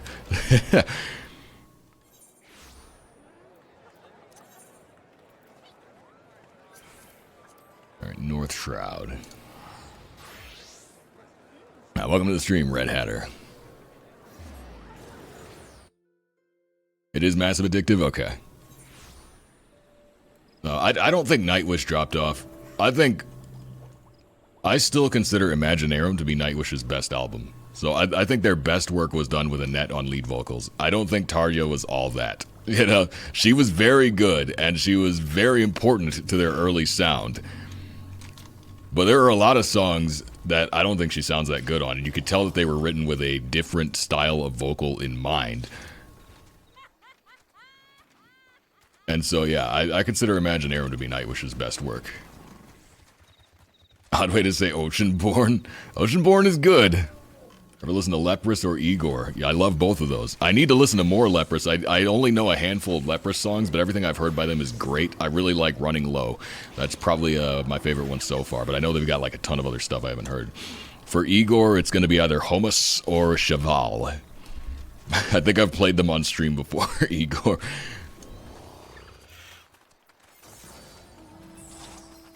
But yeah, Igor's great because he's the guy that, like, he'll turn anything into an instrument. He just, like, sounds, you know. It doesn't have to be, like, a guitar. It doesn't have to be drums. It could be, like, a 55-gallon steel drum. Or...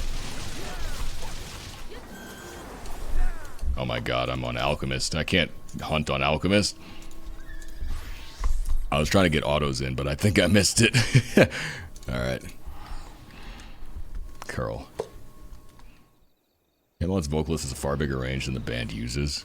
Yeah, but I mean, like, having a wide... I used to be really into the vocal range thing back when I was, like, younger. But after a while, I realized that it really doesn't matter how high you can scream if it doesn't sound good. And usually it doesn't sound good. So it's like, there's no real practical application for anything over, like, a B6. You know, like, it starts to be useless. And, like... So, yeah, there are a lot of guys that have these crazy ranges, but... you almost never find a use for it. You know, there's some people that do it really well, like Leprous being a good example. Einar Solberg has a really wide range, and he uses it a lot. You could tell he really loves to sing those high-pitched wails because he always does it. You know, in his solo work, he does it a lot too, so it's like it's clear it's something he enjoys doing. And he gets great effect out of it. He kind of turns his voice into an instrument, and it's incredible. It's gonna be yellow mode. You can hunt on Alchemist if you're not a coward. I didn't manage to get the auto. Should listen to their latest album. I've heard, is it like Opus of the Night or whatever, Symphony of the Night? One of the singles from it, and it sounded a lot like their earlier stuff. And it was good, but it sounded a lot like their earlier stuff. It's like, oh, okay, like, you know, I've pretty much heard this before. Am I in the right instance? It's instance 3. Dark Gaiden. Thank you so much for that follow.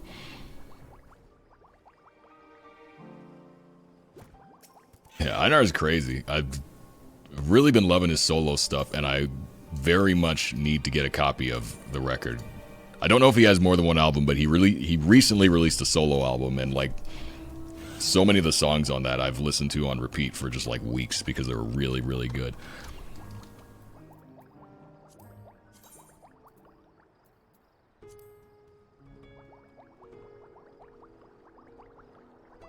Are you planning fishing achievements? I don't know when, but I am planning on them. So yeah, I don't know.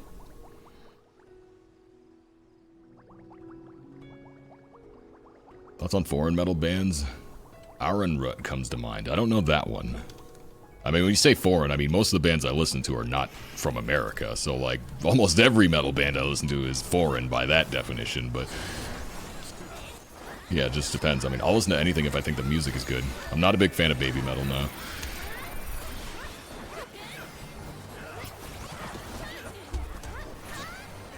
I feel like baby metal is a fun gimmick, but, you know, they have their gimmick, which is we do J-pop choruses with death metal verses, but it kind of feels like,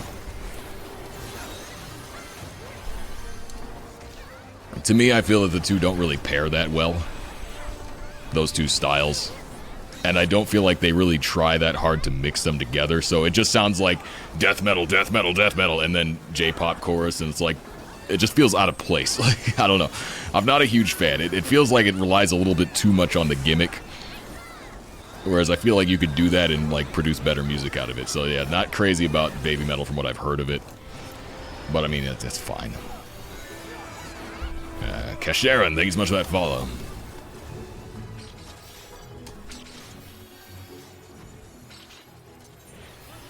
Alright, what else is up? There is Alira, Central Family.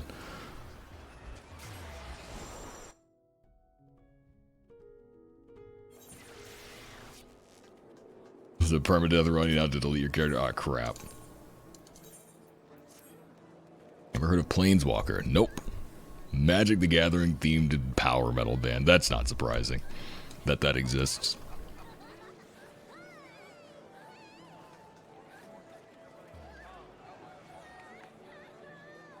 Very much weeb metal.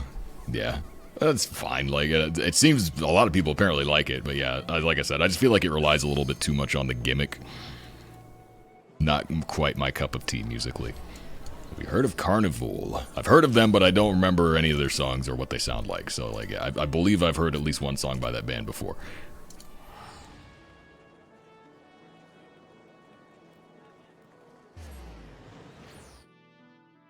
Back in this case, meaning vouched for. Yeah, but so is Lady Gaga, but that doesn't mean I'm going to listen to Lady Gaga. Like, you know, it's just, it doesn't mean it's for me.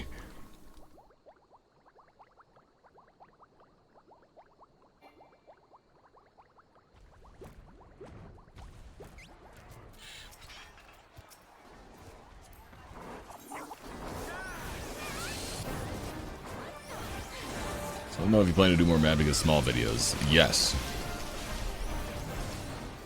But as always, I don't know when, so. Oh, suit? Oh, thank you. It's the most Christmassy I could do with what was in my closet.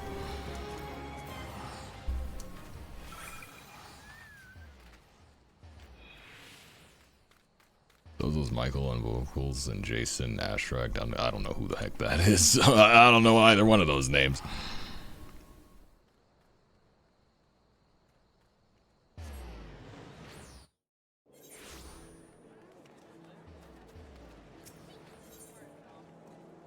No red wine tonight. Oh, yeah. I need to get this jacket dry cleaned, actually. It's about due for it. Opinion on Rammstein. If you want my honest opinion, I think they're kind of boring. Like, I know that might be controversial to say, but they're kind of boring by my... Just not the kind of music I'm into, really. They've got good stuff. What they do is good. They're good at what they do, but it's not my cup of tea.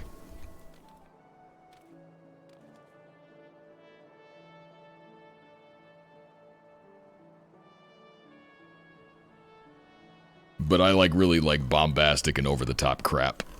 Oh yeah, their pyrotechnics are some of the best in the industry. Probably the best, really, but like, yeah. But as far as their music, it's like, I could take it or leave it. It's whatever to me. Like, it doesn't really strike me. It just, like, I don't know. Their music doesn't resonate with me. It's just not my style. Which is funny, because, like, I don't know. I don't mind industrial. And I'm sure if I listened to enough of their songs, I could find a lot that I like. But, yeah, it's just not one of those bands that ever really, like, caught me. Lorna Shore, of course. Of course I know of Lorna Shore. Like, anybody that listens to metal probably heard of Lorna Shore like 3-4 years ago. Or was it 2 years ago? Whenever Will Ramus joined the band, it hasn't been that long, but like, yeah, like, To the Hellfire was a big meme in metal for at least a couple of weeks. So yeah, and my brother is now an avid listener. My brother listens to a lot more like deathcore stuff than I do. He goes into like all the really like heavy crap. I listen to some like heavier stuff, but I'm more into like, I really like power metal, you know? I like stuff that's melodic. I like prog metal. I like stuff with melody and tone. I'm not as crazy about the super heavy like rhythmic chugs and stuff. Like, I still love that stuff, but it's just like, it's still second to like prog for me. But yeah, I know of Lorna Shore. I know a handful of their songs. They also have that problem where they're kind of samey. And I had a moment actually the other day, it was a couple of weeks ago. My brother was, because whenever he comes over, like I said, we do like family dinner every Friday. He always connects to my my speaker system in my living room and just puts on random music. And oftentimes it's deathcore because that's what he listens to. But he was playing a Lorna Shore song. And, you know, immediately I'm like, okay, this is a Lorna Shore song because I could tell that's Will Ramus on the vocals. But then I had this realization like halfway through the song. And I looked to him, I said, like, you know, from this track you can tell that the drummer is the most talented guy in the band. And that's basically, that's my new impression. That's my new opinion on Lorna Shore. The drummer is carrying them hard. They're pretty good, though.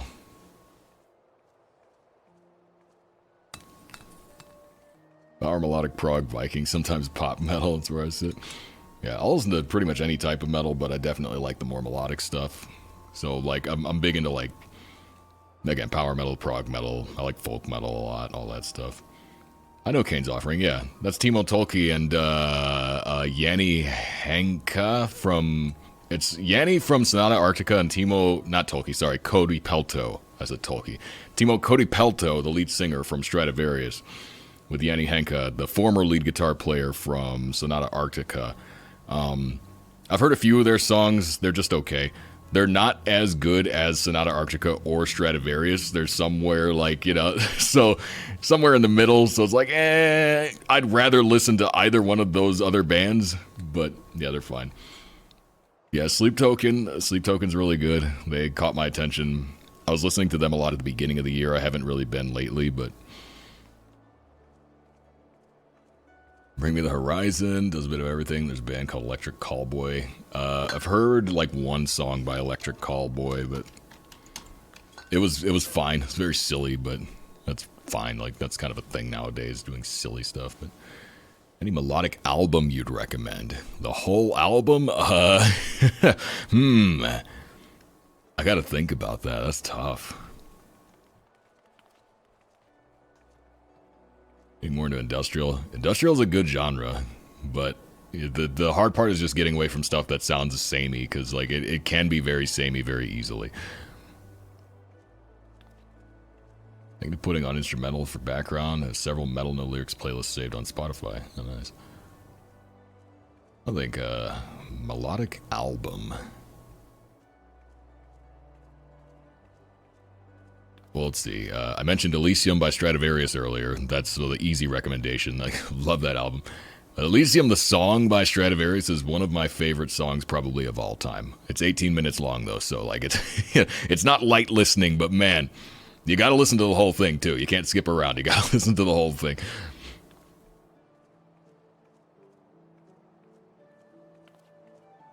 Thoughts on Polyphia? Not really my cup of tea.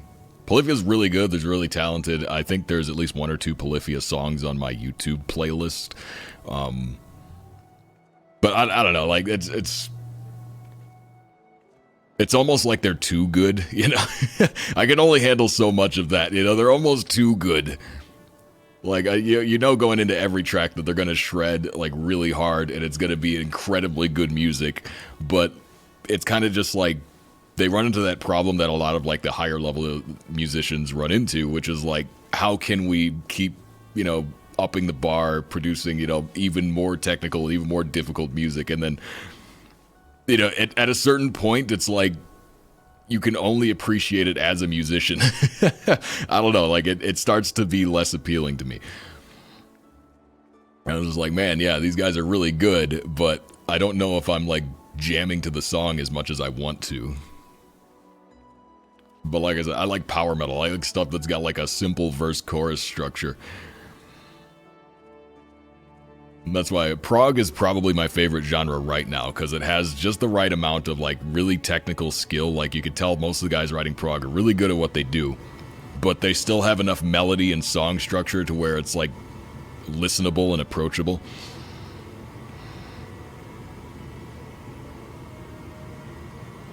Device. I don't know Device. Slipknot and the Devil Wears Prada. The Hue. I've heard a few of their songs, but that's about all I can say about them. It was pretty cool, but I never really dug any deeper than that.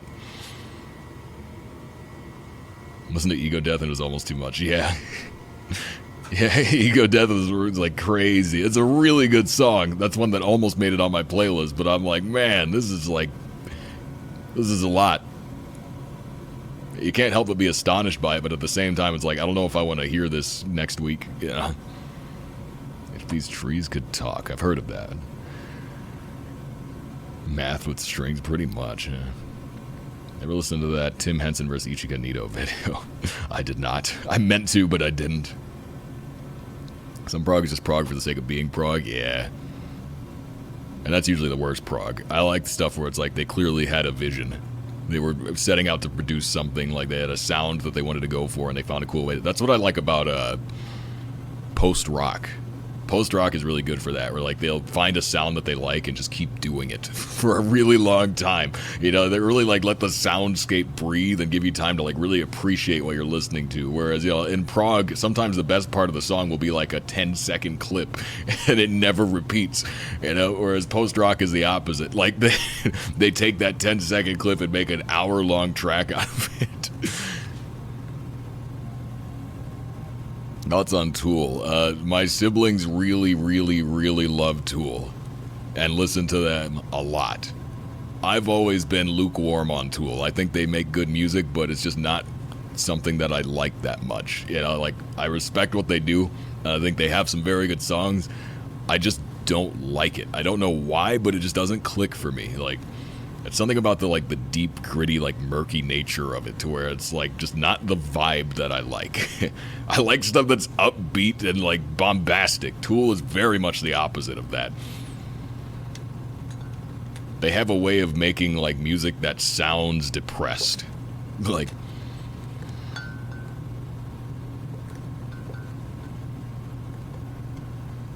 Carpenter Brute. I've heard of them, but I haven't listened yet. The only Carpenter Brute I've heard was they did a feature with Gunship. Gunship featuring Carpenter Brute. It was something like Dance of Death or whatever. Like, it's an industrial track. It's pretty good. It's not metal at all, but it has cat girls on it.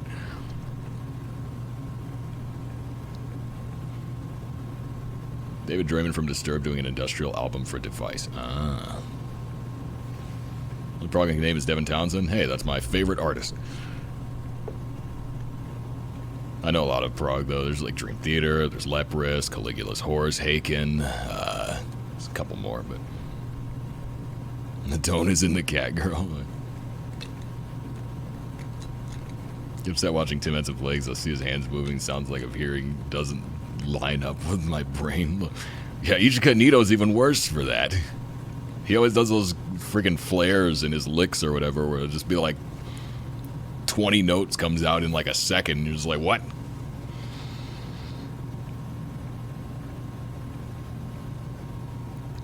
Arion, yeah, Arion. Yeah, Arjen Lucassen has too much music. I need to listen to more of it. I've heard a handful of his stuff, but like I need to listen to more of it. Star One is definitely my favorite project of his, just because it's like it's metal, you know. So it's basically power metal, written by a prog guy, and it's really good, featuring some of the best vocalists, you know, in the industry. And so it's like you can't go wrong with that. I love Star One. But yeah, the handful of Arion albums I've heard have been really good, and they always manage to introduce me to some incredible artists. That's how I found Devin Townsend. It's friggin' the human equation.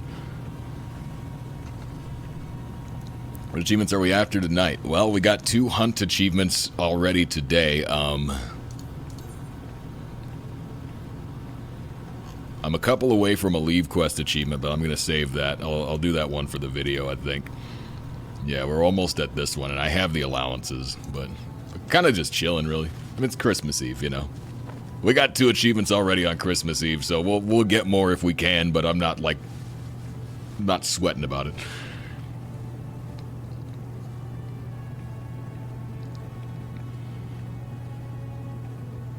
Collaborations are insane. Yeah, he's pretty much... Him and Tobias Sammet have pretty much worked with everyone in the friggin' metal scene, period. They even had a song joking about, like, competing to see who could get the better guest features. Talking about how Arjen Lucassen had Bruce Dickinson from Iron Maiden on, I think it was Universal Migrator Part 2. And Tobias Sammet got Alice Cooper to do a song. And so they'd go back and forth about, like, who could get the better guest features on their albums. Which, I will say, I think Arjen Lucassen is a much better songwriter than Tobias Sammet. Tobias Sammet's good, but he always falls back on the same structure. Like 90% of his songs are verse, chorus, solo, chorus, chorus. Like he just does the same, like his music writing is very formulaic. And once you figure out the formula, you know exactly where the song is going to go. And so it makes it a little bit underwhelming. Whereas Arjen Lucassen is a prog guy. So like a prog song might have 2 or 3 different choruses. Maybe the chorus repeats, maybe it never does. You know, like it's not structured in a way that's predictable, and I like that a lot more. That's one of my favorite things about prog, really. But although I also love the indulgent nature of power metal, where it's like, hey, the chorus is the best part, let's just repeat it as many times as we can. That's also fun too, depending on the song. But I like the creativity that goes into like you know, differently structured songs where it's not predictable. First relic achievement you're going to go for.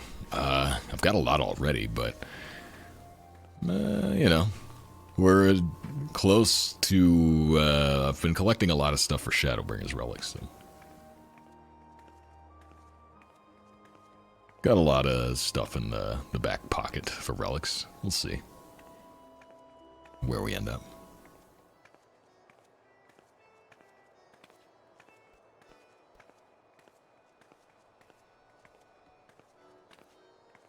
I gotta get some more drinks.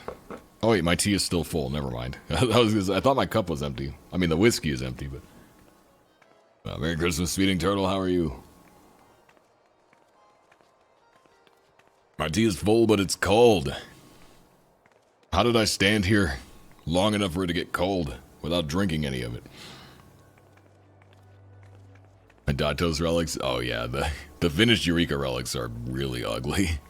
The Pyros ones look great. That's the weird thing. The Pyros ones look really good, and then you get to the next step, and they're just, like, atrocious.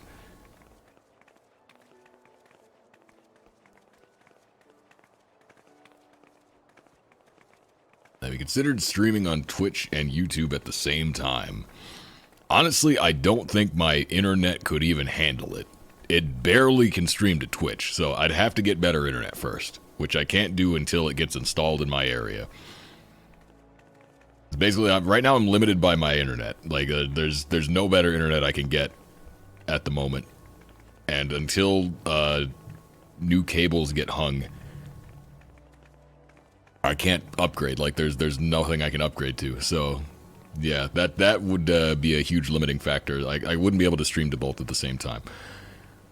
I have considered trying to stream on YouTube just to see what would happen, just because I've never done it before, you know, and like most of my audience comes from YouTube anyway, so it'd be interesting just to see like what that would be like, but I don't know how to stream on YouTube. I'd have to set everything back up again. Like, one of these days I'll do it just for funsies, but I don't know.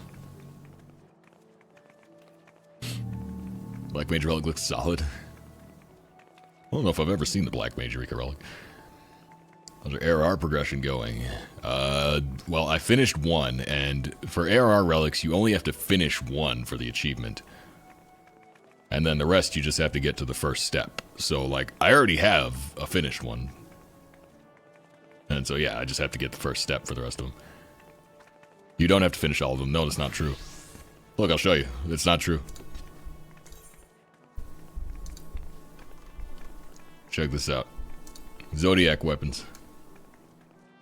You do if you don't, you're a coward. You don't have to do it. Look, obtain a Zodiac Weapon Zeta. That's the last achievement. It gives you the title Z. You only have to do it once. And then, there's Relic Weapons. This achievement is for getting the first step. Obtain Cortana and Holy Shield. That's the first step. So there's a first step achievement for everything. There's an achievement for getting every first step.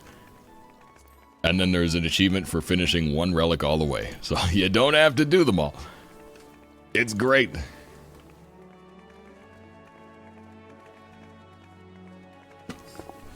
Fiber internet plus having a dedicated streaming PC can make a dual stream good. Probably, yeah. Definitely need the internet though. Like, not gonna be able to do it on this internet.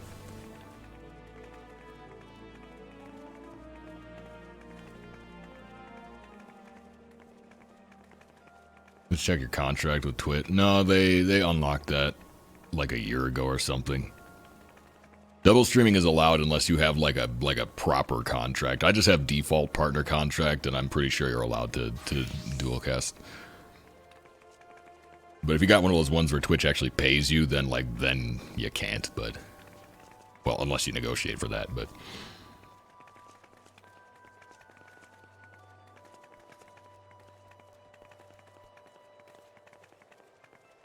need them all, lol. Yeah, I would probably want to complete them all at some point, but for achievement's sake, like, not necessary. And so, like, yeah, I'll probably get all the first steps for achievements and then worry about the rest later.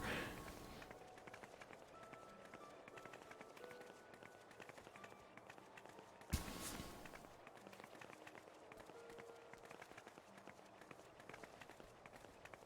was dreading that huge grind. Yeah, it's not as bad as it seems.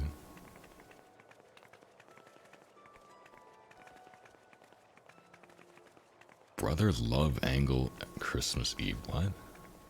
What? Yeah, one of those, you're getting paid.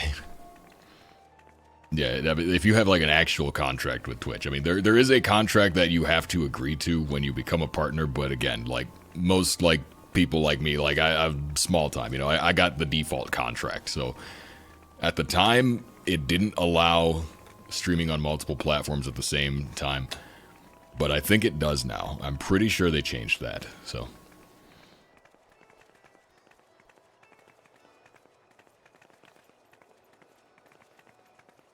because yeah, it used to be basically anything you streamed on Twitch was owned by Twitch for 24 hours, and you weren't allowed to repost it within 24 hours. So if you like did a stream, you couldn't post the VOD right away. You weren't allowed to, because that was breach of the contract. You had to wait until the next day. It had to be Twitch exclusive for 24 hours, but again, I'm pretty sure they got rid of that.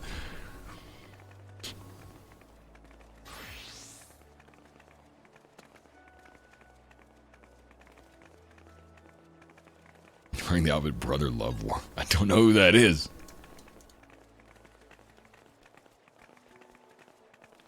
Let's see. Brother Love. This is one of those Google searches that could go really badly.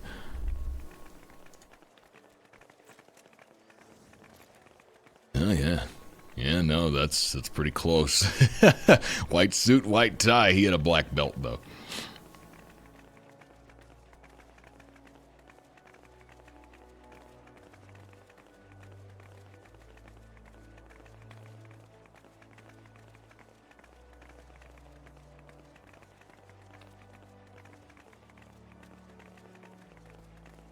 Nice.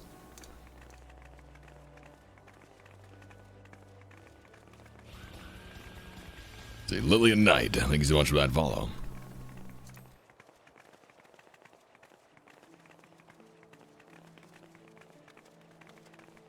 Was it the Black Mage one? Yeah, I don't know. It's I find that to be not so good. Okay, it's better from this angle.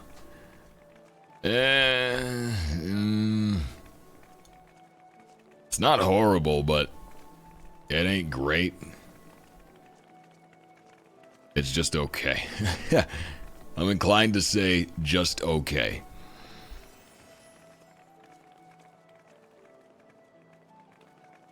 There's certainly way better Black Mage relics. Sky Steel Tools win. Oh god. I did one of those, and that was back in Shadowbringer, so it was a little bit harder back then, but it'll be interesting to grind out the rest of them.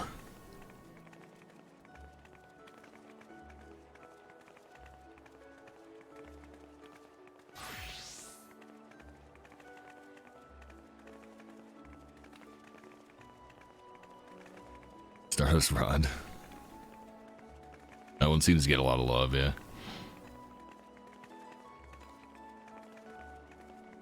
Time is at 7 o'clock. I should probably do something. We got a good amount of time left. Definitely enough time to do something, but I need to choose something to do. Otherwise, I'll just stand here for 3 hours, and that seems like too long to just stand here. But I'm gonna be right back first. So.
Our turn.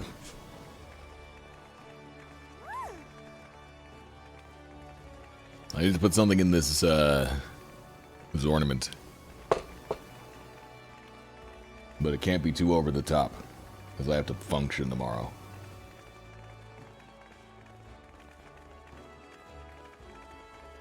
I don't have any tonic water. Maybe I do gin and soda.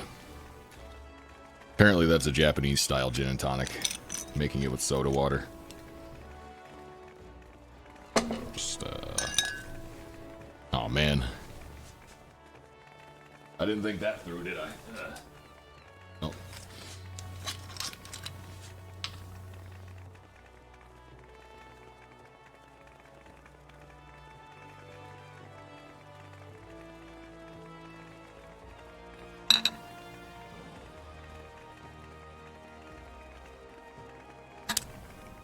I think the lore is that there was a point in time where tonic water was banned in Japan. So they would make the drink with soda water instead.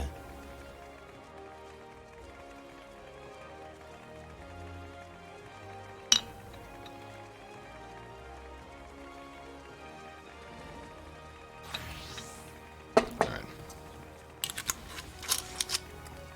Part of your video and you said cheers to the Silverme who has to edit this. Oh god, yeah. That's the weekly struggle. Usually like once, you know, once out of the week. It's typically like Monday night into Tuesday. I'll have a couple drinks. But man, sometimes those recordings get out of hand.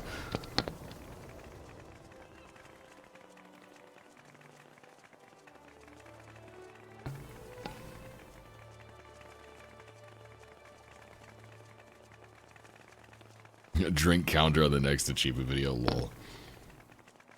Craig, I don't think you were here when I was telling the Peachy story. Drunk blunder reel. Yeah, the amount of me drunk and rambling that I cut out of that video is a lot. It was a lot.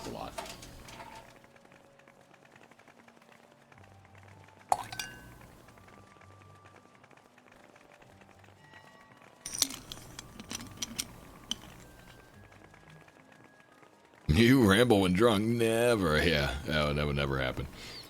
Doesn't sound like me. Must be fake. Crap, I just remembered I have to drink this out of a straw. The worst way to drink anything. Marlboro.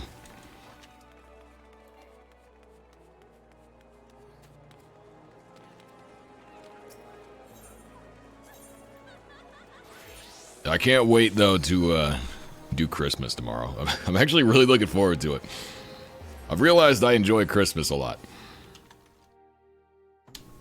The troll potential of giving people a wrapped box with something random in it is just so great.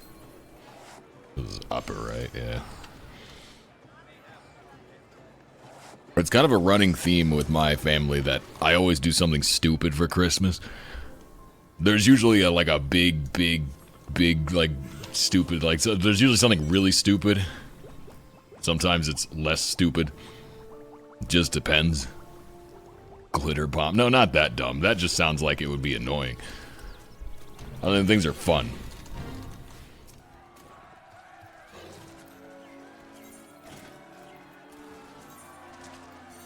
Like, the first time was, I gave a box to my mom that was, like, gigantic. This is as big as a box could get. And she unwrapped it, opened it up, and inside it was another box that was wrapped up. That was almost nearly as big. And it was addressed to someone else. So she passes to that person. And they unwrapped it, opened it, and inside is another box that was nearly as big, addressed to someone else. And basically it was a gift that everybody had to open, and inside it was a gift for someone else. And eventually it came back to me. And the last box was like this big. It started out like gigantic. And it was a Pop-Tart, and then I ate it.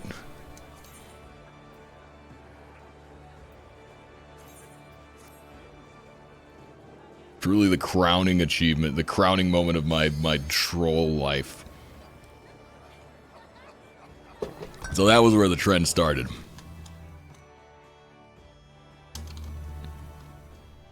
I've got video of it somewhere.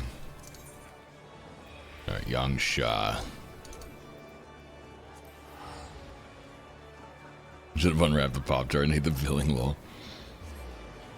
But then, like, yeah, there was... I did usually do something stupid every year. I try to come up with something dumb and funny.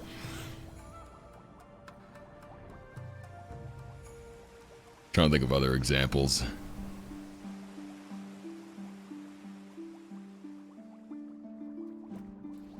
You seen the wrapping presents meme on TikTok? No. No, I haven't.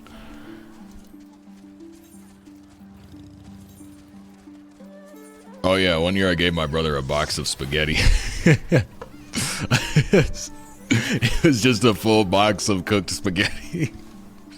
It was a pretty big box too.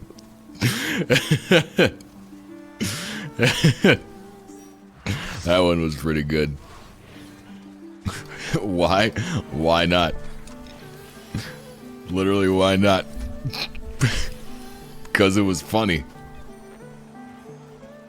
Did your family has cider love? No, they're getting something dumber.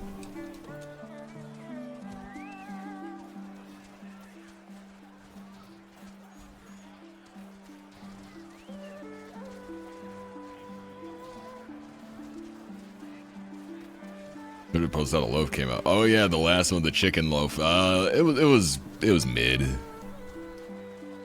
It was really spongy. It was like very fluffy. Stella Bella, thanks so much for that follow. My dad a cigar he liked, put 2 ping pong balls on it so it looked like a dog.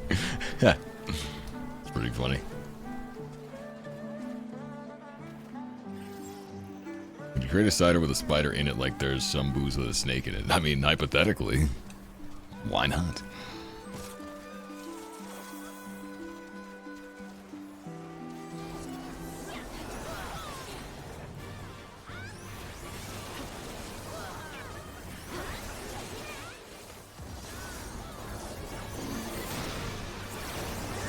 Oh yeah, I once gave my brother-in-law a 24-pack of soda, but all of the sodas were individually wrapped. And one of them was just wrapped in duct tape. The whole can just covered in duct tape, which wasn't even my idea, mind you, but it happened.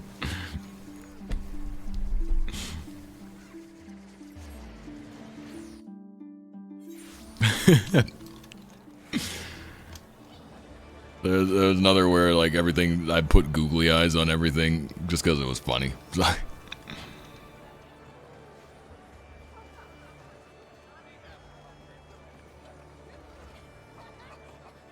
Present saw.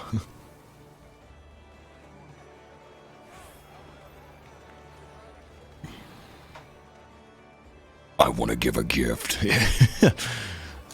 There's a really ugly picture of my younger brother from when he was like 10, but it's really funny, and so I kind of like turned it into a meme, like a family meme. And so one year I printed a bunch of them out, and I gave everybody a framed copy of it. And I was also like when I went over, I had a bunch of them, like small copies of the picture in my pocket and like double-sided tape, and just over the course of the day I was just hanging them up around the house until people noticed. It took a while. I got a lot of them up. And so I would like take a picture frame that had a picture on the wall that already was like framed. I would just stick the ugly picture over top of it until eventually like 10 to 15 of the pictures in the house were just this ugly face. And I was just waiting for people to notice. There was one, I put one like under the toilet seat. This was at my mom's house, so it's like you lift the toilet seat and just staring back at it. Yeah, I always do something stupid for Christmas. I just troll my family because it's fun.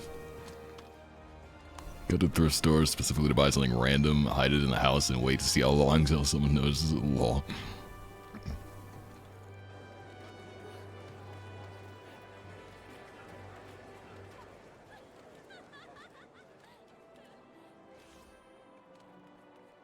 Well, this is stupid because I don't know, like, for a long time, for most of our lives, we didn't even do Christmas. We only started doing it, like, it's not really recent now. It was a good couple of years ago. But, like, at some point, we just started doing it again.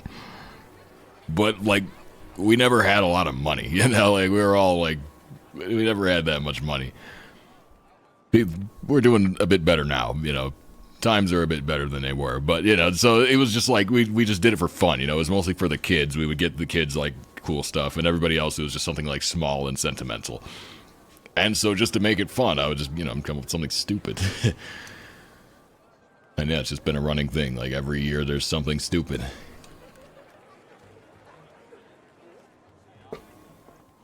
Record is a solid week of Funko Pop in the dining room. Oh, God. How's it going, son? And Merry Christmas. Mother-in-law's toilet put googly eyes on it and a bit of text that said, "Oh, yum, pee and poo." And it didn't take long for someone to scream and laugh. Lol. What's the plan this year? What is the plan this year? Nah, been well. Did I do anything stupid this year? I blame the whiskey gin combo right now for my brain not working.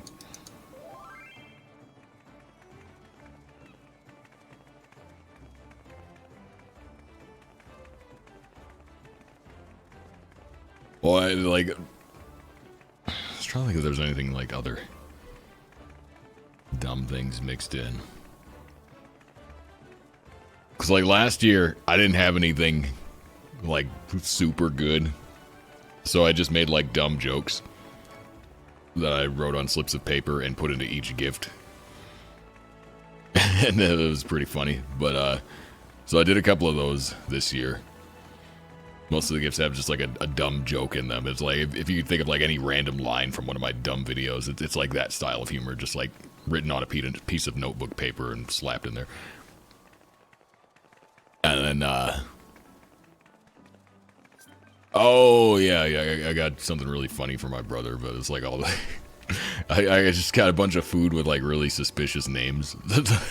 Everything I could find that the most sus name. So it's like, you know, ding-dongs, there's stuff like that, ding-dongs, you know, things of that nature. I was looking for spotted dick, but I couldn't find it. I couldn't find a store that sold it. I really wanted to get spotted dick, but, like, I couldn't find any.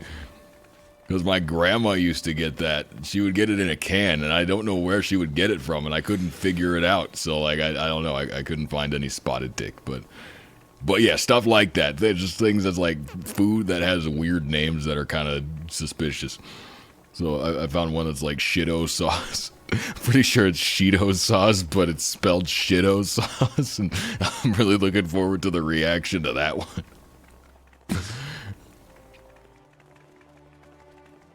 This is like a big box with, like, all this stuff in it, and they're all individually wrapped, so he has to unwrap them one at a time. And then I got a frozen pizza that I'm going to cut into 8 pieces and individually wrap. And then I'm gonna put them back in the box and wrap the box and make someone open it. And everybody's gonna get a piece of pizza.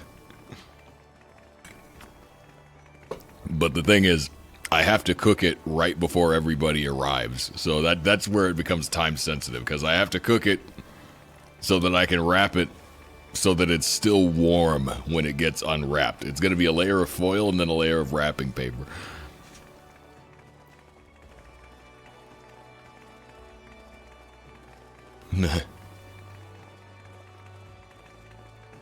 Brother-in-law asked for cash, specifically without an accompanying card because cards suck, so I had the bank give me $20 in ones, crumpled them up, and gave some to each of my family members. Then we all pelted him with them yelling, "Merry Christmas." Sounds incredible.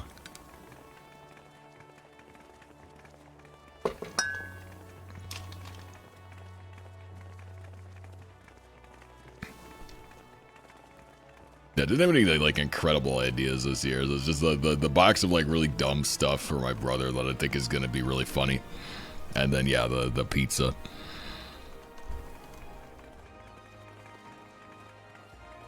And then like I said, I put like little silly notes into everybody's gift. So most of my effort has been going into just decorating the freaking house, which I'm still not done with. Ugh. That's what I'm going to be doing after stream ends tonight, just going to finish decorating everything.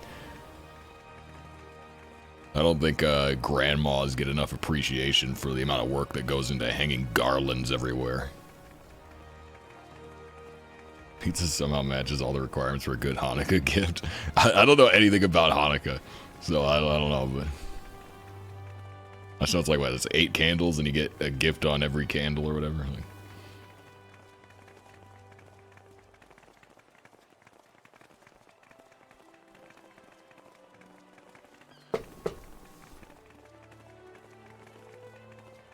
what's the deal with... Wait. Am I crazy, or was Hanukkah spelled with a C in the past?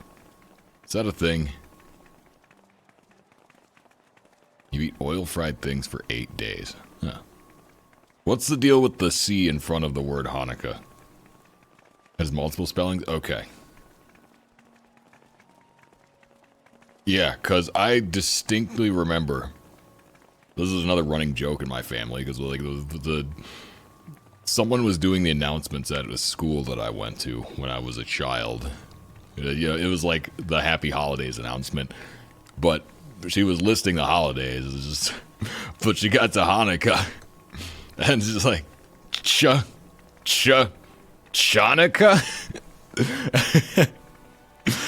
And that just like stayed with me my whole life. Because, you know, like, I was in like 4th grade or something. I'm looking around like it's obviously Hanukkah. I knew that even then, but here's this adult at a pretty high position in the school who apparently didn't know that.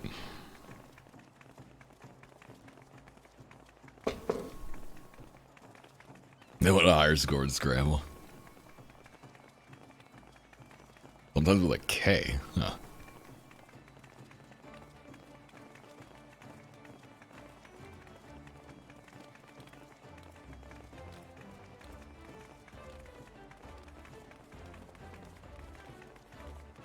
Someone called it Chanukah. Like Chattanooga.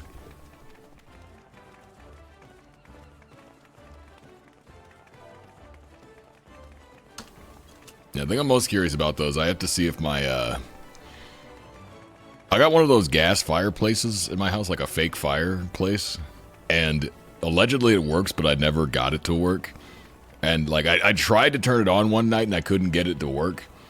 But I found that there's another valve on the gas line. There's like 2 valves on the gas line that's connected to it.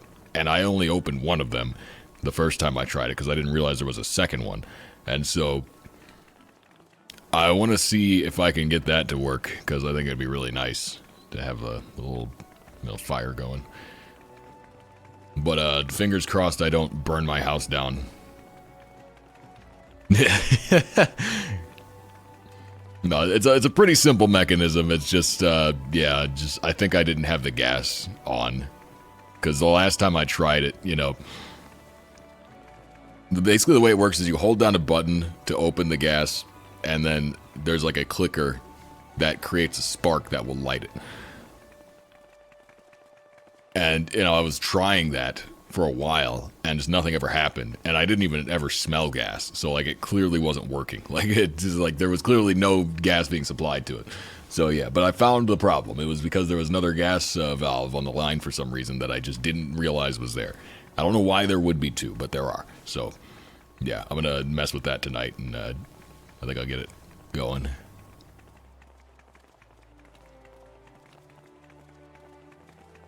Nah, I mess with gas lines all the time. I'm not... Listen, I extended my gas line so that I could move my dryer closer to my washer so that I'd have like 3 extra feet of floor space in my basement.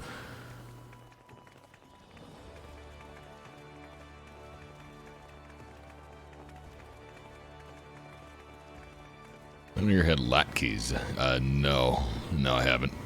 Has anyone here had cock? That's another thing I got for my brother for Christmas. It's Kaak. Apparently it's Lebanese. I didn't know it was a thing. I just saw it at the store and I was like, okay, that's going in the box. Cock.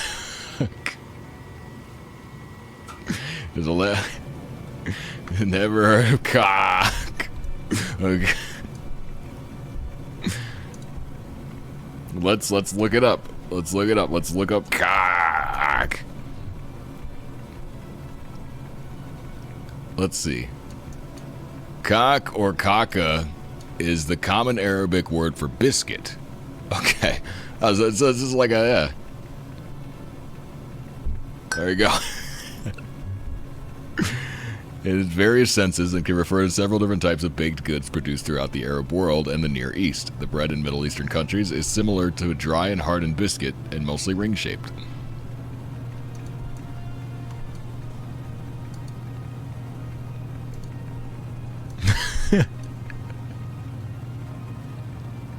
Because, okay, yeah, I don't know pronunciation.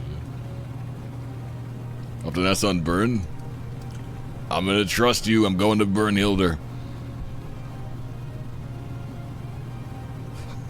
That's what they mean when they say it tastes like cock. Yeah, that must be what they mean.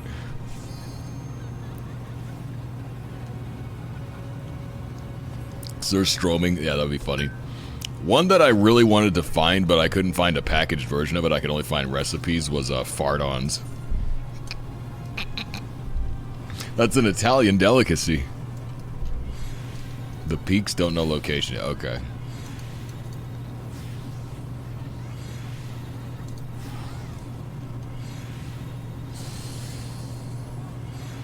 Got Hagelslag for Christmas. Fart on. Apply directly. The fart-ons are Spanish. I think they're Italian. I think it's Italian. It's either Italy or Spain. It's one of those friggin' weird countries, but it's like some kind of like dough cake. It's like a breadstick, but with sugar on it, basically. But it has a really funny name, and so I was hoping I'd find a packaged version of it, but no, you pretty much gotta make it yourself.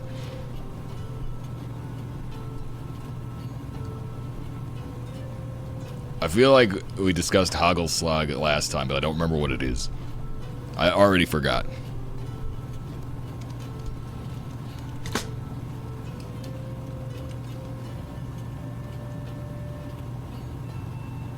Durian fruit. Apparently jackfruit's pretty up there as well.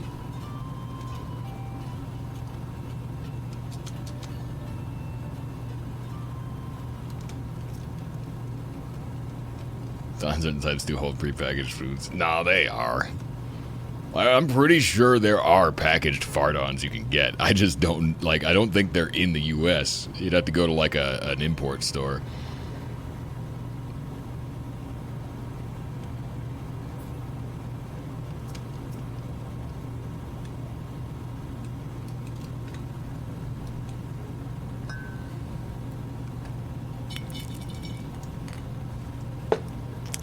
Yes, imported fart-ons.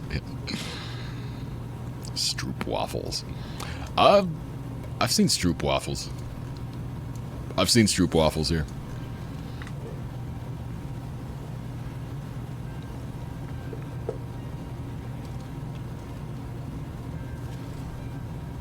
You know, my niece's toys have made it absolute less.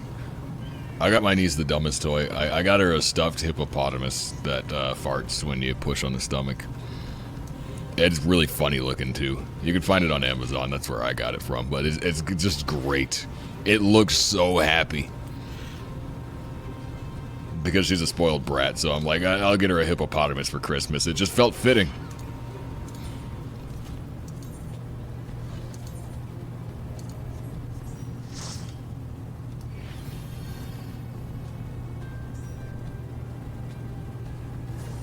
We received thousands of Stroop waffles at the shop within the past few months. That's very specific.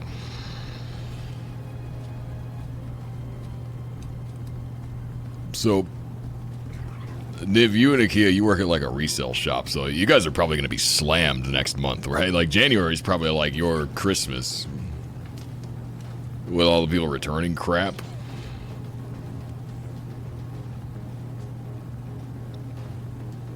Never heard of actually getting a hippopotamus for Christmas. I wanted to get a really big stuffed hippo, but I couldn't find one. Like, granted, I also, you know, did it at the last minute. So, like, I waited a long time because I'm lazy and I procrastinate. So, like, if I had started shopping earlier, I might have, but...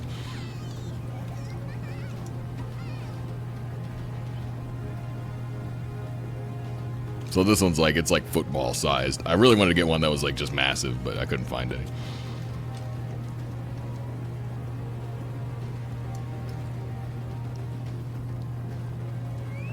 Stuffed animals where you remove the first layer of fuzz to reveal what the stuffed animal is? Oh god.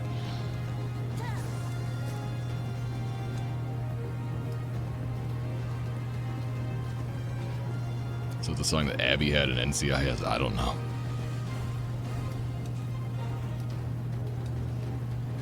Bitter Ballin and freaking Dallin.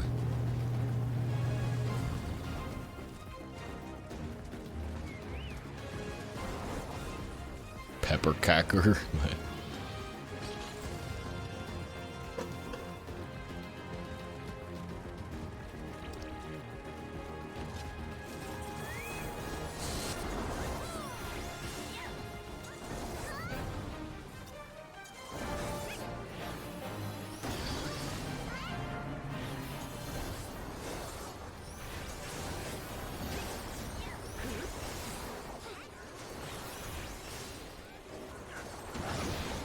The news heard all about how much of a mess they make, so maybe you should be happy. My siblings will be ready to kill it, yeah. I remember one year for Christmas, my two nephews got these little plastic drums. And I think last year my sister got my nephews a little fake drum kit. So we always try to get the most annoying toys just to drive everybody crazy. And so yeah, I got a farting hippo, but that's the best I could come up with. But pretty worthwhile.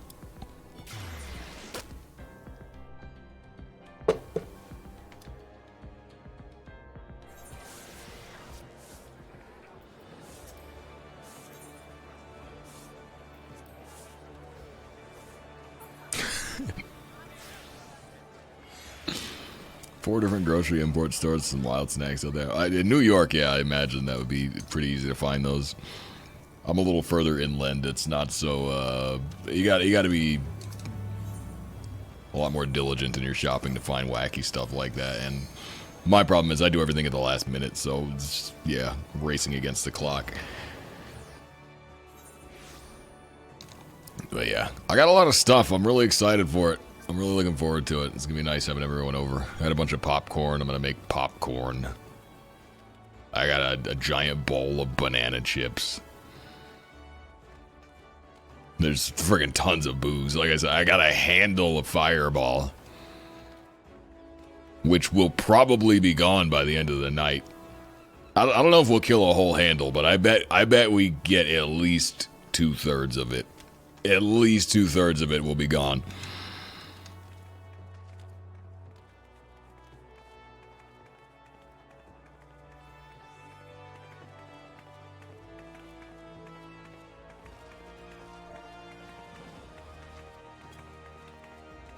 But I'm probably not gonna have that much Fireball myself, because I really want to drink this scotch I got. I'm really looking forward to the scotch.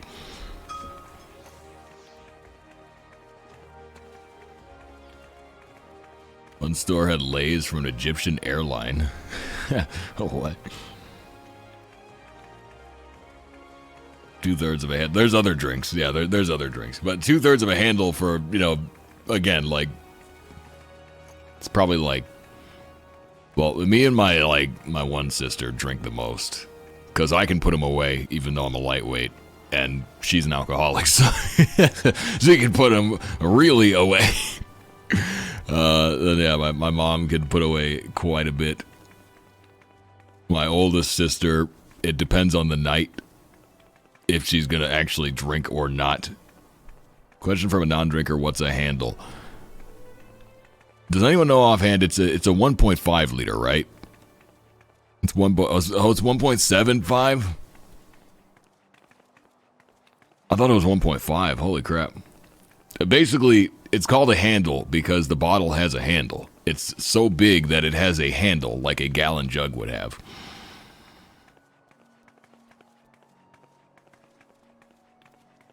And so that's what I got. I got a handle of Fireball. It has a handle. Never heard of a handle. What about a fifth? Fifth is a 375, right? A fifth.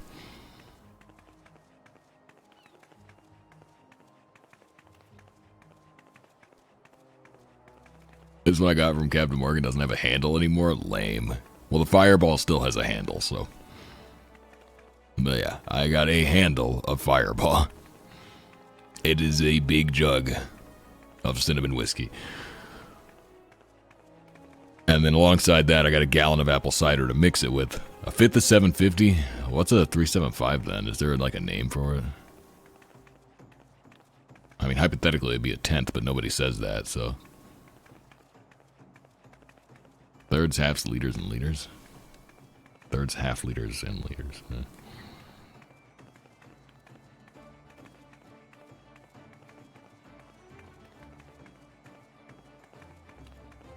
People call them pints, but it's not a pint volumetrically. Okay. Because I just call it a 375. So whenever there's something I have to get from behind the counter at the liquor store, you know, like the nicer stuff, I always just say a 375 if that's what I'm getting. And I mean, they know what I mean, but I don't know what the slang term, I don't know what the shorthand is for it.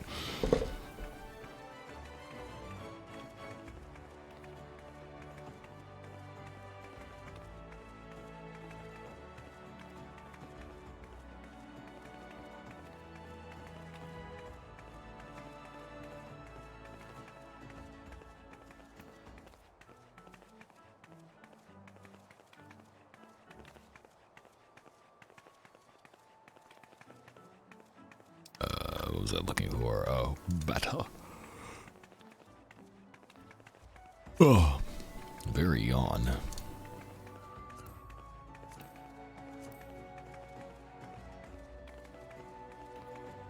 375 is called a pint. A demi's a 350 to 375. I've never heard of demi.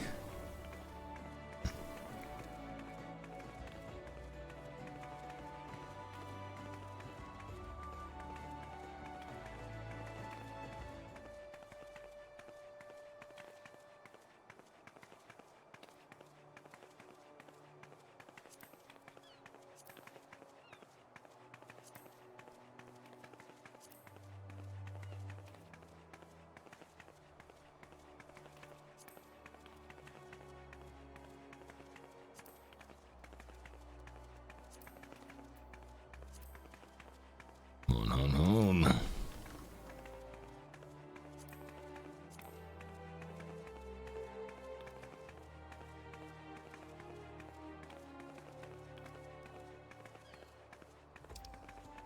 So many achievements in this tab. This is a lot of points. I should tally these up. Let's see. If I do all the raids, excluding ultimates, that's 25. Let's see, it's 55. 85, 105, 115, 120, 140, 50, 170, 180, 200, 205, 215, 235, 265, 270. Oh my goodness. 300, 330, 340. And 360, 380, 390 points.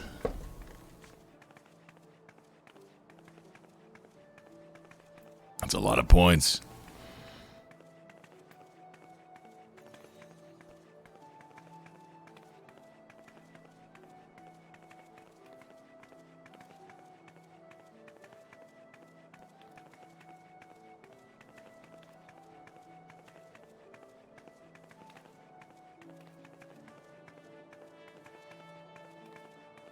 You got a favorite class in each role? That's a good question.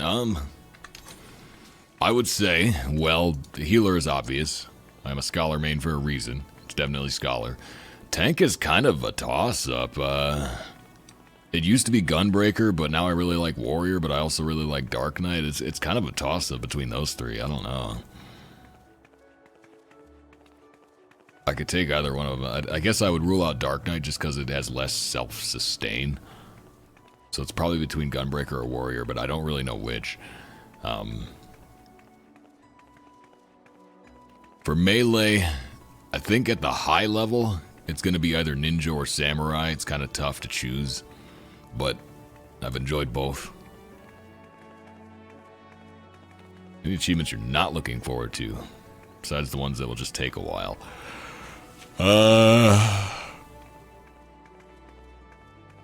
I'd say probably Ultimates are the ones I'm looking forward to the least, honestly. Like, I don't mind raiding per se, but it's just kind of boring. Like, I don't know, you just... Oh boy, I can't wait to die to the same mechanic for 20 hours, you know? Like, Some of the Gold Saucer achievements are really rough as well. The deep dungeons I look forward to. I think I'm going to enjoy the deep dungeons. Those I don't mind. But, again, deep dungeon... It's like I always say, I can do deep dungeons on my own time because they're solo achievements. I don't need anybody else but me. Ultimates, I have to schedule it out, you know? Like, it's got to be scheduled out. It relies on 7 other people, and, like, whether I succeed or fail also relies on those 7 other people. So, like, it's annoying. Like, it's a hassle. Have you done your jumbo cactpot? Not yet. We should go check that out, shouldn't we? I think I might have cut the... I think I did cut the jumbo cactpot segment out of the last video. Pretty sure I cut it out because I didn't have enough time to leave it in. I got a 3rd prize last week.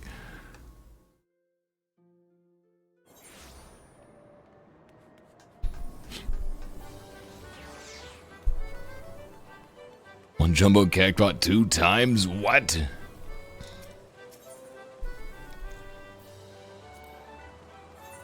Same learning efficiency, you're either lagging behind or get angry that people aren't learning quick enough. Yeah, that's the concern, is like, you know, you gotta get 8 people that are all moving at a similar pace through the content, or you will end up with that frustration. Yay! ZC Kaiser, thanks so much for that follow. Leeton 6969 lost again. Oh no. Who could have ever foreseen that? Oh man.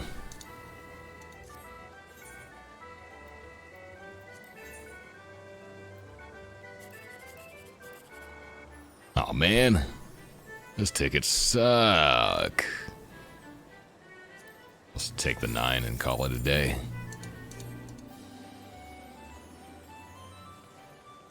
Alright. I should have got the 3 Wise Men for Christmas. That would have been a good drink. That would have been fun. Do the 3 Wise Men. It's perfect time for it. I wish I thought of that, but well. I already got our drinks, and I don't think anywhere's open anymore anyway.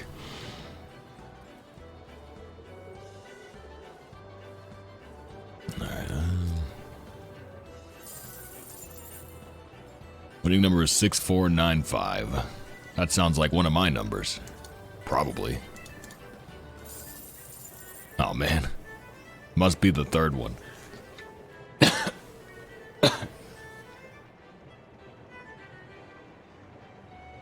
Excuse me.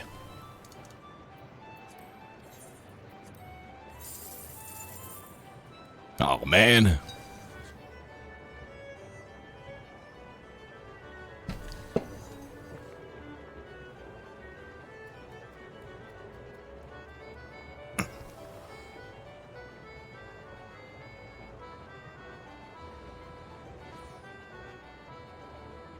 Six nights of Alt Prog a week. Why, though?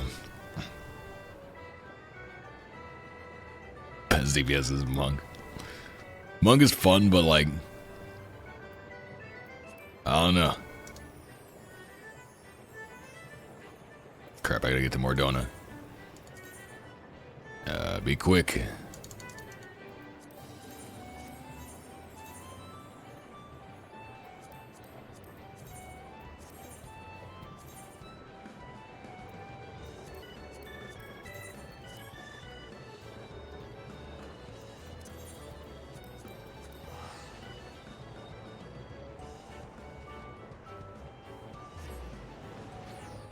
Gonna be doing 2 fights, 3 nights a week.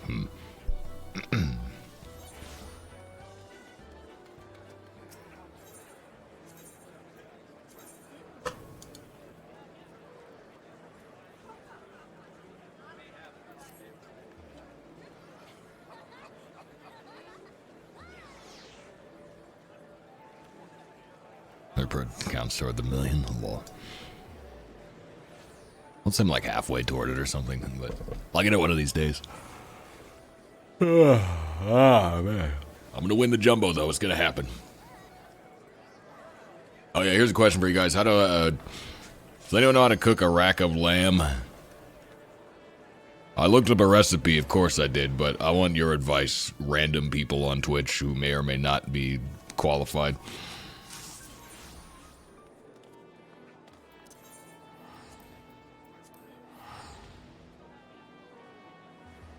A rack of lamb, yes.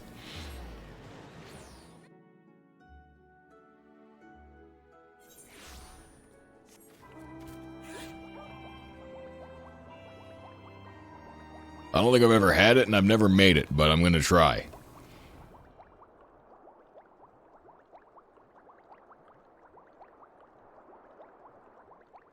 This rack of lamb, it's the ribs. It's like rib meat. Access the thermite, what? It's the one where it's got the bones still connected and you like, you cut in between the bones so that everybody gets like a little...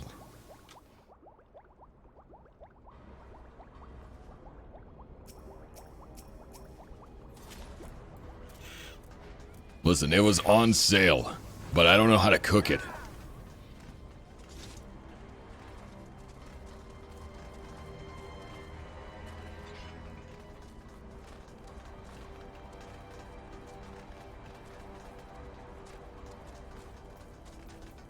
Six fishing hole cleared today, nice.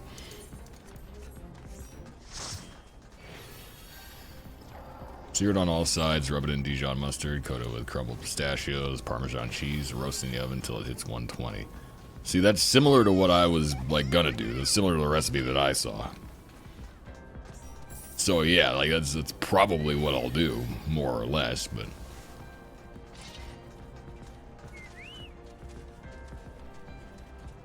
I just wanted to see if anybody had any suggestions first, that's all. $250 for 4 hours?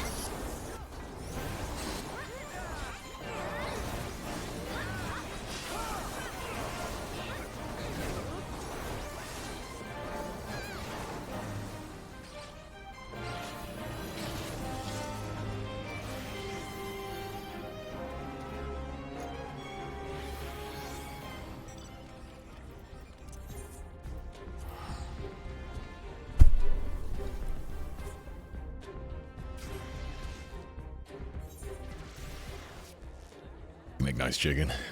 Yeah, I'm good at cooking like individual pieces of meat. You know, I can make a steak reasonably well. I can make a meatloaf. Pretty good at a meatloaf, but yeah, I don't know. I was just like, hey, lamb's on sale for Christmas. That's a Christmassy thing. I'll try something new, you know? Might be fun. But I don't really know how to cook it. So yeah, I'm going to probably try and pan-sear it and then season it and then bake it and just see what comes out. At the end of the day, like, it's kind of hard to mess up meat. As long as you don't burn it, it's probably going to come out fine. So it's like, it'll be edible regardless. It's just a question of if it'll be, like, really well prepared or just kind of, like, edible.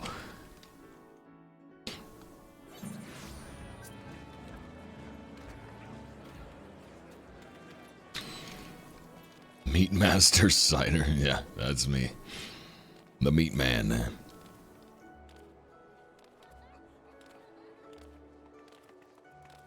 My mother making perfectly well done steaks every time. I don't have a problem with well done steak. I know, like with steak, you know, you don't. I don't know. I know you're not necessarily supposed to cook it well done, but I don't mind well done. I usually go for medium well, personally, but well done is fine. Like that doesn't bother me. But I don't know. I kind of like my meat a little bit dry. A little bit dry. Doesn't really matter what it is. Most things I prefer kind of on the dry side. But I don't know. I'm black, so like...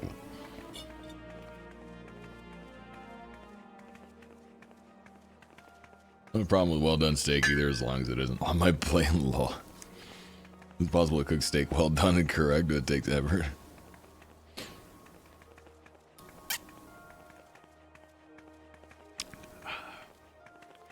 This gin and soda water is... It's not as good as the gin and tonic. Not bad, but...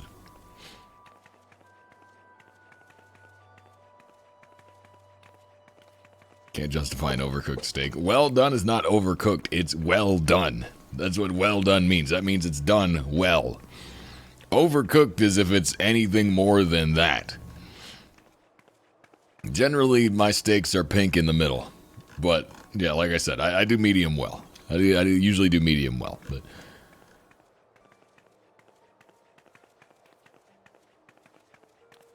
Well done is charcoal. I will not hear it from the steak elitists.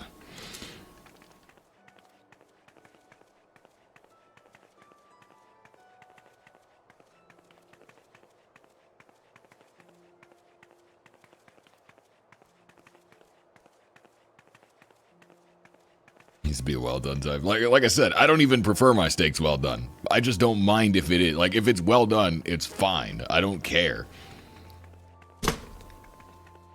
Like, I prefer, like, generally with a steak, probably medium well. Medium rare, also fine. Yeah, medium rare is also fine. I like my hamburgers, you know, medium well. A little pink on the inside still, but...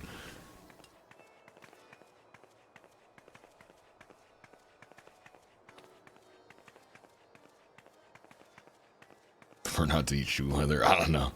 Maybe y'all just got crappy teeth or something, because I feel like it's like... I feel like it doesn't get harder to chew. I don't notice the difference there. If anything, it feels more elastic when it's not cooked.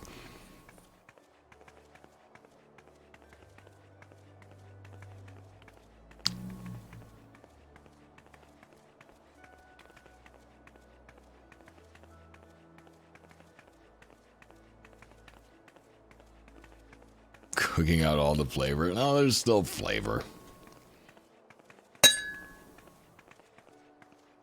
It does taste different. I will grant you that, yes. Because the less done it is, the more of that, like, beef flavor it has. I don't know what you would call that flavor, but I know what you mean. Like, yeah, there is flavor that cooks out. Because like I said, I don't generally prefer my steaks well done, but I will eat well done, and I don't care. Like, it doesn't bother me. But I'll eat anything, so. I hate eating. It's a waste of time. It's an annoyance that I have to put up with. And that's why I just eat like 1.5 pounds of meatloaf every day, so that I can have sustenance and not have to worry about it.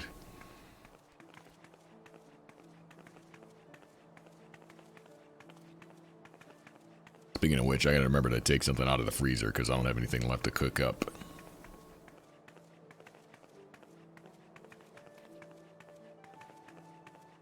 Please eat some vegetables. There's vegetables in the meatloaf.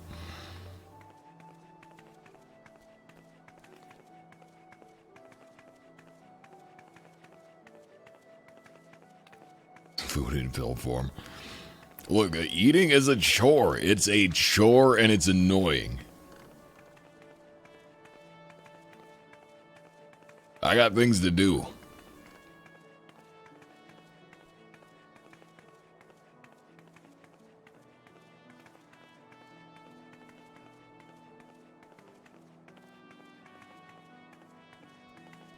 Yeah, because having no taste. No, I have taste, I just don't care. It's not that I can't tell the difference between food that tastes good versus food that tastes bad. I just don't care. It's like, I just want to eat something. Like, okay, like, yeah, sometimes you can make things taste better or worse. But ultimately, the bottom line is, I just need food to not die. So, like, yeah, if something doesn't taste great, but is still edible, then I'll still eat it, and I won't complain, because I simply want the food. How many fishies have you caught? Not very many.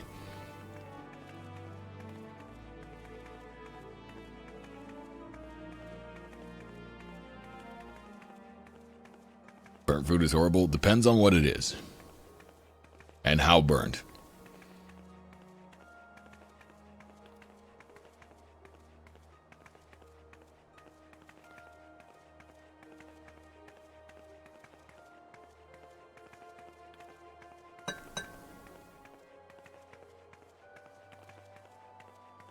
High school taught me to consume food ASAP. This is just nutrients, and time was better spent on other things. Yeah, that's pretty much me. Just eat as fast as possible so I can go back to playing video games. That's how it started. Gonna have an hour cooking breakfast every morning? Yeah, if I had half an hour to cook breakfast every morning, maybe I would. But I legit, I don't have that kind of time. I spend a couple minutes making breakfast. My routine is this.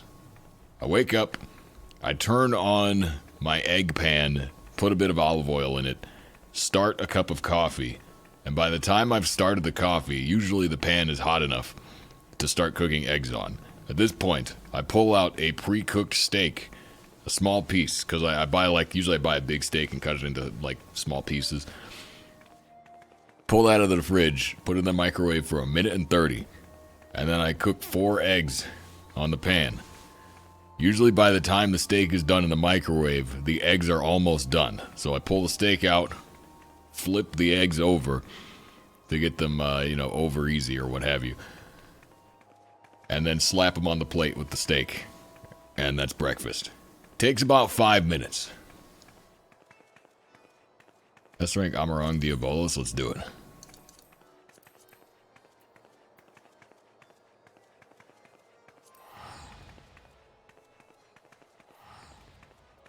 No, I'm not cooking the steak in the microwave. I'm reheating a steak that's already been cooked.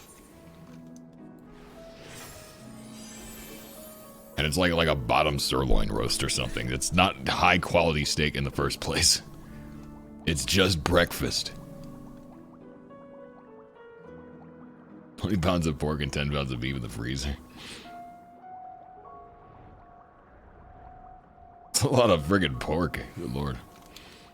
And beef for that matter, yeah. I've got I think I got 6 pounds of beef in the freezer. And 6 pounds of salmon. I need to pull one of those out, because it's either the beef or the salmon has got to be dinner for the next few days. Oh my god, this chat is still here.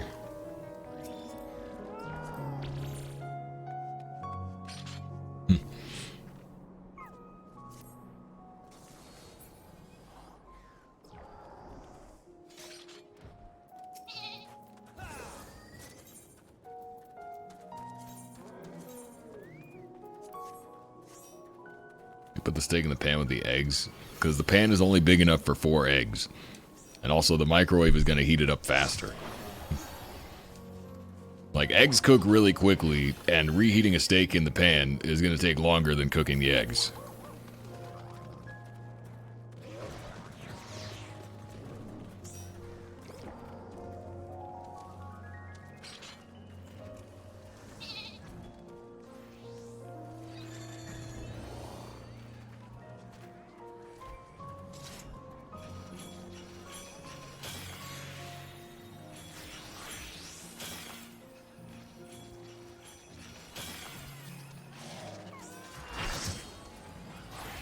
Use a uranium rod instead. It's all natural. Gives you a nice healthy glow. Alright, duly noted.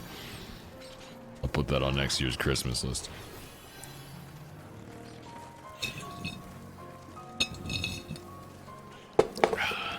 like we're out of gin. I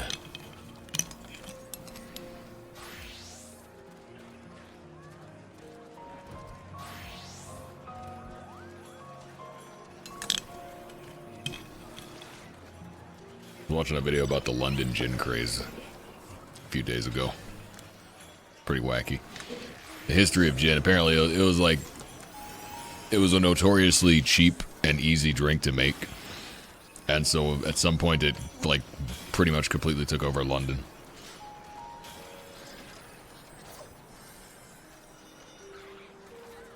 And then they had to start regulating it heavily because it was getting bad.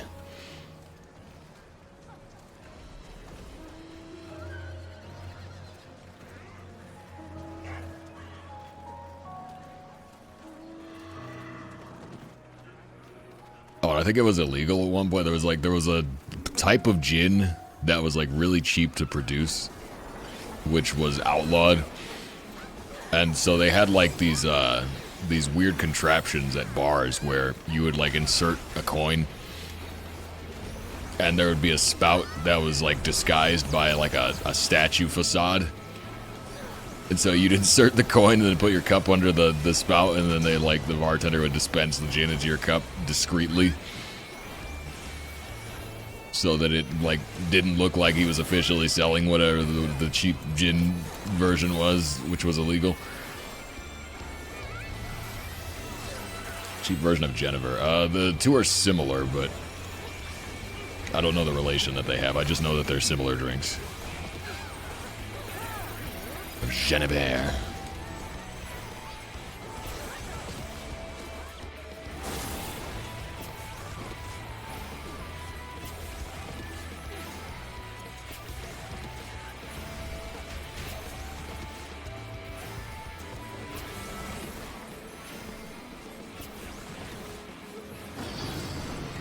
Yeah, I've never handled like actual game or like butchering stuff personally.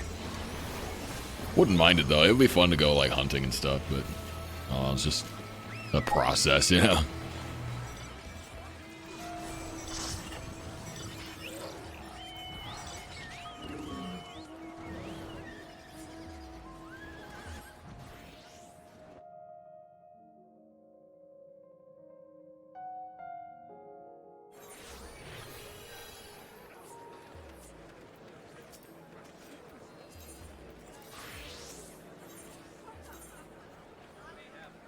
Online stores, you can buy game meat. I don't know. I mean, I could probably just find somebody that has some, like, I don't feel like I would have to go online to get game meat. I mean, it's probably not that hard to just find somebody that has access to some.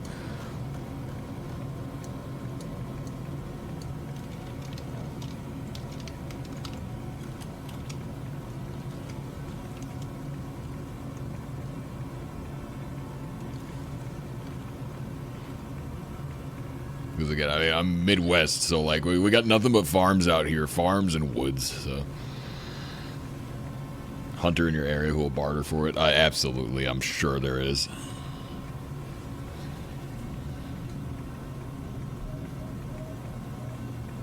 I'll have to like, if I really want to find out, I'll have to go to like the local farmers market.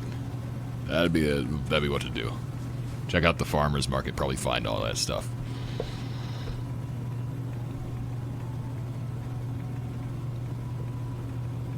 I haven't seen a live animal outside of pigeons and house pets in years, alas.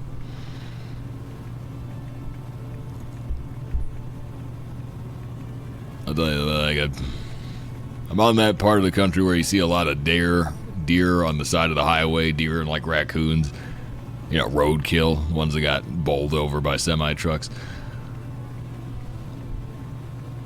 But every now and then you'll see them alive, too. They're out there.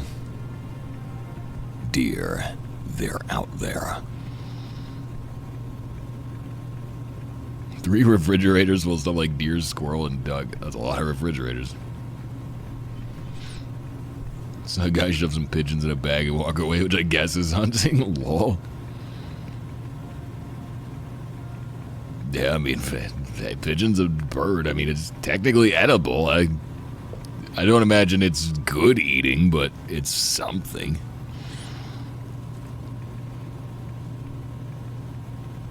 Coworker that brings in a bunch of venison. Yeah, I don't know anybody work that hunts. Well, not that I'm aware of anyway. It could just be they haven't told me about it, but like, I bet I could probably find somebody local.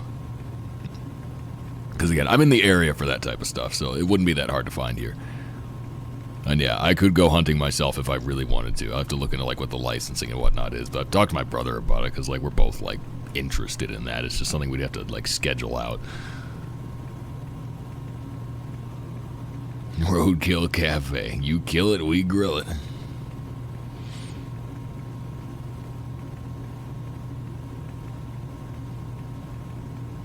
"14 acres of land.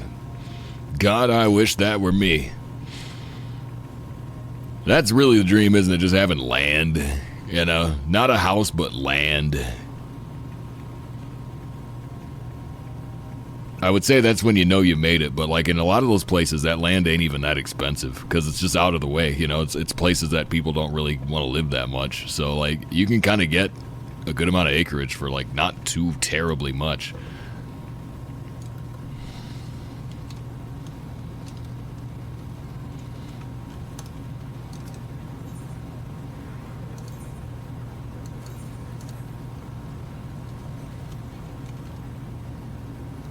Gotta give him a stream to take care of land. You don't gotta do that much. I mean, if it's like forested land, I mean, it's mostly gonna take care of itself. It's all you gotta do is really leave it alone.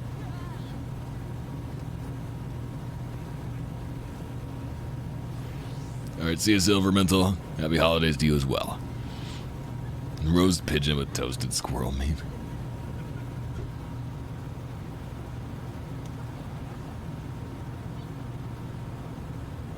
Sandwiches for life. Going to Brynhilder. Brynhilder. It's probably too late now. If you're not in queue already, you might not make it.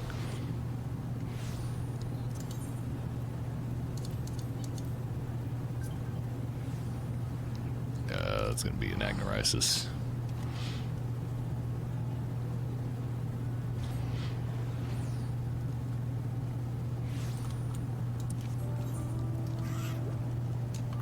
Give up streaming to take care of the lad. Yeah, see, like, if I was, like, if I made it, that would be, like, full-time streamer, you know? That would be, like, I make my own schedule. And then I did whatever land upkeep needed to be done. I'd have time for it. I'd just stream when I want. But that's what gamers do. I'm a retail chump. One day, though, one day, I'll have my backyard that goes all the way back, you know, with like a creek running through it. I'll make a gamer compound. That's always the internet fantasy. You guys are like, I know everybody here has probably thought about this before, right? You think like, oh, what if all my like internet friends just live together? You ever have that thought? What if we were all just in the same place? I know some people have actually done that, actually. You mean like a theme? Yeah, but not a cult. That would end up crazy. Oh yeah, it would be horrible. But it's a fun thought. It's one of those fun thoughts that like probably wouldn't bear out, but it's fun to think about, right?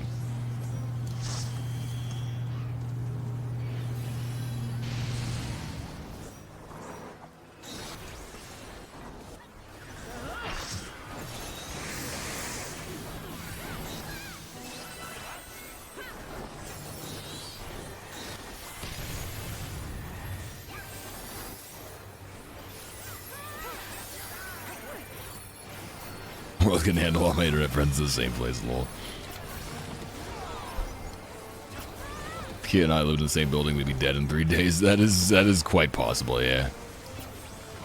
Earthship group hovel ideas have floated in my friends circle many times. I don't know what it means when you phrase it like that. Earthship? Oh, they reset it. People died for this. Look, this guy's dead right now. for this.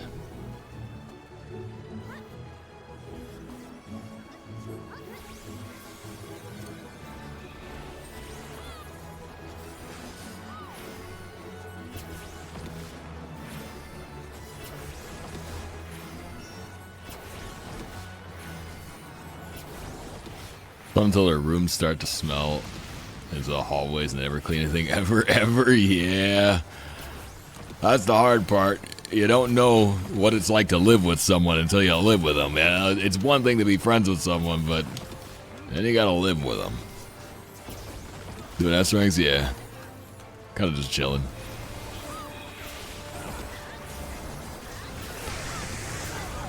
We're having a good time. Having a good time. Having a good time. Don't stop me now, idiot.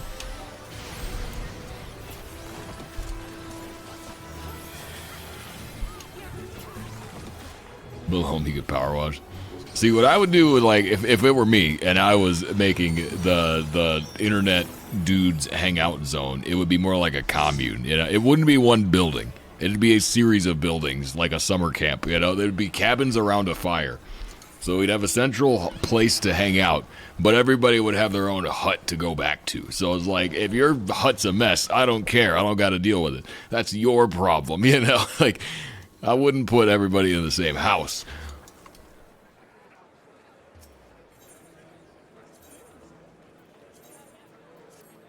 I think I'm designing my cult. I think that's what we're talking about right now. I don't know. Shout out to my co-host, Jin.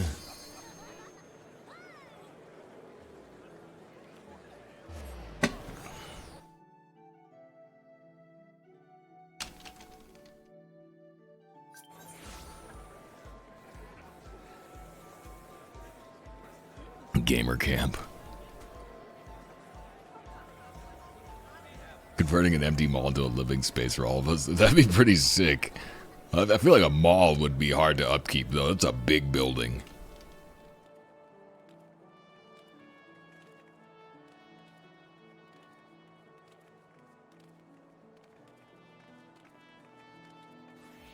But yeah, it stemmed from the point was, like, the dream is, like, a house, but with land. That was where the topic started.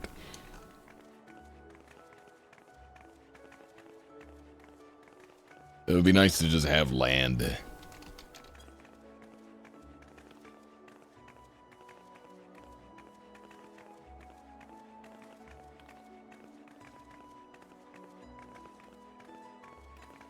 Oh, private public bathroom. Oh, God. Some Hudson spotted dick. That is true. And cack.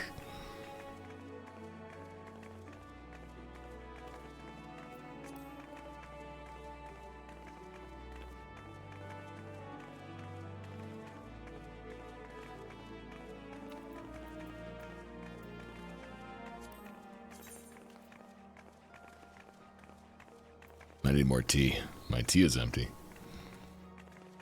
What can we do in 2 hours? I got a hard cutoff today, which is 10 p.m. Because, like I said, I got to finish preparing the house for Christmas tomorrow, unfortunately. I mean, you know, it's going to be fun, so it's not unfortunate. It's just unfortunate for the stream that, you know, I can't hang out longer than that. But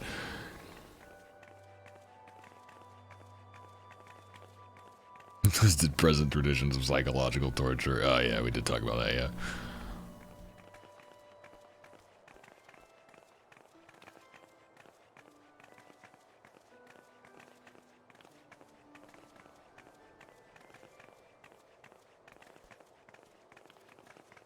Violent Sanctuary, yeah.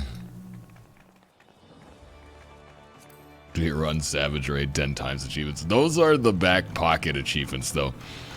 I said this a few streams ago, but if you ever see a video where I'm, like, getting these achievements, then you'll know that I was desperate for something to do. Like, if I ever do a video about these, like, complete Omega Sigma Escape Savage 10 times, that means I didn't have time to do anything else. That means I was, like, up against the wire, like, had nothing left, and I pulled out the emergency in case of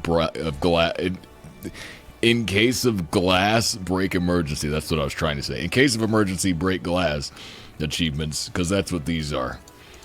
In case of emergency, cash these in.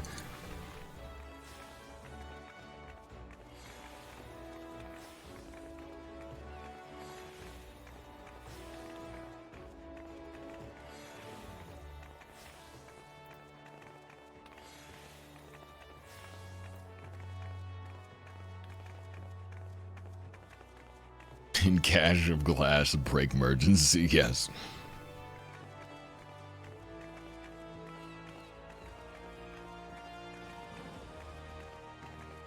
Two job quests. There's only one job quest I haven't done, though. That's gonna take longer than 2 hours, so. Diadem achievement. Because the diadem achievements take a long time, though. The idea is that, you know, the old, like, finish, you know, Omega raids 10 times, those are really easy to do.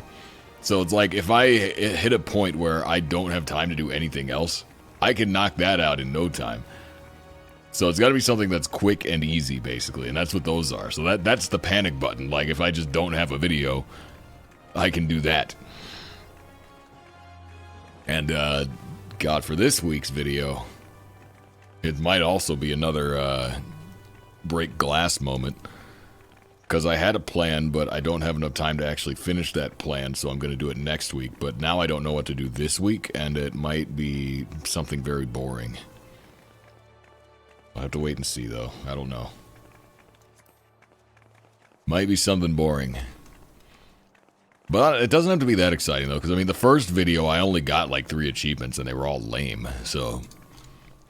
Most of the first video was just Wondrous Tales crap, so, like, I could kind of cheat a little bit.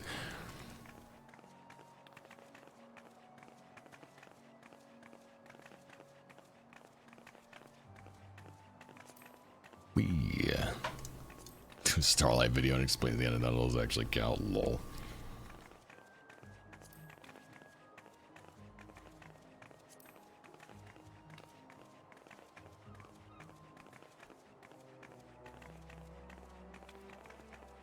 If we ever get a video where you don't torch the lemonade stand, I think it's going to take 3 lines for that to happen.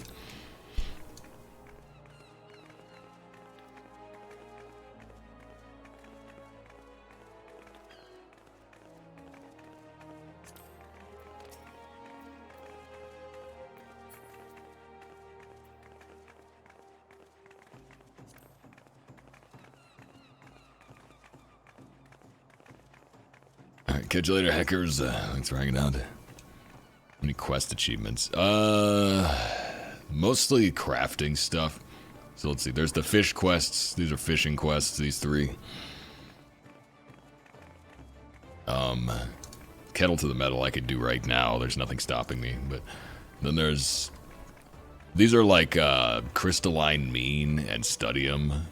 Is most of this other stuff.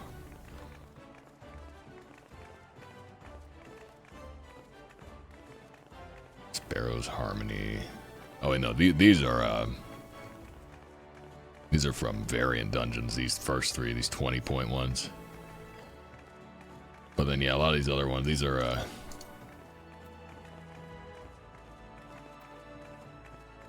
crystalline mean stuff.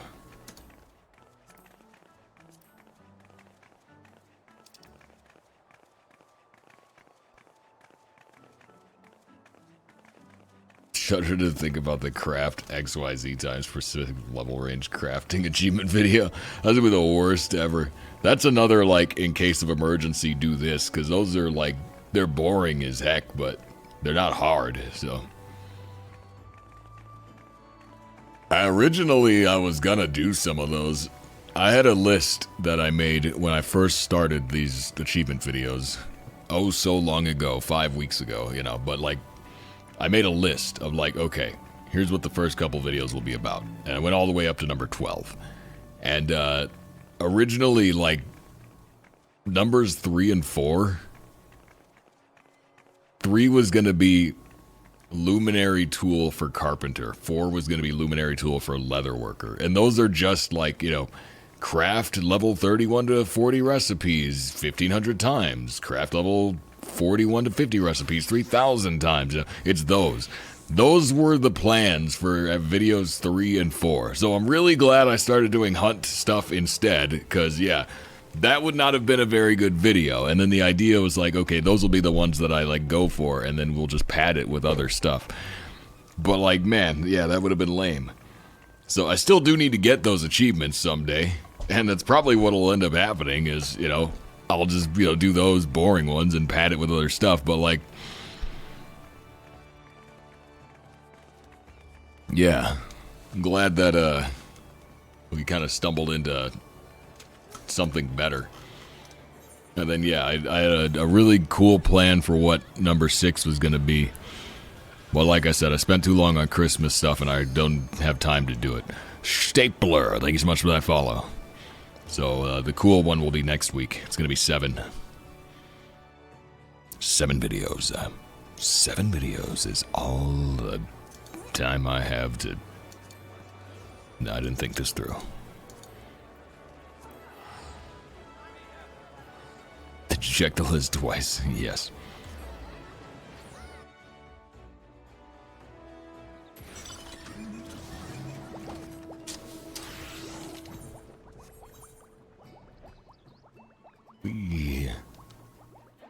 There's never a bad time to replay Resident Evil 5.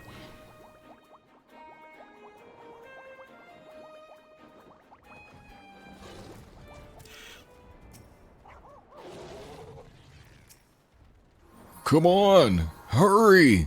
Come on!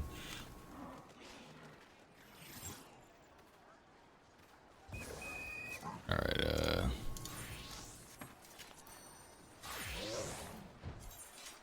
just give me a party. Start finishing the Nier Weekly. I did. Yep. Witness to the Dark Apocalypse, that's the title, and I have it.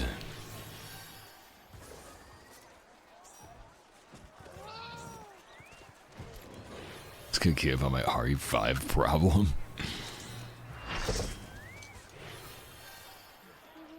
I used to have an RE4 problem. I played a lot of 5 too, but I played way more 4 than I played 5.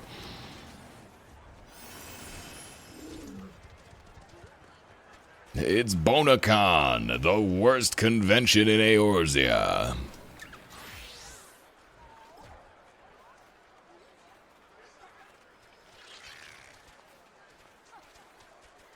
Yeah.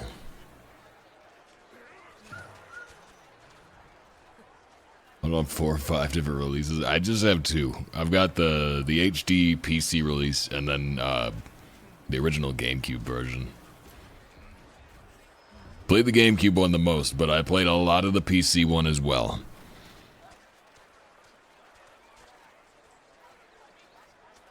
Just finished 1K Endwalker S ranks. Nice. Congrats.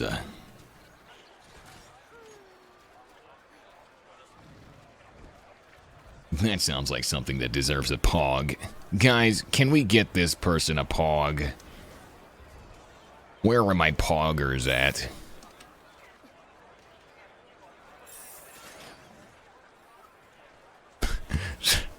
Well, oh, there's one.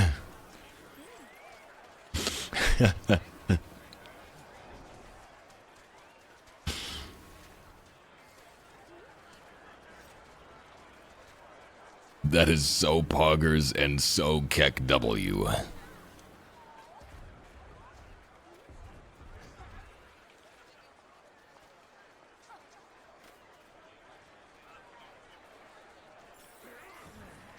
Crap, I can't think of any more. I couldn't think of any more.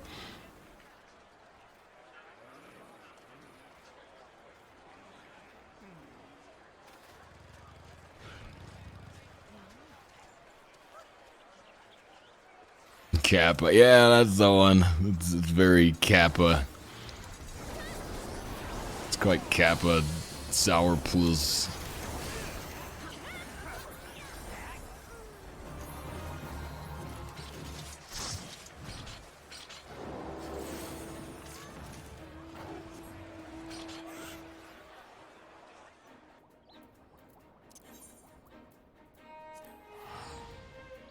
I can't believe you guys would pog all over my keks like that. That's not Kappa at all.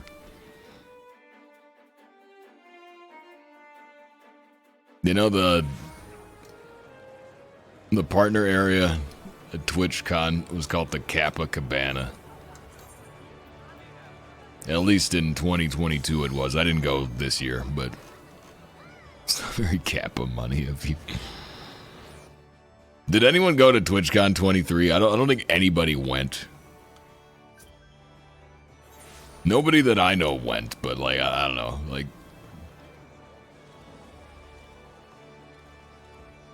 Got your pogger butter in my keke jelly. Oh god.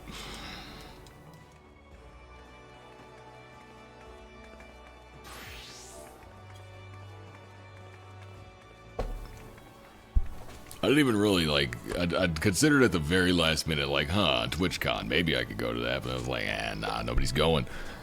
And like, I don't know. She pog on my kek till I cap.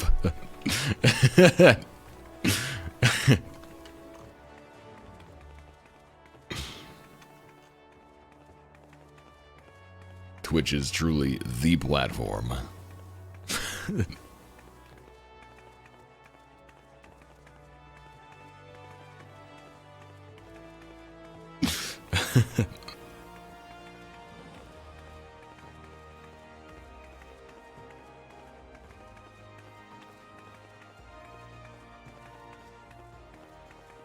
Banned from the fruit stand.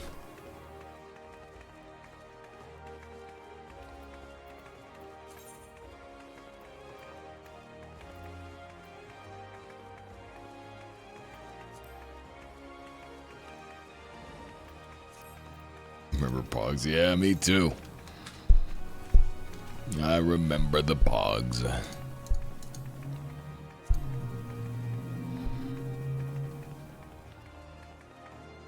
Traded Pokemon cards for Pogs.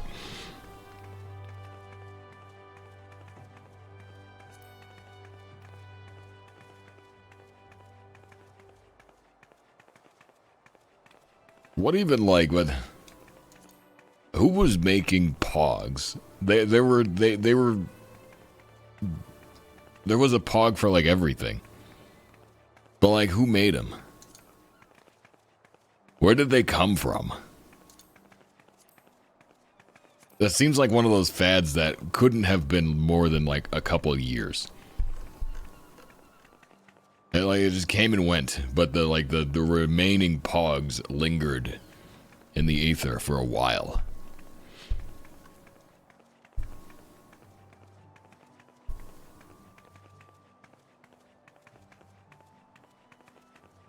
Pogger Eye Joe. They just start existing.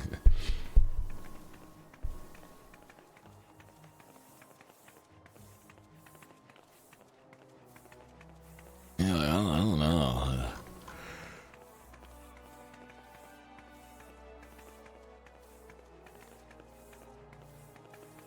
NFTs are the new Pogs.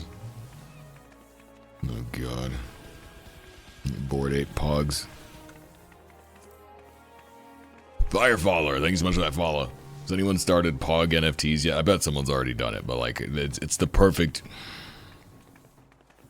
meeting of just dumb, worthless collectible junk. We get Beanie Baby Pog NFTs.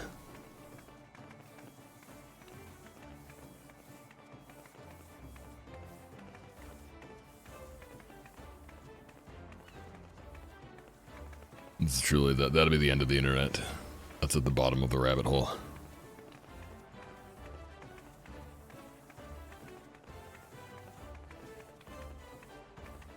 Remember, here's a layer deeper than Beanie Babies.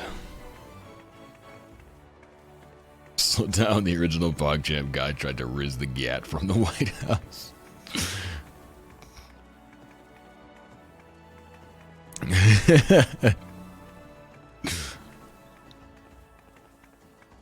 Something about milk bottles and some company jumping on the craze. Yeah, I don't know, but like deeper than Beanie Babies, deeper than Pogs. Do you guys remember those little collectible figures from like grocery store quarter machines? Because all the ones in my area were like homies. Does anyone remember homies? They were like little gangsters. It was just like little like Mexican gangster figurines. And there was a lot of them. But I don't know why. It was the thing. You just like, everybody had a couple homies.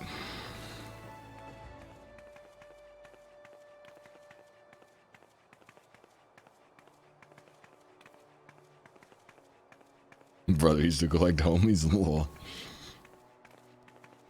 Yeah, I think I had a couple of them. Everybody had them. But yeah, no idea what happened to them. Tech deck. I had a tech deck. Yeah, I remember those. But that was different because you could play with that. Oh, maybe I'm thinking of Cholos.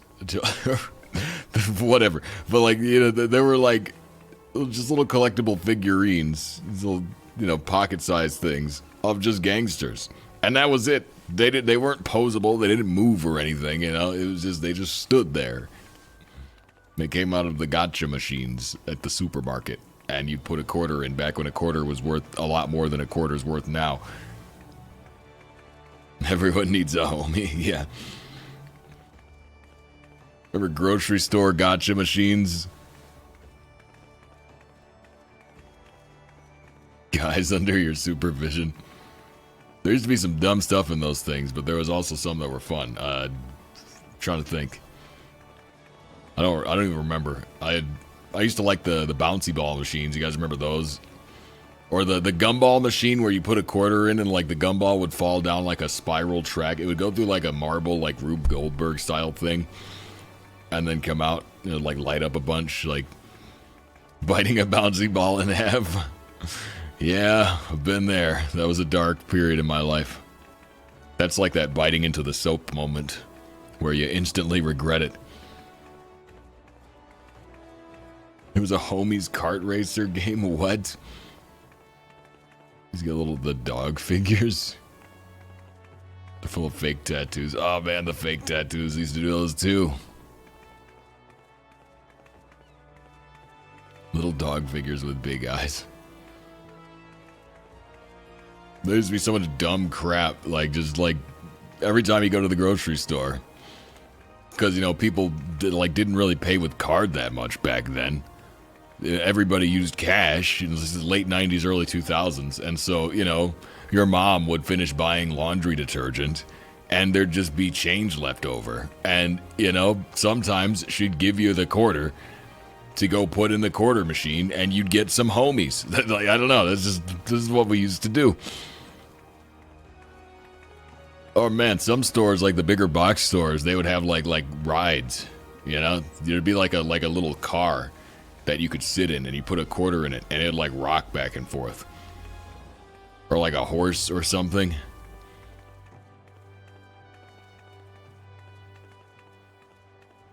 Truck stopper had my first job at a Yu-Gi-Oh card quarter machine. 90% of the cards were really bad fakes. Claw machines, yeah. Homies are literally just the 90s version of NFTs. Changed my mind.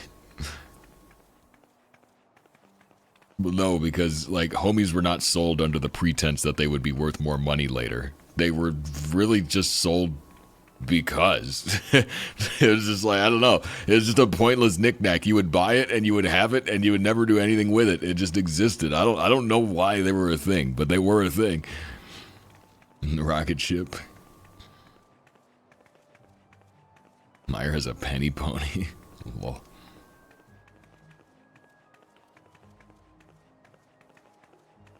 Jennifer Connelly and career opportunities. I don't know anything about that. Novelty items. Yeah, just dumb stuff.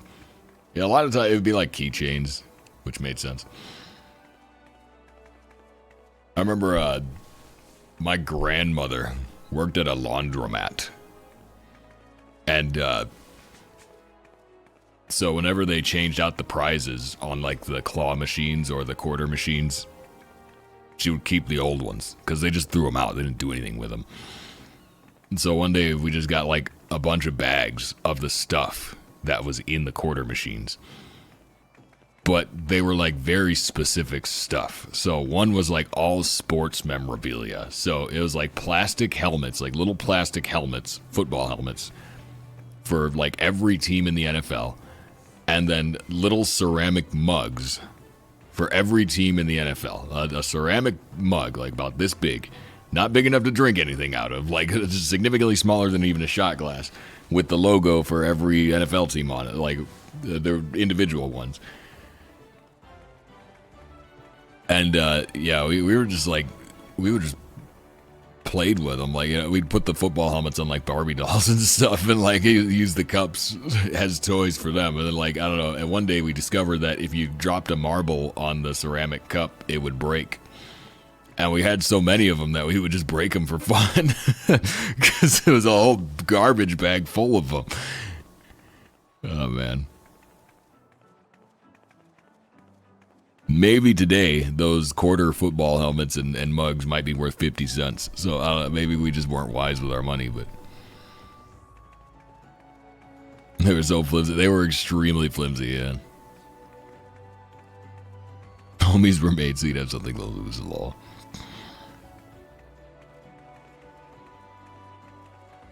Yeah, this is dumb stuff you would get out of the, like, the random quarter machines. Those were good times, though. You didn't think too deeply about anything back then.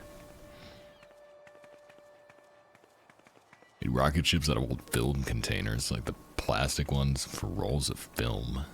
Huh. Oh, yeah.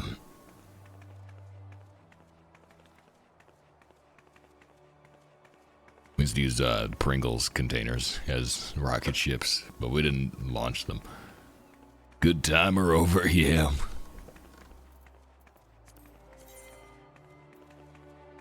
Now I gotta pay bills and stuff. It's adult times now. Can't think about homies anymore. That quarter you spent on homies was crucial as well, because back then a quarter used to buy you a bag of chips. Back in my day.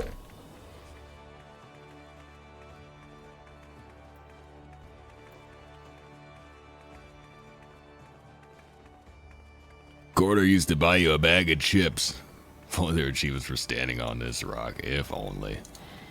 Let's see, I'm trying to think of something I could do, but it's like, we got a little bit of time left.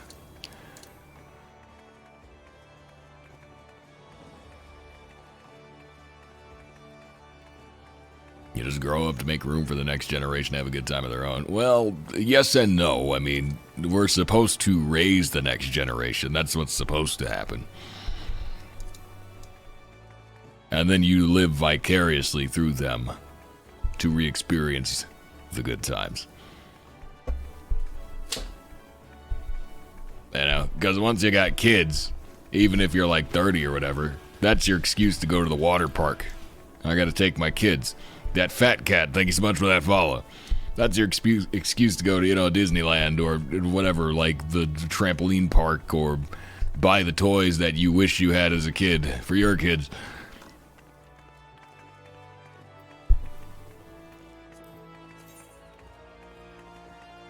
Back in my day, chips cost $2.75 and they were half full, lol. As a retail worker, I've come to a realization about chips, bags, packaging. Because everybody always jokes about how, oh, the bag's only half full, there's so much air in the bag. What you don't realize is, you want air in the bag. Because what the air does is it stops the chips from breaking. So, like, if there's no air in the bag of chips, they just break. Yeah. So there's a reason the bag is so much bigger than the amount of chips in it, because it's providing, like, a wall of defense.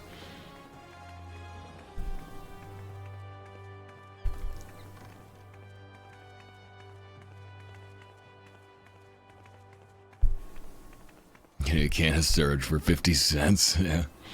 Hey, some machines you could get a can of pop for a quarter.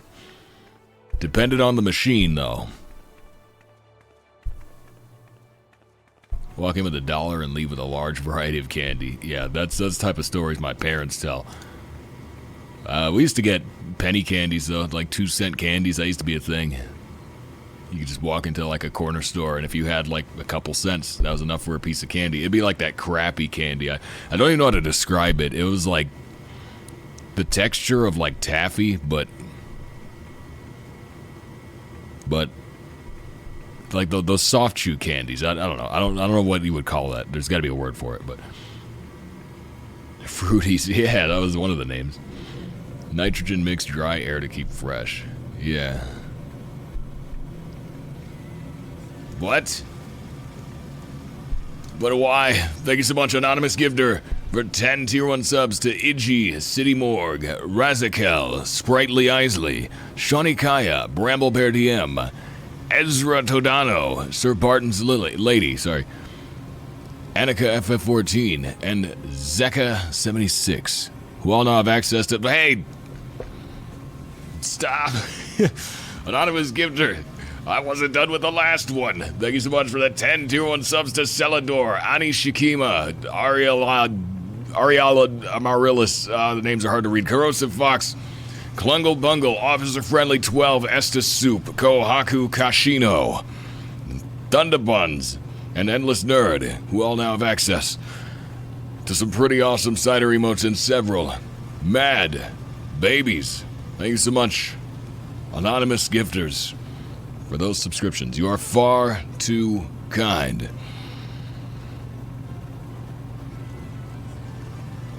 And, Merry Christmas to all.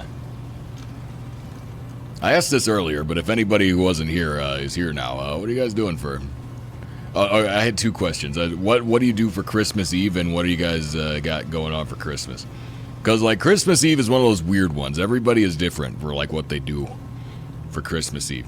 I know a lot of people with kids, they'll let the kids open, like, one gift each.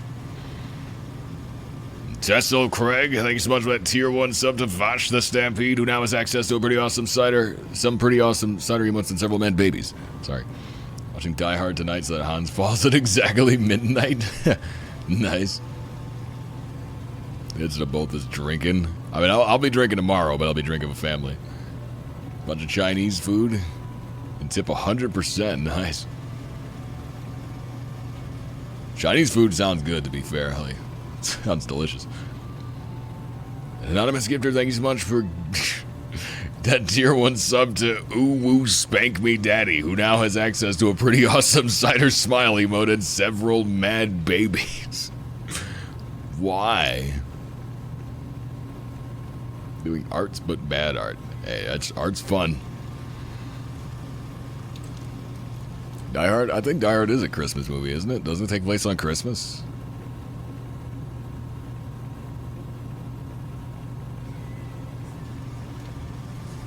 Pork loins all still frozen, alas. Yeah, I never got a good answer on those lamb, that rack of lamb, but I'm gonna just figure it out. I guess I'll improvise. It'll be fine. Just hang out like any other day. You know, do anything the holiday themed. I mean, I guess not everybody celebrates Christmas, but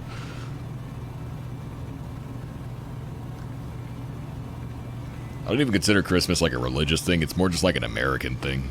I know, like, other places in the world also do Christmas. It's not just America, but, like, I don't know. Yeah, I guess, yeah, it's not even just an American thing. I don't know, it's just a Christmas thing. It's hard to explain. I guess that's the spirit of Christmas that all those stupid movies talk about, but it's just good fun.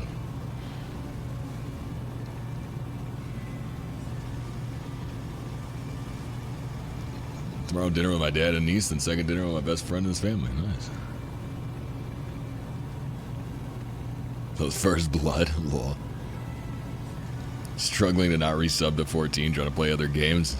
Oh, but there's so much to do in 14. There's so many achievements. Suffering in Eureka. Man, Eureka sounds fun. I'll be heading in there probably sometime in the next couple weeks. Relatively soon. Stop it, Craig. Thank you so much for that tier 1 sub. Thank you so much for giving that tier 1 sub to Call Me Daddy Kitten, who now has access to some pretty awesome cider emotes and several mad babies.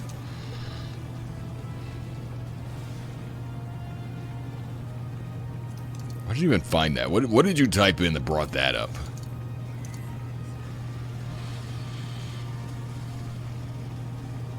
Ah, stop!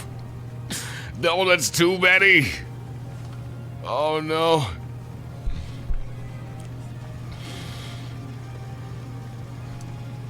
Alright. We're gonna have to do it. We're gonna have to do it. I don't have enough tea or enough gin for this. Hold on.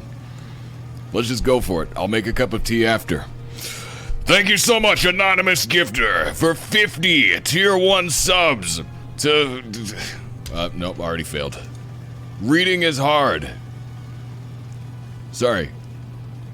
to Funditz, Maximum Tide, The Westphalian, Foxtails, The Demolition, ultimately at Sora Dominique, Just Eve Things, Actual Zero, One Stinky, The Robot Wizard, Ultra Potassium, Vamprogue, oh no, my scroll wheel's messed up, Vamprouge, Thales, Malleable, Rarico, Elder Spud, Mr. T, Dark Dylan, Shadow Lover Chi, Waluigi 75, Mage1254. We can do this. Crowdster, Butts 1, Raymeth, Kinstable, Brand Stifter, yeah. Cephascent 13, Imperial Monster, Contra 60. Oh, hey. I used that ability when I played Red Mage. Danny Bree, Paper's Edge, Overlord Ember, One-Eyed Hamster, Ghost Monta, Lexia 8, Written Dreams, Eclipse Blade 1871. We can do this. We gotta be almost done. Gregor Waffles, Agent Washington, Lyokin FPG, Kayanara, Shattenkin, Leafa Field, Ghost in the Box, Hardcore Parkour, Kono Neko, Macromancer 14, Blakey Boyo, and Ninja Weasel, who all now have access to some pretty awesome cider emotes and several mad babies. Thank you so much, whoever you are. You are far too kind.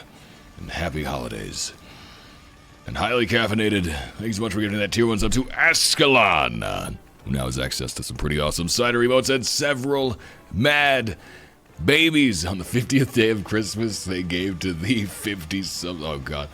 Name a worse song than the 12 Days of Christmas. I dare you to try. I can't think of any. If there's any song designed to make retail workers want to die, it's the 12 Days of Christmas. Especially if they don't sing it fast, because there's some versions where they really drag it out. Anything? No, Mariah Carey has got some good Christmas songs. Compared to the 12 Days of Christmas. Thank you so much, Tesla Craig, for 100 bits. Poggers in chat. Allegedly. Anyone else playing Whamageddon? What is that?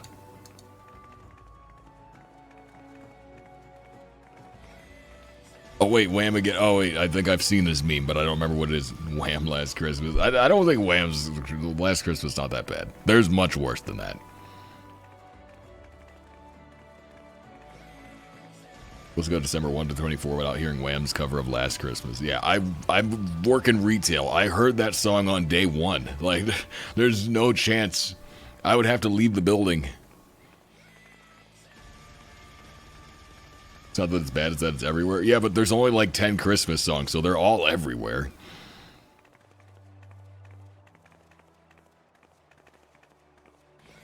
Paul McCartney's Simply Having a Wonderful Christmas Time. That one's not great, yeah.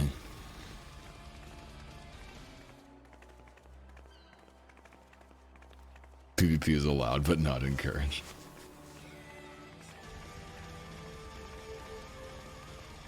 Yeah, I don't know. For me, it's like 12 Days of Christmas still takes the cake in terms of things that I want to hear the least. How many times can I hear it? God, yeah, it's multiple times a day, because there's multiple versions of it, too. That's the thing. It's like, everybody's done a cover of it, so they'll play the original and the covers. It's like, sometimes the same song will play twice in a row, just different versions of it on the freaking retail radio. Like, it's awful.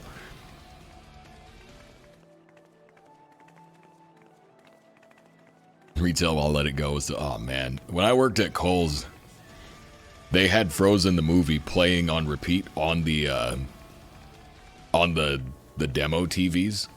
And so there was just a wall of TVs playing Frozen every night on repeat. So I've seen the movie Frozen probably more time than the average soccer mom. I've seen that movie a lot because we would just work, like even on the overnight shift, half the time they just left the TVs on for whatever reason.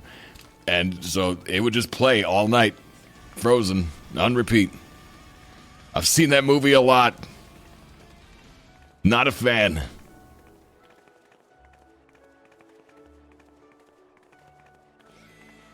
Happy Sir Isaac Newton Day? Yeah.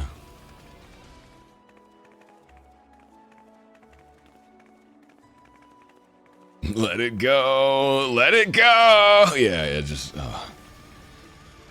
It's not even a very good movie. That's the worst part. It's not just that I've seen it too many times. It's just it's not actually that good.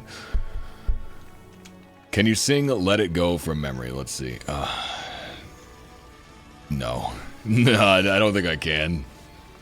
I can do the chorus, but I don't remember the words to the verses. TVUSERNOTICE hashtag Cider Spider.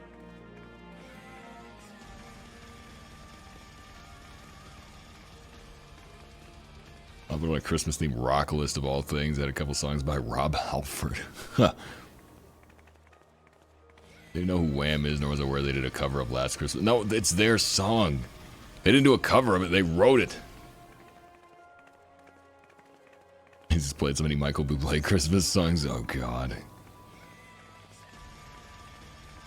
The screen caught up on subject. No.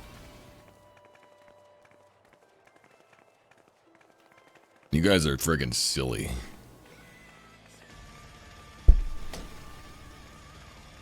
The song is bad, the movie is worse. The song is fine. Like, it's not a bad song. The movie, meh. It's not a great movie. I don't even know what the moral of the story was supposed to be. I really don't. It's like the message at the end is like, well, love fixes everything. That's basically it's like love solves all your problems. But it's like, yeah, no, I guess that's it. I guess that's it. It's like there's something there, but it's not a great movie. So like she accidentally hits her sister with an icicle and almost kills her. And then TMI.twitch.tv hashtag Cider Spider. And then the trolls save her from turning into a snowman. And then her parents are all like, Elsa, you idiot, you gotta learn to control these ice powers so you don't kill anybody, moron. And so then she just stays in her room until she's an adult. So it's like basically she accidentally almost kills her sister and then like refuses to hang out with her for the next like 10 years. And meanwhile, Anna's just like super depressed and alone and has nobody to talk to. And then when Elsa's going to be crowned queen because her parents died in a shipwreck, she accidentally like freezes stuff and everybody finds out that she's an ice witch, and then she runs away and starts freezing the entire kingdom and is just like, I don't care. Oh well, too bad. Not my problem, you know. And so Anna goes up to say, hey, everybody's freezing to death. You gotta stop this somehow. She's like, well, I don't know how to stop it, so whatever, just die, idiot. And then she like chases them away with a giant snow yeti. It's like Elsa's like the worst character ever. Like everything she does is awful, and then at the end of the movie, it's like, oh right, I see how to fix it. I just gotta like feel love, and that makes the ice go away. And also, Anna still like jumps in front of a sword to save Elsa at the same time as her heart freezes all the way over, so she turns into an ice sculpture, which like stops the sword from killing her or whatever. And then Elsa realizes, oh, she loved me so much she was willing to die to protect me, even though I was nothing but mean to her for her entire life, and I'm a horrible person. That's pretty awful. And then, yeah, the love unfreezes her and the world is saved or whatever. It's very like, oh my god. What, who wrote it? I don't know. But I think they could have done a better job. You want to do some blow, man? Well, based on the Snow Queen, other than that, yeah, I don't know. They made all the characters unlikable. I think that was the problem. Especially Elsa. Like, Elsa just didn't even feel like... I didn't really care that much about her. Because everything she did was horrible.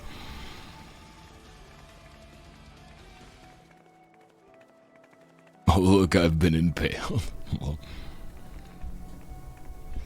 Frozen watch party. I don't want to watch that movie again if I can help it. My niece is obsessed with Frozen. Yeah, see, so is mine, which is funny because she was born after the movie, so it's not even like... She wasn't even around when that came out. The real villains of Frozen were the parents. The parents could have done a better job. But, I mean, if your daughter's an ice witch, I mean, we're like, I don't know. It's not an easy thing to deal with, but...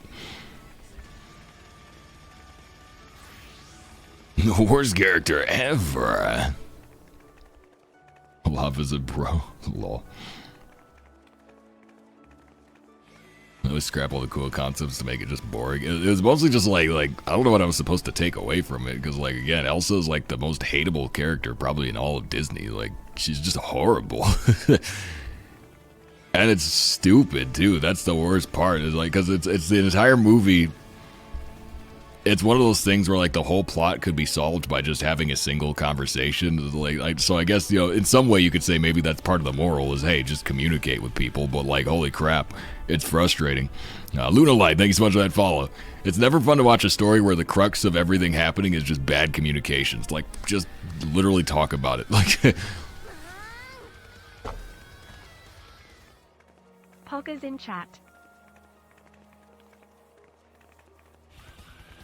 More hated than Gaston. Gaston wasn't that bad of a character. Loose Cannon Sandwich. Thank you so much for that follow. I mean, he was a jerk. You know, he's not a great guy, but he was trying to be a great guy. Sosumi, thanks so much for that follow. It was just his definition of what made a great guy was maybe a little skewed.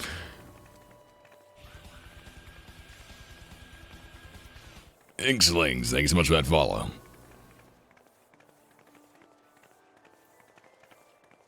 Communicate. Don't murder your sister. Yeah.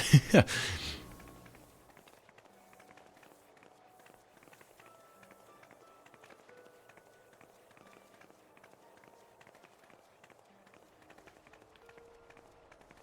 is true. Yeah, the Beast did kind of kidnap Beauty and lock her in a castle, and Gaston did try to save her. So, like, I don't know. He was like... You could kind of go either way on Gaston. He had some redeeming qualities.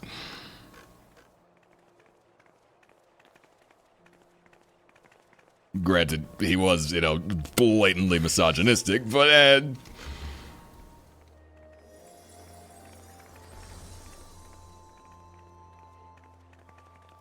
Beast was not a good person, neither was Gaston. Yeah. To be fair, though, I guess that a lot of Disney stories is like, there's a lot of characters that aren't that good when you really think about it. I mean, Aladdin was a thief. Aladdin started out as just a pickpocket, basically.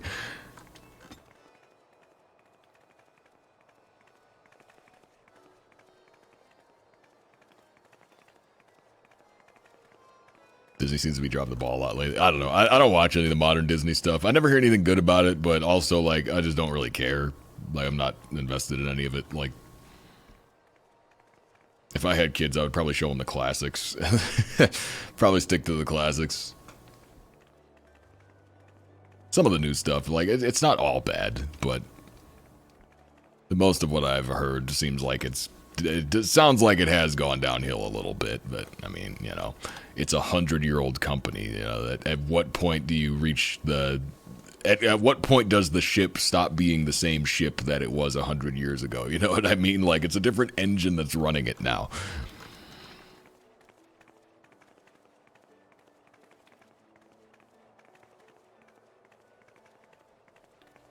Aladdin stole to live. Later he started lying. Yeah, he was a thief and a liar. Also, I went on this rant a few streams ago, but, like, stealing to live, you could argue that you had no other choice, sure, but I still don't think there's ever any point where stealing is a moral thing to do, if that makes sense. Like, there's never a point where it's not a morally bad thing to do. It doesn't matter why you're doing it. You could say, well, maybe the benefit of this outweighs the moral negative of the fact that I'm stealing. You could make that argument, but it doesn't make it a not bad thing to do. Like, it's still bad. Selpert, thank you so much for that Prime subscription. You have access to some awesome cider emotes and several mad babies. Stealing from large companies is always morally correct? No, it's not, because those large companies pay a large amount of employees who need that money.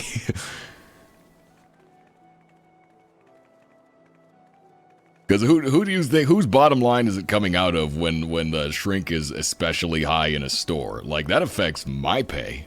It doesn't affect the people like at the top of the company. I mean, they're going to get ripples of it, but it affects me directly.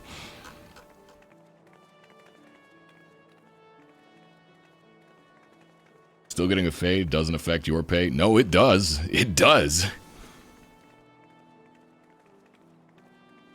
Speaking of the ship of Theseus, I saw something neat. The modern Wikipedia article for the ship of Theseus contains 0% of the phrases from the original article. Oh, that's funny. Yeah, basically, if the company makes less money, so do I. That's how it works. It's pretty much that simple. And that's true for most employees in some way or another. Like, they're gonna make that money, like, they're gonna cover that difference one way or another. And in some cases, if the shrink gets too high, they eventually just close the store, and then all those people are out of a job. Like, no, there's really no case where stealing is ever moral. Now, it's like I said, you could make the argument of like, well, maybe the benefit of doing this outweighs the moral negative, but it doesn't make it not morally wrong. Rafa Bug, thanks so much for that follow.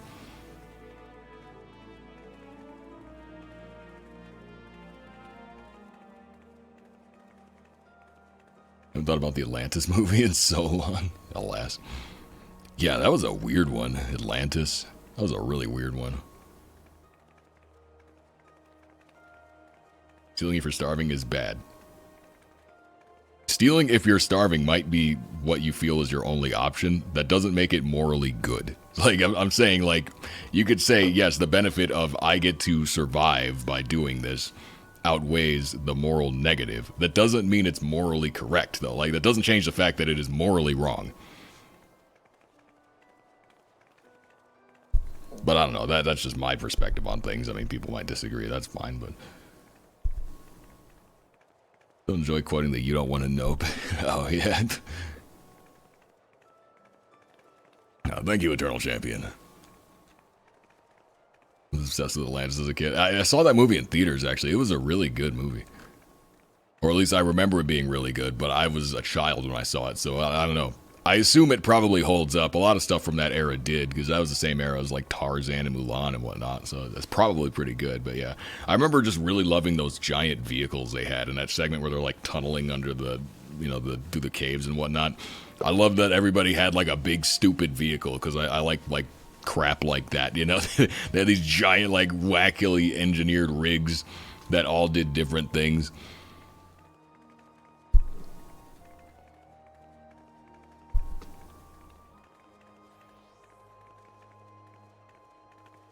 Feeling all starving, understandable, but still bad. That's basically, yeah, that's my take on it, yes. Because anytime you're taking something that doesn't belong to you, you are wronging someone. It's not like, morals don't apply based on who you're committing a crime against. Do you know what I mean? Like, that doesn't come into the equation. It doesn't change the fact that you're still committing a crime.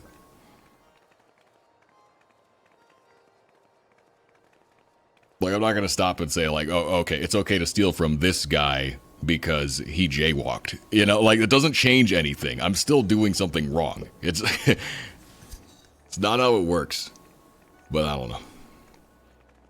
The last era of great animation between Atlantis, Titan AE. Titan AE was not a Disney movie. But, well, neither was Iron Giant. But, like, those were both good movies. Yeah, I remember Titan AE very fondly. I watched that one a lot. Caught stealing, lose a hand in some parts of the world still. I bet there's a lot less theft there. I bet a lot fewer people steal there. Atlantis, never seen a character that skinny. Yeah, the art style was a little wacky for Atlantis. It was one of the stranger styles they did for a Disney movie, but... Treasure Planet. That was one that I always wanted to watch, but I never saw it. Like, the trailers for it would always play before other movies, and it's just like...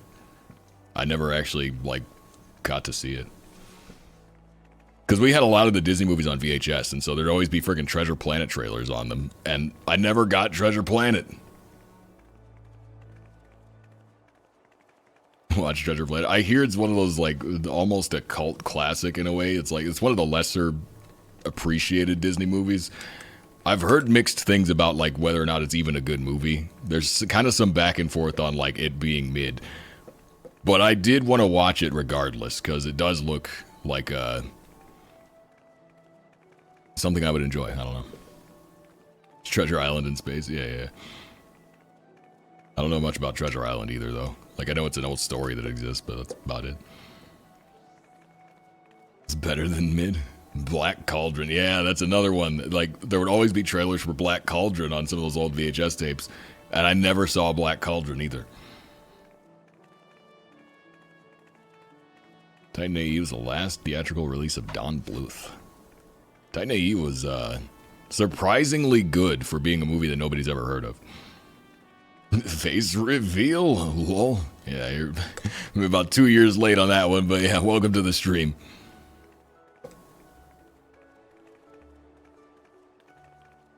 What's wrong with Black Cauldron? Frey Apparito, thank you so much for that follow. It's a travesty. They took an amazing book series and destroyed it. Oh, I didn't even know it was a book series. We've done Aloe Aloe yet? No, I haven't.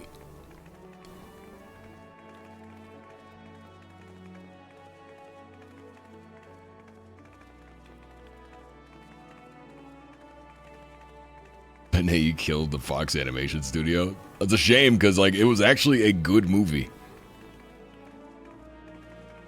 But I mean, when did that come out? It was early 2000s, so like what would that have been competing with? Like, God, that would have been in the era of Star Wars prequels.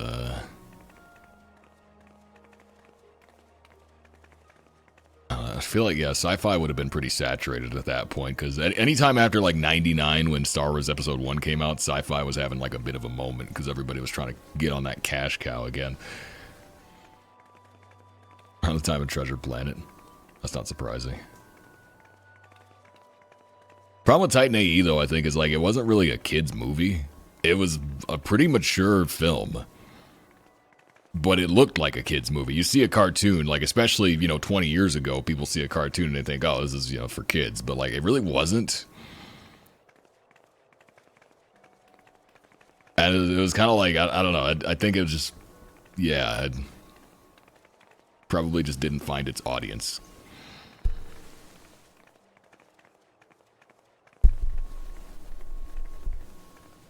Like, if they had the power to do it in live action, it probably could have been more successful, but not that I don't like the animation.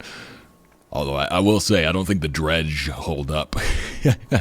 you can really see it now, how much CG they used for Titan AE. Back on an old tube TV on a VCR, it looked not so bad. You could still tell something was kind of off. But now, if you watch it, the dredge look really bad. Like, it doesn't hold up the CG that they used.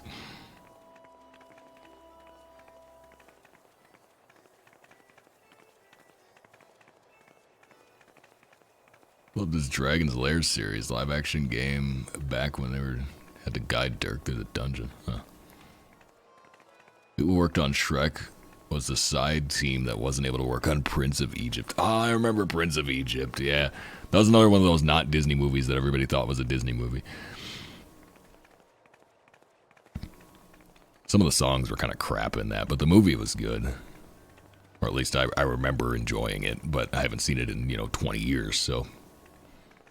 We're watching kids' movies and seeing the adult jokes in them.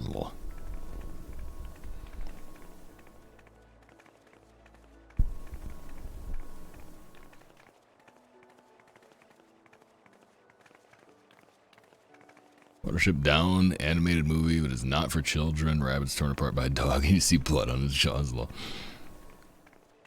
Watership Down. I didn't know there was a movie of that. Other for kids or adult comedy, like say South Park. Yeah. The stuff in that gray area always performs like kind of questionably in the West. It's changing a little bit now though, because anime is a lot more widely accepted, but.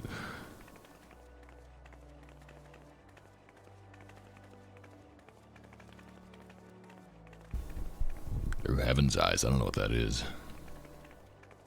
Oh wait, that's Hunchback of Notre Dame, isn't it? No, sorry, no. I'm thinking of Heaven's Light. Is that a Prince of Egypt song? It's got to be. Many of them were banger. It had some good ones, yeah. I always remember the part where like the part with the priests throw the staffs down and they turn into snakes, and then his staff turns into a bigger snake and it eats them. And the song is like, you're playing with the big boys. Now I remember I always hated that part. I thought it was super cringe, which is a shame because that's like one of the most legendary Bible stories. Like of all the Bible stories that people remember, that's one of the ones that's up there. man, they really ruined that moment with a bad song. Like, if the song was better, that could have been such a... Because the scene is very well done, but the song just sucks. Shirono, thank you so much for that tier 1 subscription for 26 months. Another month of Mad Babies, a little more cider in your glass. Other than Young covers the Prince of Egypt. All dogs go to heaven. Oh, man. I remember watching a sequel to that. All dogs go to heaven, too. The guy's bored. He said the one dog, he's got to heaven, but he's bored. So he's like, I want to go back to not heaven. And then he does.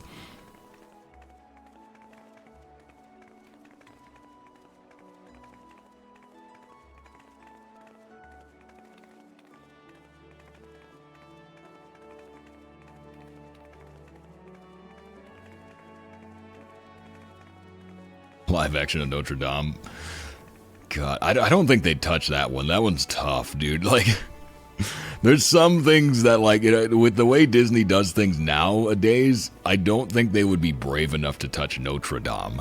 That's a really dark story. Like, I don't think they would touch that now. But yeah, I hope they never do, because it's my favorite of the animated movies. And it's so good. But yeah, no, that needs to be left alone.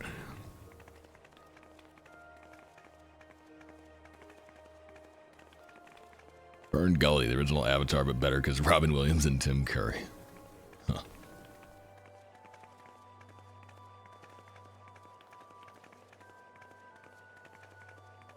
The Bahamut Mountain, what are your thoughts on it? I don't, what? No, I haven't seen it. Oliver and Company. God.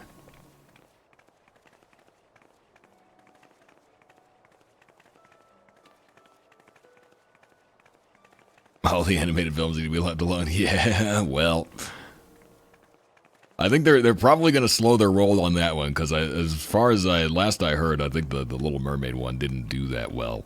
But the first few they made a ton of money, so that's why they kept doing it.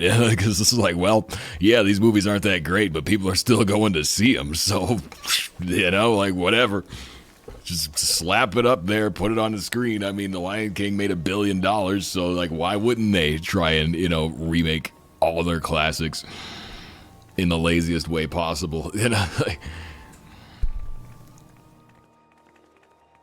But yeah, I've heard that some of the last few have been, like, they've been declining a little bit. Like, people have kind of figured out, oh, this ain't as good as the original, so just watch the original. Disney's such a weird company. Like, they're sitting on such a gold mine of classic content, and I just, like, they just can't seem to get it right anymore. I don't know.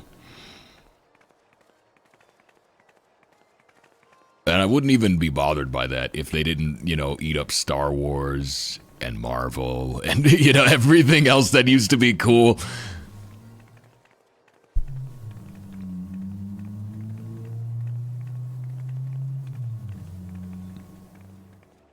He justified trying to replace Robin Williams. Alas, I mean...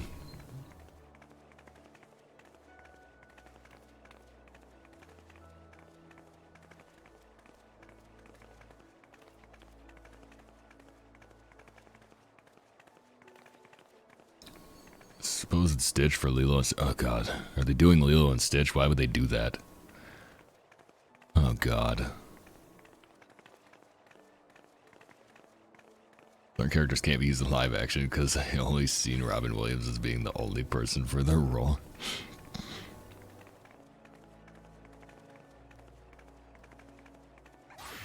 Little bummer, the talent. Yeah.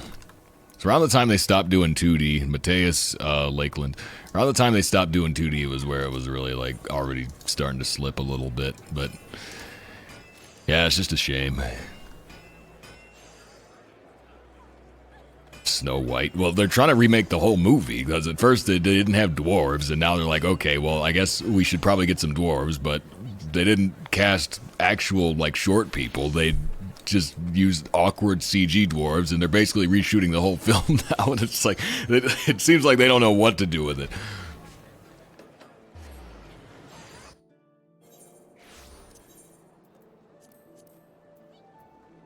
Alright, we're gonna want Fort Job. It's like they probably would have been better off just to release the movie how it was and just let the train crash, you know? Like, if it was gonna be bad, they should have just let it be bad. I don't know why they would invest so much money into, like, trying to salvage it, you know? They should have just let it crash and burn and moved on. Nothing good is gonna come from trying to fix it, you know what I mean? Like, you gotta just let that ship sail. And now all the people that hated the stuff that they were hearing about it originally, that hated all the rumors or whatever, they're still not going to watch it. You know, they're still going to hate on it.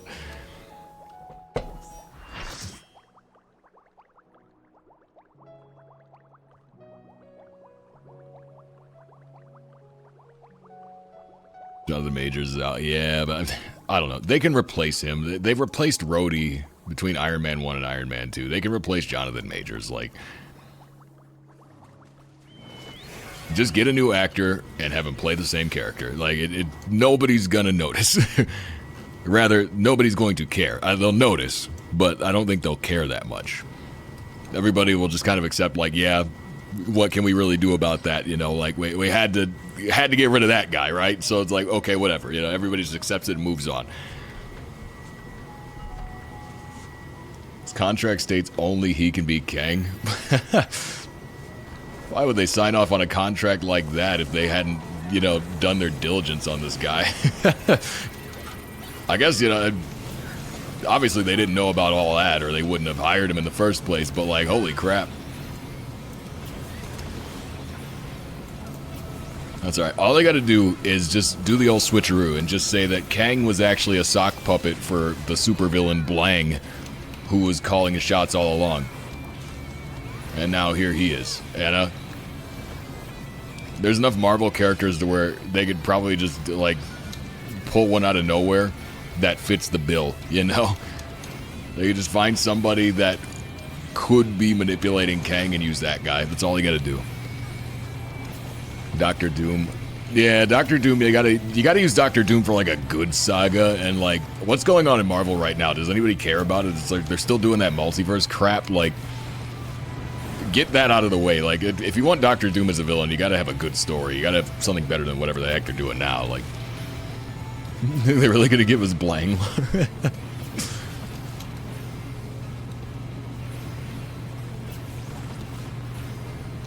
That's how I feel about Eddie Murphy doing a new Beverly Hills Cop series. He is? Eddie Murphy can't be desperate for cash. Why would he be doing Beverly Hills Cop again? Somebody must be desperate for cash. Beverly Hills Cop. You can't make that in... Come on. That was like a good classic, like, 80s series, but, like, let it stay that way. I don't think it holds up in 2020, you know?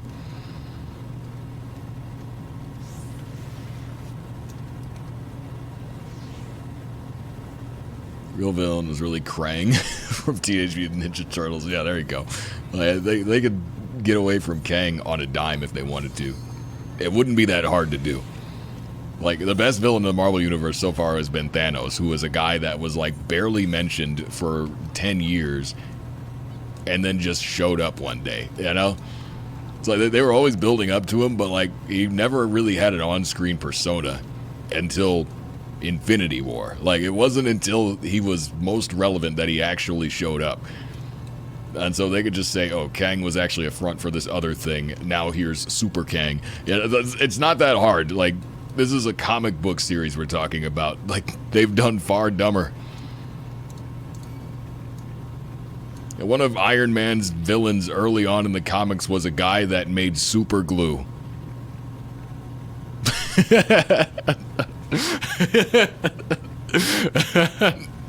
It was a guy that just made glue that was so good that you couldn't unstick from it. Like, this is Marvel Comics we're talking about. It could be anything.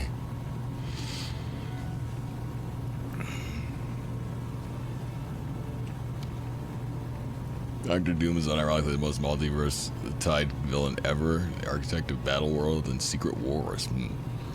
Throwing spaghetti at the wall and seeing what part of the multiverse they can sweep. They need to just stop doing multiverse stuff. Like, nobody cares about that. It's not even interesting as an idea anymore. Like, They need to just drop that.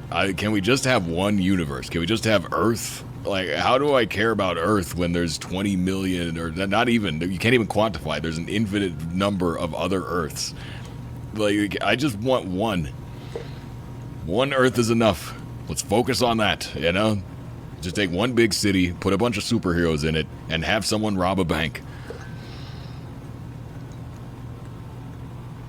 Doom and X-Men long overdue, but not in the current Marvel. Yeah, they gotta fix this crap up. They're trying to do too much. It's weird, because, like, I don't know why they keep scaling the powers up. Like, they just stop the power scaling thing and just, like, do, like, small stories would be so easy and cheap to make. I don't get it. Like,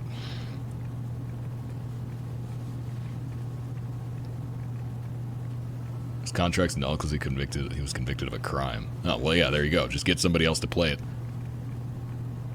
I would say Idris Elba, but he's already been in Marvel. He was already a character. Who else would be good at that? Is Tony Todd still alive?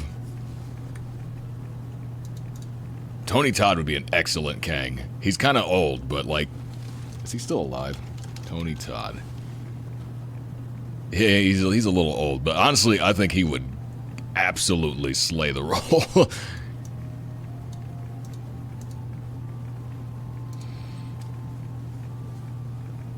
Just did the voice of Venom in the new Spider-Man game. Yeah, get him.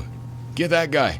He's a little older. Just say Kang aged up, or this is an older version of him, or he fell through a time wormhole. Yeah, he would kill it. This is Candyman. If anyone's who's seen Candyman, picture Candyman as Kang. He would absolutely kill it. At least Kang as he's been portrayed in the recent Marvel movies. Marvel's almost famous for its ongoing multiverse. DC is the one that constantly reboots a prime Earth. Yeah, I don't know. I think the multiverse crap is just too much. Like, I don't think anybody even understands it anymore. Like, this is Kang from the universe where Kang is much cooler. Yeah.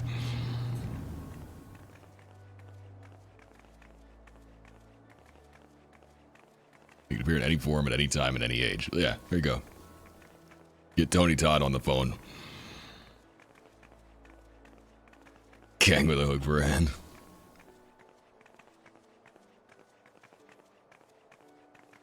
Michael Clark Duncan. Let's see. What's he done?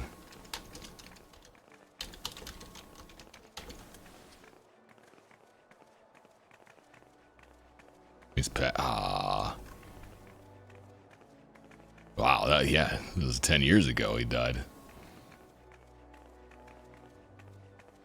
Let's see, filmography. He was in Friday. Friday was 95, good lord. Hard to believe it's been that long. I don't recognize a lot of the movies other than, I don't know.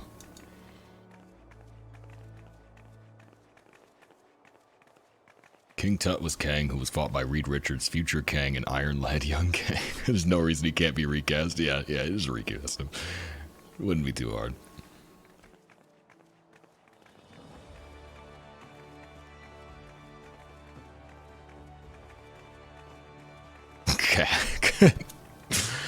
you know who I want to be Kang? Here you go. If you replace Jonathan Majors, get Mike Tyson.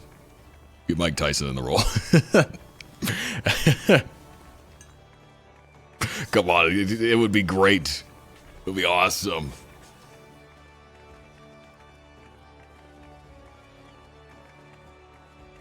Who's the green mile? Gotcha. All right, let's do a quick BRB and get another cup of tea.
Denzel Washington.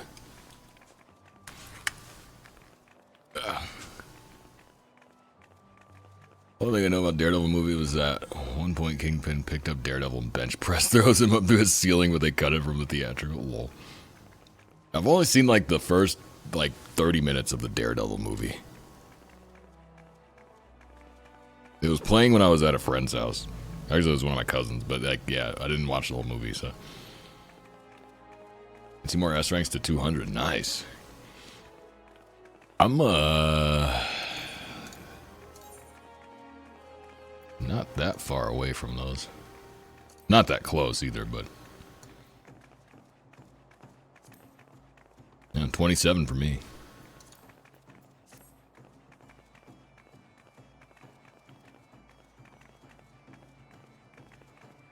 Everybody watched the Daredevil movie on repeat 24/7. My cousin, his brother, who is also my cousin, I guess.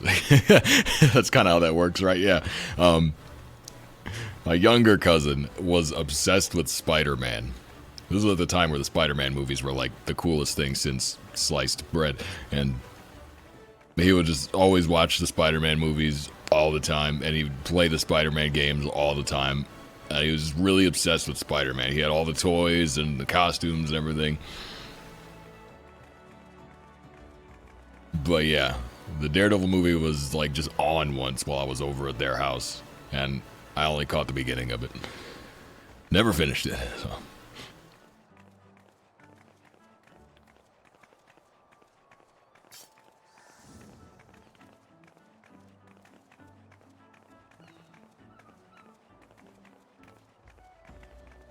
I thought it's Tyson. I saw it. I can't do a Mike Tyson voice. So. Ebola's rank is 69. Nice. Nice.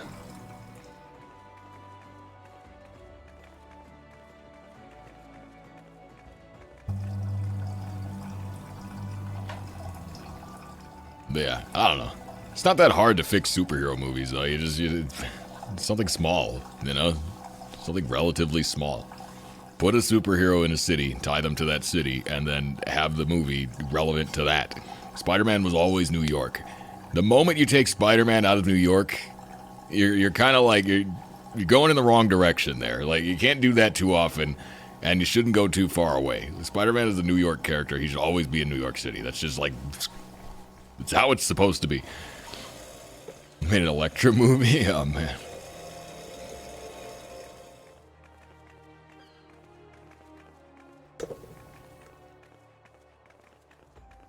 Yeah, it was kind of like that for most superheroes. They were usually tied to a specific location. There weren't that many that like did all around the world stuff, you know? There were a handful, but usually they kind of had a home base, a place that they mostly spent all of their time and where most of their stories took place because they were only relevant to those areas, you know? Like, you didn't need Iron Man in New York City because Spider-Man was taking care of New York City, you know?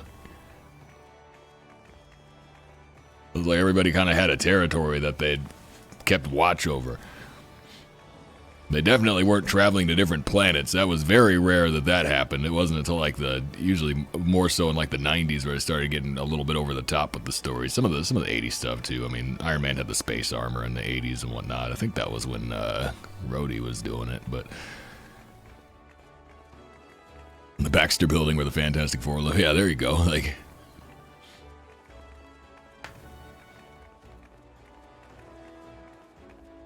Cosmic World Nation City Street. I think they need to throw Cosmic in the dumpster and just like not even worry about that. Like, it should just be world only. Anything beyond world, like, that should be a separate thing, you know? It should very rarely cross over, because that's kind of how they did it before, you know? It was like, the Guardians of the Galaxy didn't interact with really anybody else until Endgame, or not Endgame, but, Infinity War. A goblin as his law. And so we always had this kind of parallel where there was a really high-level cosmic space crap going on, and then everything else was just people hanging out on Earth dealing with Earth problems. Like, oh no, some guy is making a super fire drug that's going to turn people into fire people. As is law. As is law.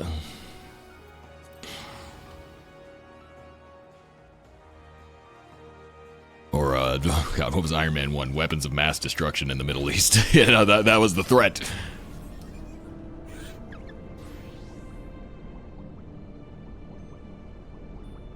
The YouTube guy. Yes.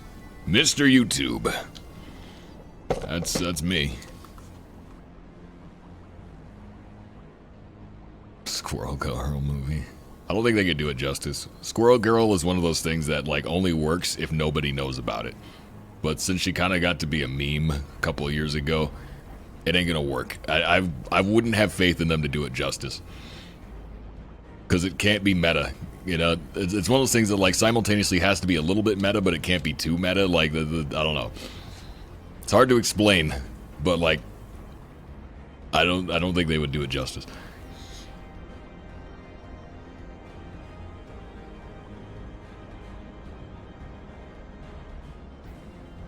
Same thing that happened to the comics? Probably. Most of the comics I've read from Marvel are like the really old ones. Cosmic stuff happened and it had a bleed effect, creating a saga which culminated in a big team up. Which would be fine. But yeah, like a majority of it should be surface level stuff because, you know, when you get too cosmic, it just turns into sci-fi and then it stops being superhero and gets a little bit, like, a little bit too much. That stuff is cool every now and then, but you can't overplay it.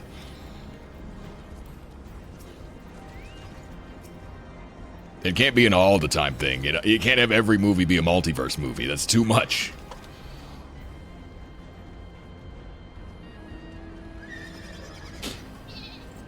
Ryan Reynolds do it?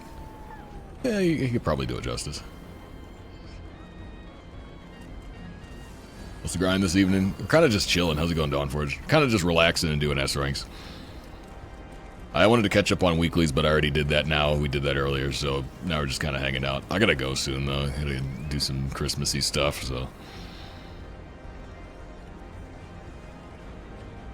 I played Lily in the AT&T commercial. Was set to play her. Lily in the AT&T commercial. You think I'm gonna know who that is? What? Which AT&T commercial?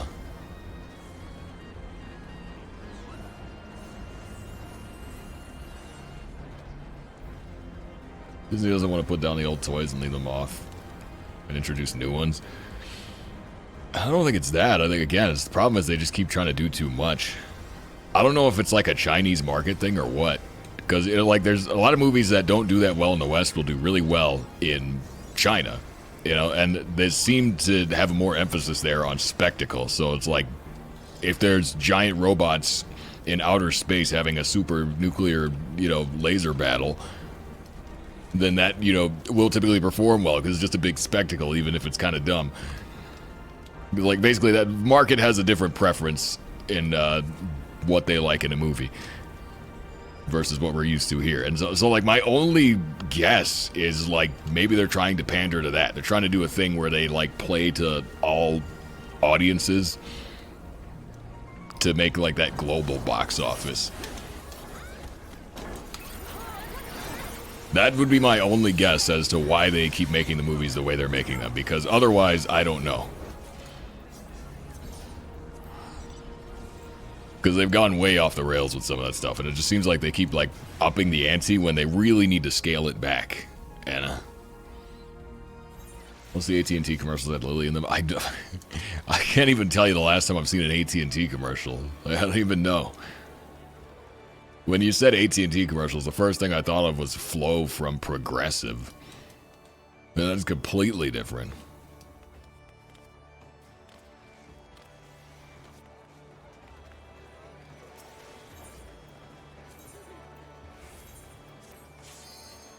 Never read the Marvel Zombies comics.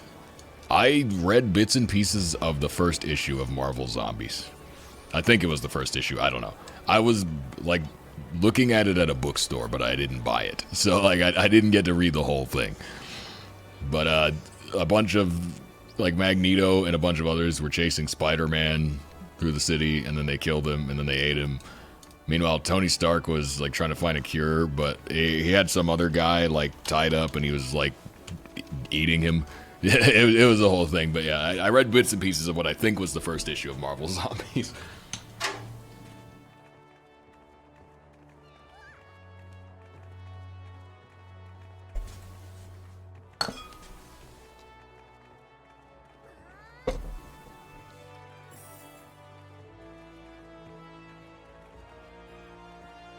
It works by iterations turning into alternate universes, but those iterations solidify a character and introduce new ones. Miles Morales, Earth Ultimate.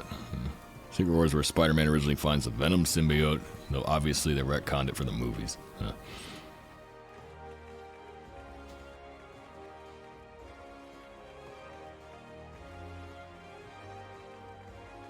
This Disney being, no, we need to have Scarlet Witch in this. Do you know how much we paid for a low tier also? Well, I don't know, I just don't get it. It's just strange because, like, a lot of people can look at these movies and say, like, there's just, like, some things that could be improved. You know, there's some problems here. And most of the solutions to them are obvious. So that's why it's so, like, confusing. Because, you know, there has to be a reason. You know, there has to be a reason that they're making the movies the way they're making them. And it just, like, I don't know. It's not that hard to make a simple crowd-pleasing film that everyone can enjoy, and then you make a ton of money off of it. Like, that's what the first few Marvel movies were, you know? It was pretty simple and straightforward. It didn't have to be all this, like, wacky, over-the-top, like, space-traveling stuff. Like, you compare Ant-Man to, like, Ant-Man 4, and it's, like, it's not clear how we got from point A to point B.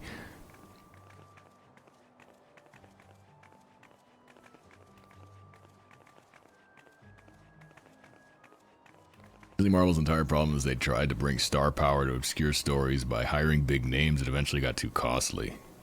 See, I don't know why they did that, because again, the original, like the first few Marvel movies, they took people that were like C-list actors, you know, and turned them into big names.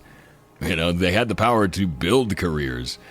They shouldn't be relying on people that are already established. They don't need to do that, you know? If you make a good movie, it can be a vehicle for any actor, you know? Like, they could play Kingmaker, which is what they used to do before. That was before Disney bought it, I think, but they should have raised up relative unknown talent and made them that guy. Yeah, exactly. A storyline to explain why the Venom symbiote is crazy, and that's because the first person it tried to bond to was Deadpool.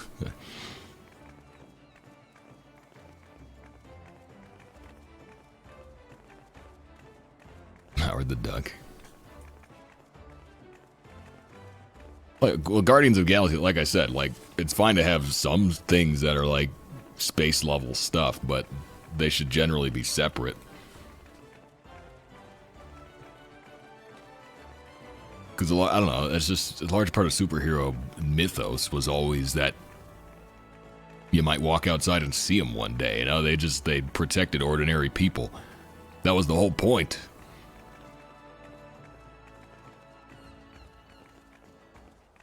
And so when you take that element out of it and elevate everything to a point where it's like, you know, planets at war with each other, it's just like, it's too much.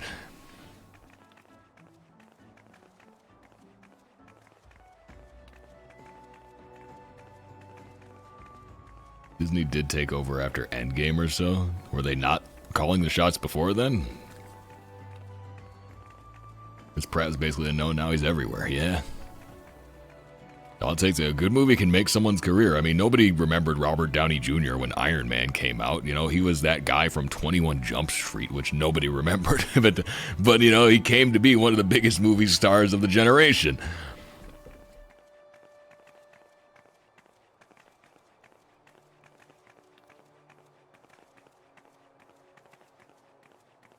Disney bought him out in the middle of filming Iron Man 2.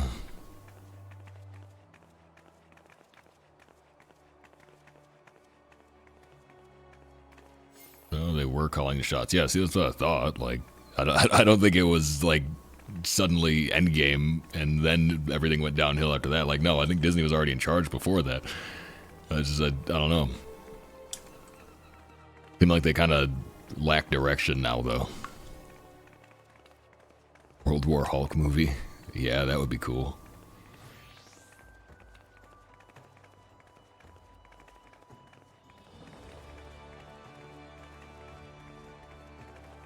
Smelled money and attached like leeches. But the thing is, like, if you want to make money, you got to make a good product. That's the stupid part. Is like, well, but why it's so frustrating is that they have the creative talent, you know, that they could make really, really good movies instead of, you know, the mediocre stuff that they keep putting out. And they just don't seem to do it. And it's like, why not? Like, what happened to the quality control? You know, like, if you just make a slightly better movie, like, that's where you make the money. The movie has to be good first, and then you get the money.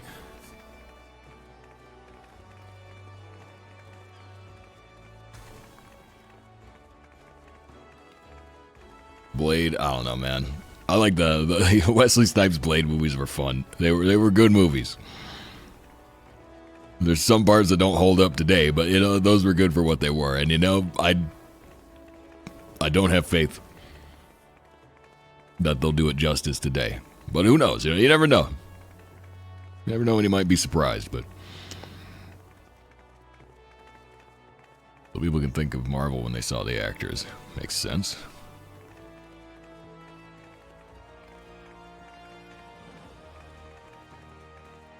Some of them's always trying to ice skate uphill, yeah.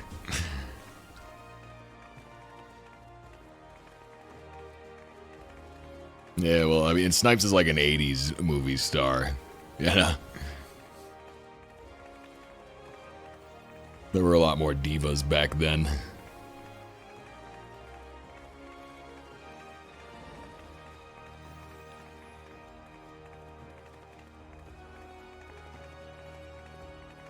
Oh, man.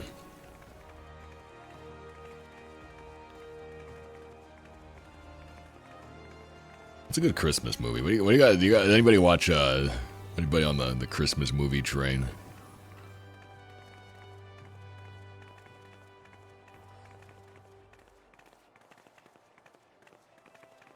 Space Jam 2.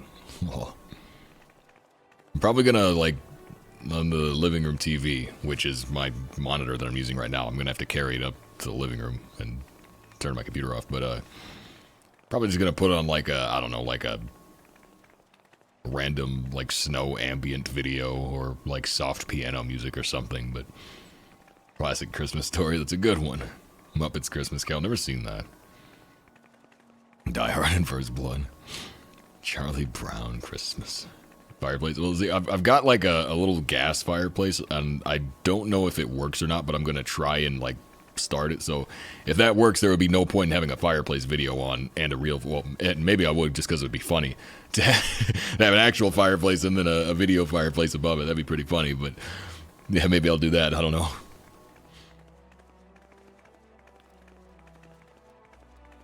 Gremlins. Family Man. Nightmare Before Christmas. How about a Jingle All the Way? Nobody said Jingle All the Way yet. Wanna give yourself carbon monoxide poisoning? I hope I do.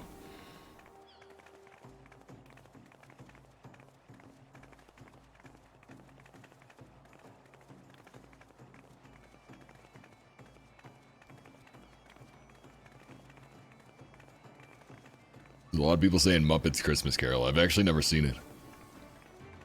18 cheap secondhand Windows tablets fill your house with many small fireplace videos in inconvenient places. Oh, God. Ernest Saves Christmas. It's turbo time. 1 hour silence interrupted by random sound in the background. Yeah, it's gonna be Vieira Voice 7.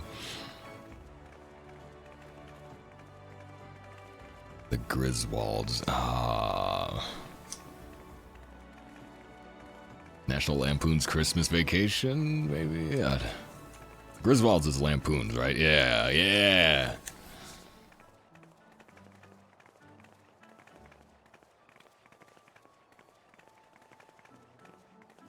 12 episodes of Ping Pong the Animation. What would be the worst thing to put on? I put like a Caillou marathon or something. What would be the worst thing to just have on as Christmas ambience?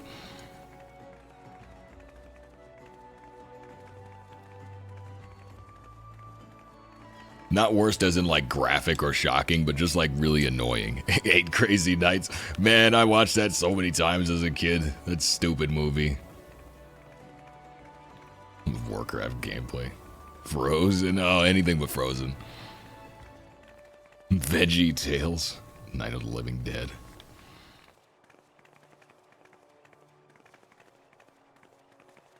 Oh man, Willy Wonka and the Chocolate Factory. That was one my younger siblings watched on repeat for a large portion of my childhood, and I hate that movie. Not the 70s one. The one with Johnny Depp. Willy Wonka and the Chocolate Factory, not Charlie and the Chocolate Factory. Or maybe I got it backward. Whichever one had Johnny Depp in it.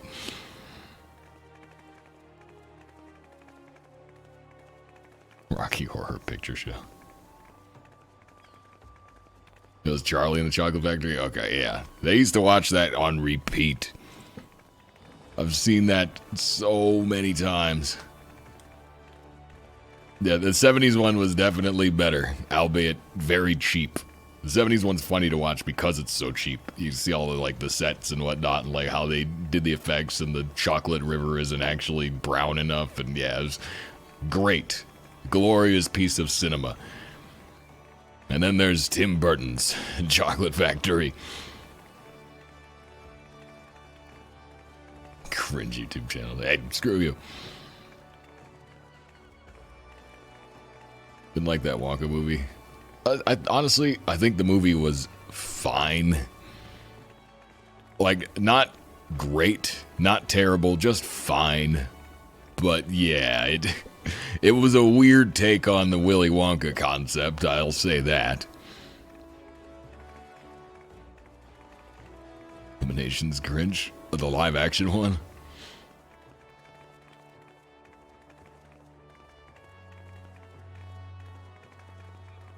Theoretical sequel to the 70s one, Snowpiercer. I have seen Snowpiercer, yeah. That was a fun movie as well. That's one of those ones where it's like, I don't know if I could... Whether I would call it good would depend on what we're measuring it on. It was very entertaining. I guess that's where the term suspension of disbelief comes in. Because if you're willing to accept that the entire world is collapsed and all that's left is people living on a train that runs in a circle around the whole planet forever, if you can get past that, then, like, there you go. You know, it's a fun movie. But it is very silly. You have to be willing to, like, not look in too far to the details, because a lot of the things don't make any sense. But, like, as for if it's entertaining, it's very entertaining.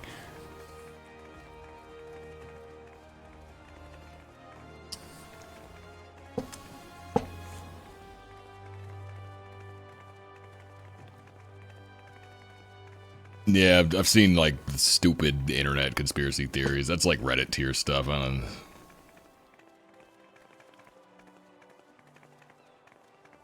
That's like the same type of thing where it's like the Rugrats was actually Angelica just hallucinating all of her friends based on different childhood traumas. I'm like, no, like, you're trying too hard. Like, it's fun to overanalyze things and build these dumb conspiracy theories or whatever, but, like, some people take that stuff actually very seriously. It's like, well, it's clearly not what it was intended to be.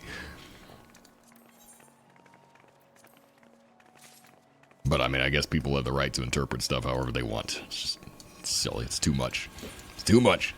Sometimes a fun kid's show can just be that. It's Starly Fox. Thanks so much for that follow. Yeah!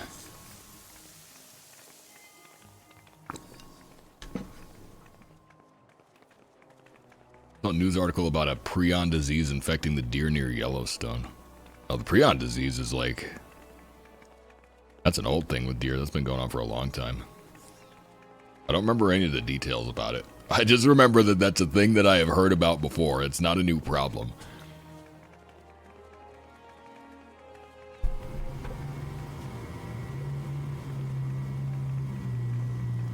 Other Wonka seemed like he was in control the whole time. Depp Wonka seemed like he just ran a really bad factory with no safety and slave labor.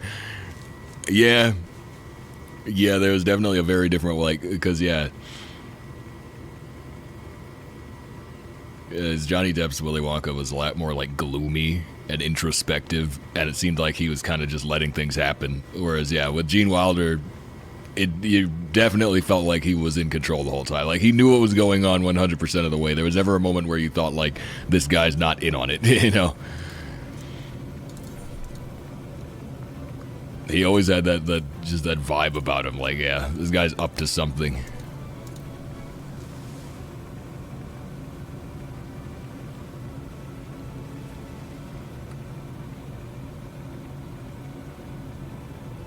The Star Wars Christmas special.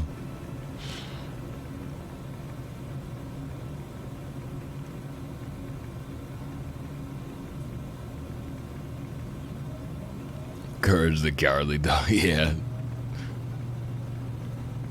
Chronic wasting disease, yeah, that's a thing. I heard about this many years ago, but I don't remember, like I said, any of the details about it. But yeah, it's not a new problem. It's been affecting deer for a while.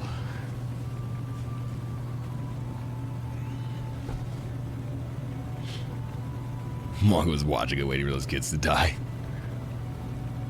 He had that air of like nothing ever fazed him.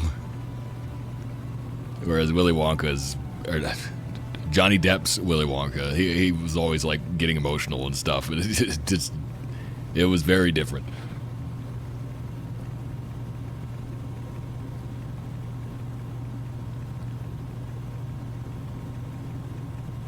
What is an achievement anyway? It's coarse and rough and it gets everywhere.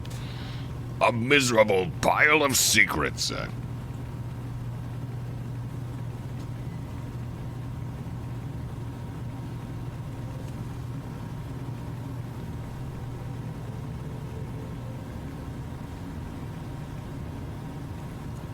One thing I could say for Johnny Depp, though, that purple suit, that purple sport coat, I want that coat. But enough talk, have at you. One of these days, I'm gonna get me a purple suit. Like cider purple, you know? That'll be the stream suit to end all stream suits. Or at the very least, the vest, the waistcoat, as they call it. At the very least, I get the vest.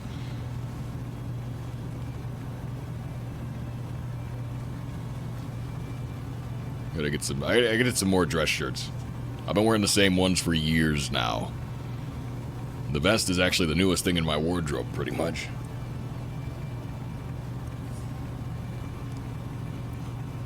The original was like, no, they're fine, just a bit wiser, but in Willie's the world, they legit were irrevocably altered. Yeah. Yeah, they're like mangled. The guy's like stretched into a like thin sheet of paper, and I'm like, oh my god.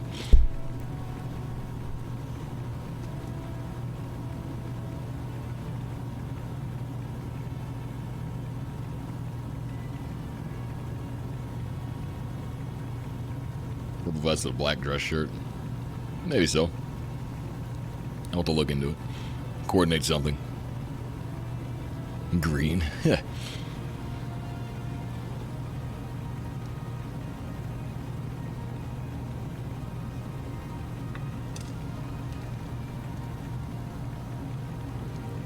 don't know, we talked so much about movies today.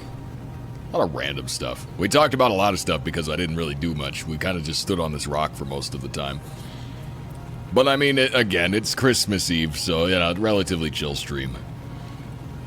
There are many grinds to come, worry not.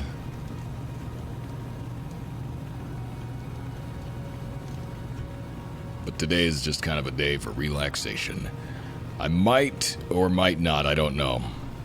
I might try. I'll have to see if I can find the time to make it work, but I want to try and stream again before next Sunday. Because, like, as it stands, I stream every Sunday, but weekdays it's kind of iffy. It just depends on if I have time. And so, generally, it depends on how far behind I am on working on the video.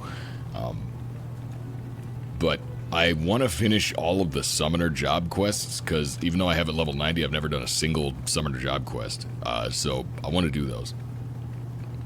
And just seems like it'd be maybe a fun stream. So, hopefully sometime in the next week, I can do that.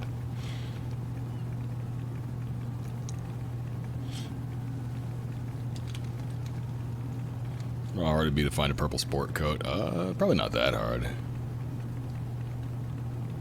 I bet I could get one. Might have to, like, order it or something, you know, get one, like, measured out and whatnot, but...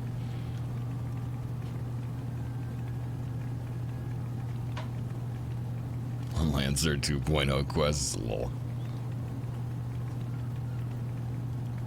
Anything bought with causality? No, just Manderville stuff. That's all I'm buying with them.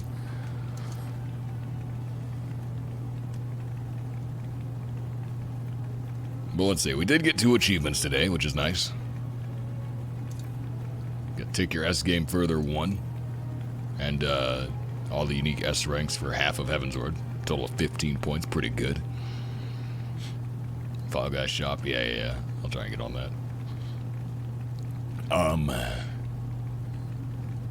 But yeah, I honestly, like I've already said a couple of times here, I don't know exactly what I'm going to do for the next achievement video, and I probably should figure that out considering it's already Sunday, but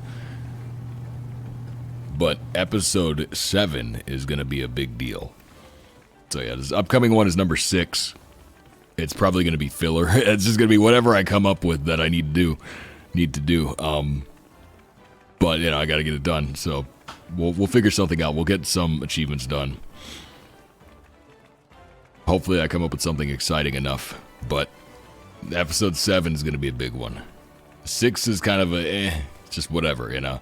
It's Christmas, so you know, I've been very busy with Christmas stuff, and then tomorrow's Christmas, so I'm not going to be able to get anything done tomorrow, and the day after Christmas, there's a good chance I'll be significantly hungover, so we'll see what we manage to come up with, but episode 7 is going to be a really cool one, hopefully.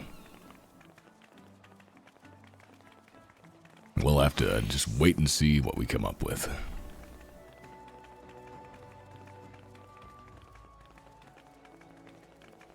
That said, though, it is pushing 10 o'clock, so I'm going to have to get out of here pretty soon. Because like I said, I got to finish getting the house ready for everybody to come over tomorrow. Still got to wash my dishes. A lot of dishes to wash. Too many, some would even say. Too many. Get the floor swept up and a couple decorations still to hang and whatnot, but I'm really looking forward to it. It's going to be a good time. Yo, Christmas. Hope everybody's been having a nice Christmas Eve as well. And a good winter in general, you know. It's been a pretty mild winter, which is nice. Oh, man. Ooh. Very yawn. Buy new dishes and throw the old ones out. Problem solved. That's not a bad idea. Charity ever get Wendy's? Mayhaps. Sightseeing logs. Almost 3 a.m. Christmas morning here. Why are you still awake? Yeah, no, it's pushing 10 p.m. and I said I would end stream at 10 because I need to go finish all the last minute stuff that I still need to do. All my gifts are wrapped though. I got all the gifts wrapped. It's just there's a lot of like miscellaneous things I need to do. Like I said, a couple of decorations. I got to try and get this gas fireplace working, and then little things like that. And I'm getting the house cleaned up, taking the trash out, all that fun crap. November 15th, and it's 58 degrees out. I think I'm going to stop putting money in my 401k. Lol.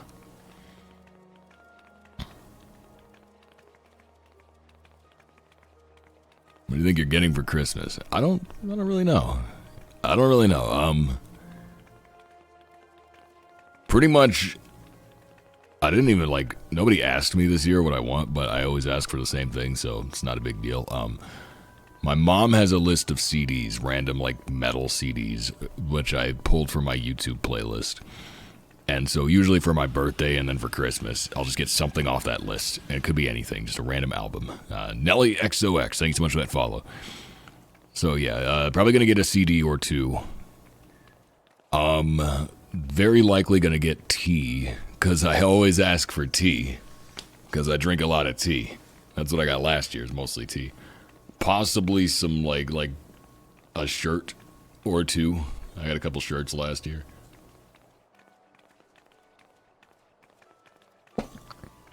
possibly some liquor. But ultimately, that's what it's going to come down to. It's going to be like some combination of those four things. Tea, metal, miscellaneous clothes, or liquor. Although, I have a sneaking suspicion that people might gift me, like, houseware. Because, recently we started doing the weekly dinner at my house. We used to do it at my mom's house. But everyone's always complaining that I don't have whatever cookware they're looking for, or I don't have enough plates, or I don't have enough spoons, or whatever.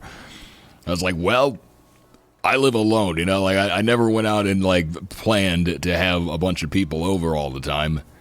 This was y'all's idea, so, like, yeah, I have a sneaking suspicion I might get some houseware. Just because if I was getting gifts from me, that's the type of thing I would probably buy. All of them poured into one box, yeah. Charity plushie. Oh man, that could be fun. Guns employee decided not to pay me as promised, even though I invoiced them on December 2nd. Oh man. Yeah, I did most of my shopping last week, like at the very last minute, but I managed to get everything done on time. I hope everyone likes their gifts, but I think they will.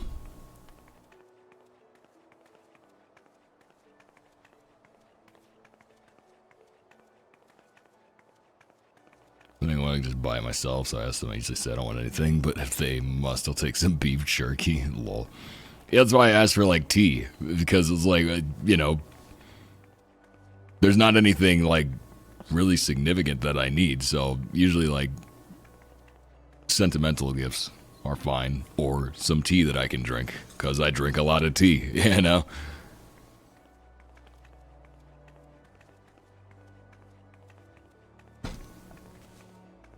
And so, yeah, it's usually pretty small stuff. It's like a CD here or there, maybe a shirt, probably some tea. Jerky's a good idea, though. I'll have to add that to my list next year. If people ask me what I want, beef jerky. Can't go wrong with that.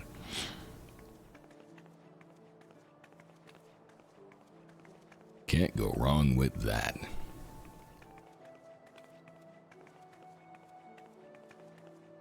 That'd be good fun, though. I gotta figure out if anything's gonna be happening for New Year's, though. I guess technically, I don't know if I'm gonna be streaming next week or not on Sunday, because I need to figure out if we're doing anything for New Year's. I'll have to talk with the fam tomorrow and see what's going on with that. But as soon as I find out, well, if anything changes, I'll let you guys know. So, like, if it turns out I have New Year's plans, then I'll make sure to let everybody know that there won't be a stream that day. But right now, I'm not sure. But the place to find that out would be in the Cider Spider Discord, which you can join through that link right there. It's a pretty chill place. We hang out and chat there about random stuff and talk about horrible food that we cook. Well, mostly me. But, and, you know, it's just an all-around great place. And it's also, again, the best place to know when the stream is live. Because, yeah, I stream every Sunday, like, usually at 1 p.m., but sometimes I stream on weekdays as well. It's just, I'm very busy with work and video editing, so, like, usually I can only stream extra days if I just happen to have the time. And oftentimes I don't, but yeah, anytime I do, like, randomly stream in the week, you'll get notified in the Discord, and that'll be the way to know. I'm hoping in the future I can stream more often again, because like I really want to stream more than once a week. I'd like to have at least 2 official days. It's just, I don't know. I gotta make it work, you know, I gotta get it to where it schedules out.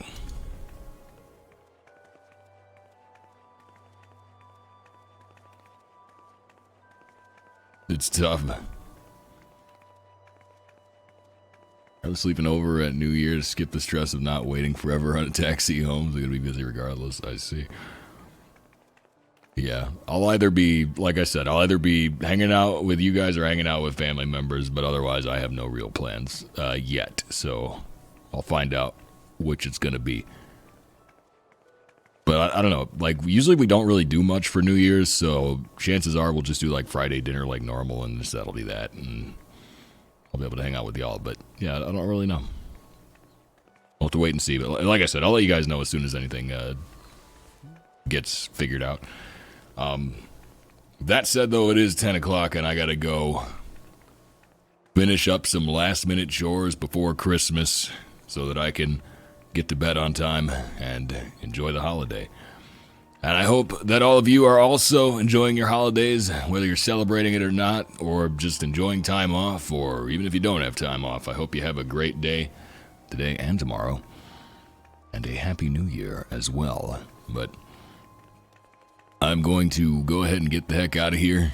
I promise next stream will be more exciting. I know we kind of just hung out today, but again, it's Christmas Eve. We're kind of just chilling, but I'll have more going on next time. I got some fun things in the to-do list. I got some fun things in the pipeline, as the cool kids say.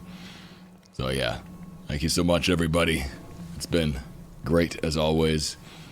I will see you all next time. And that's pretty much all I got. Merry Christmas, Happy New Year. And I'll catch you all on the flip side. See you in 2024. I almost said 25. See you all in 2024. Probably. Good night.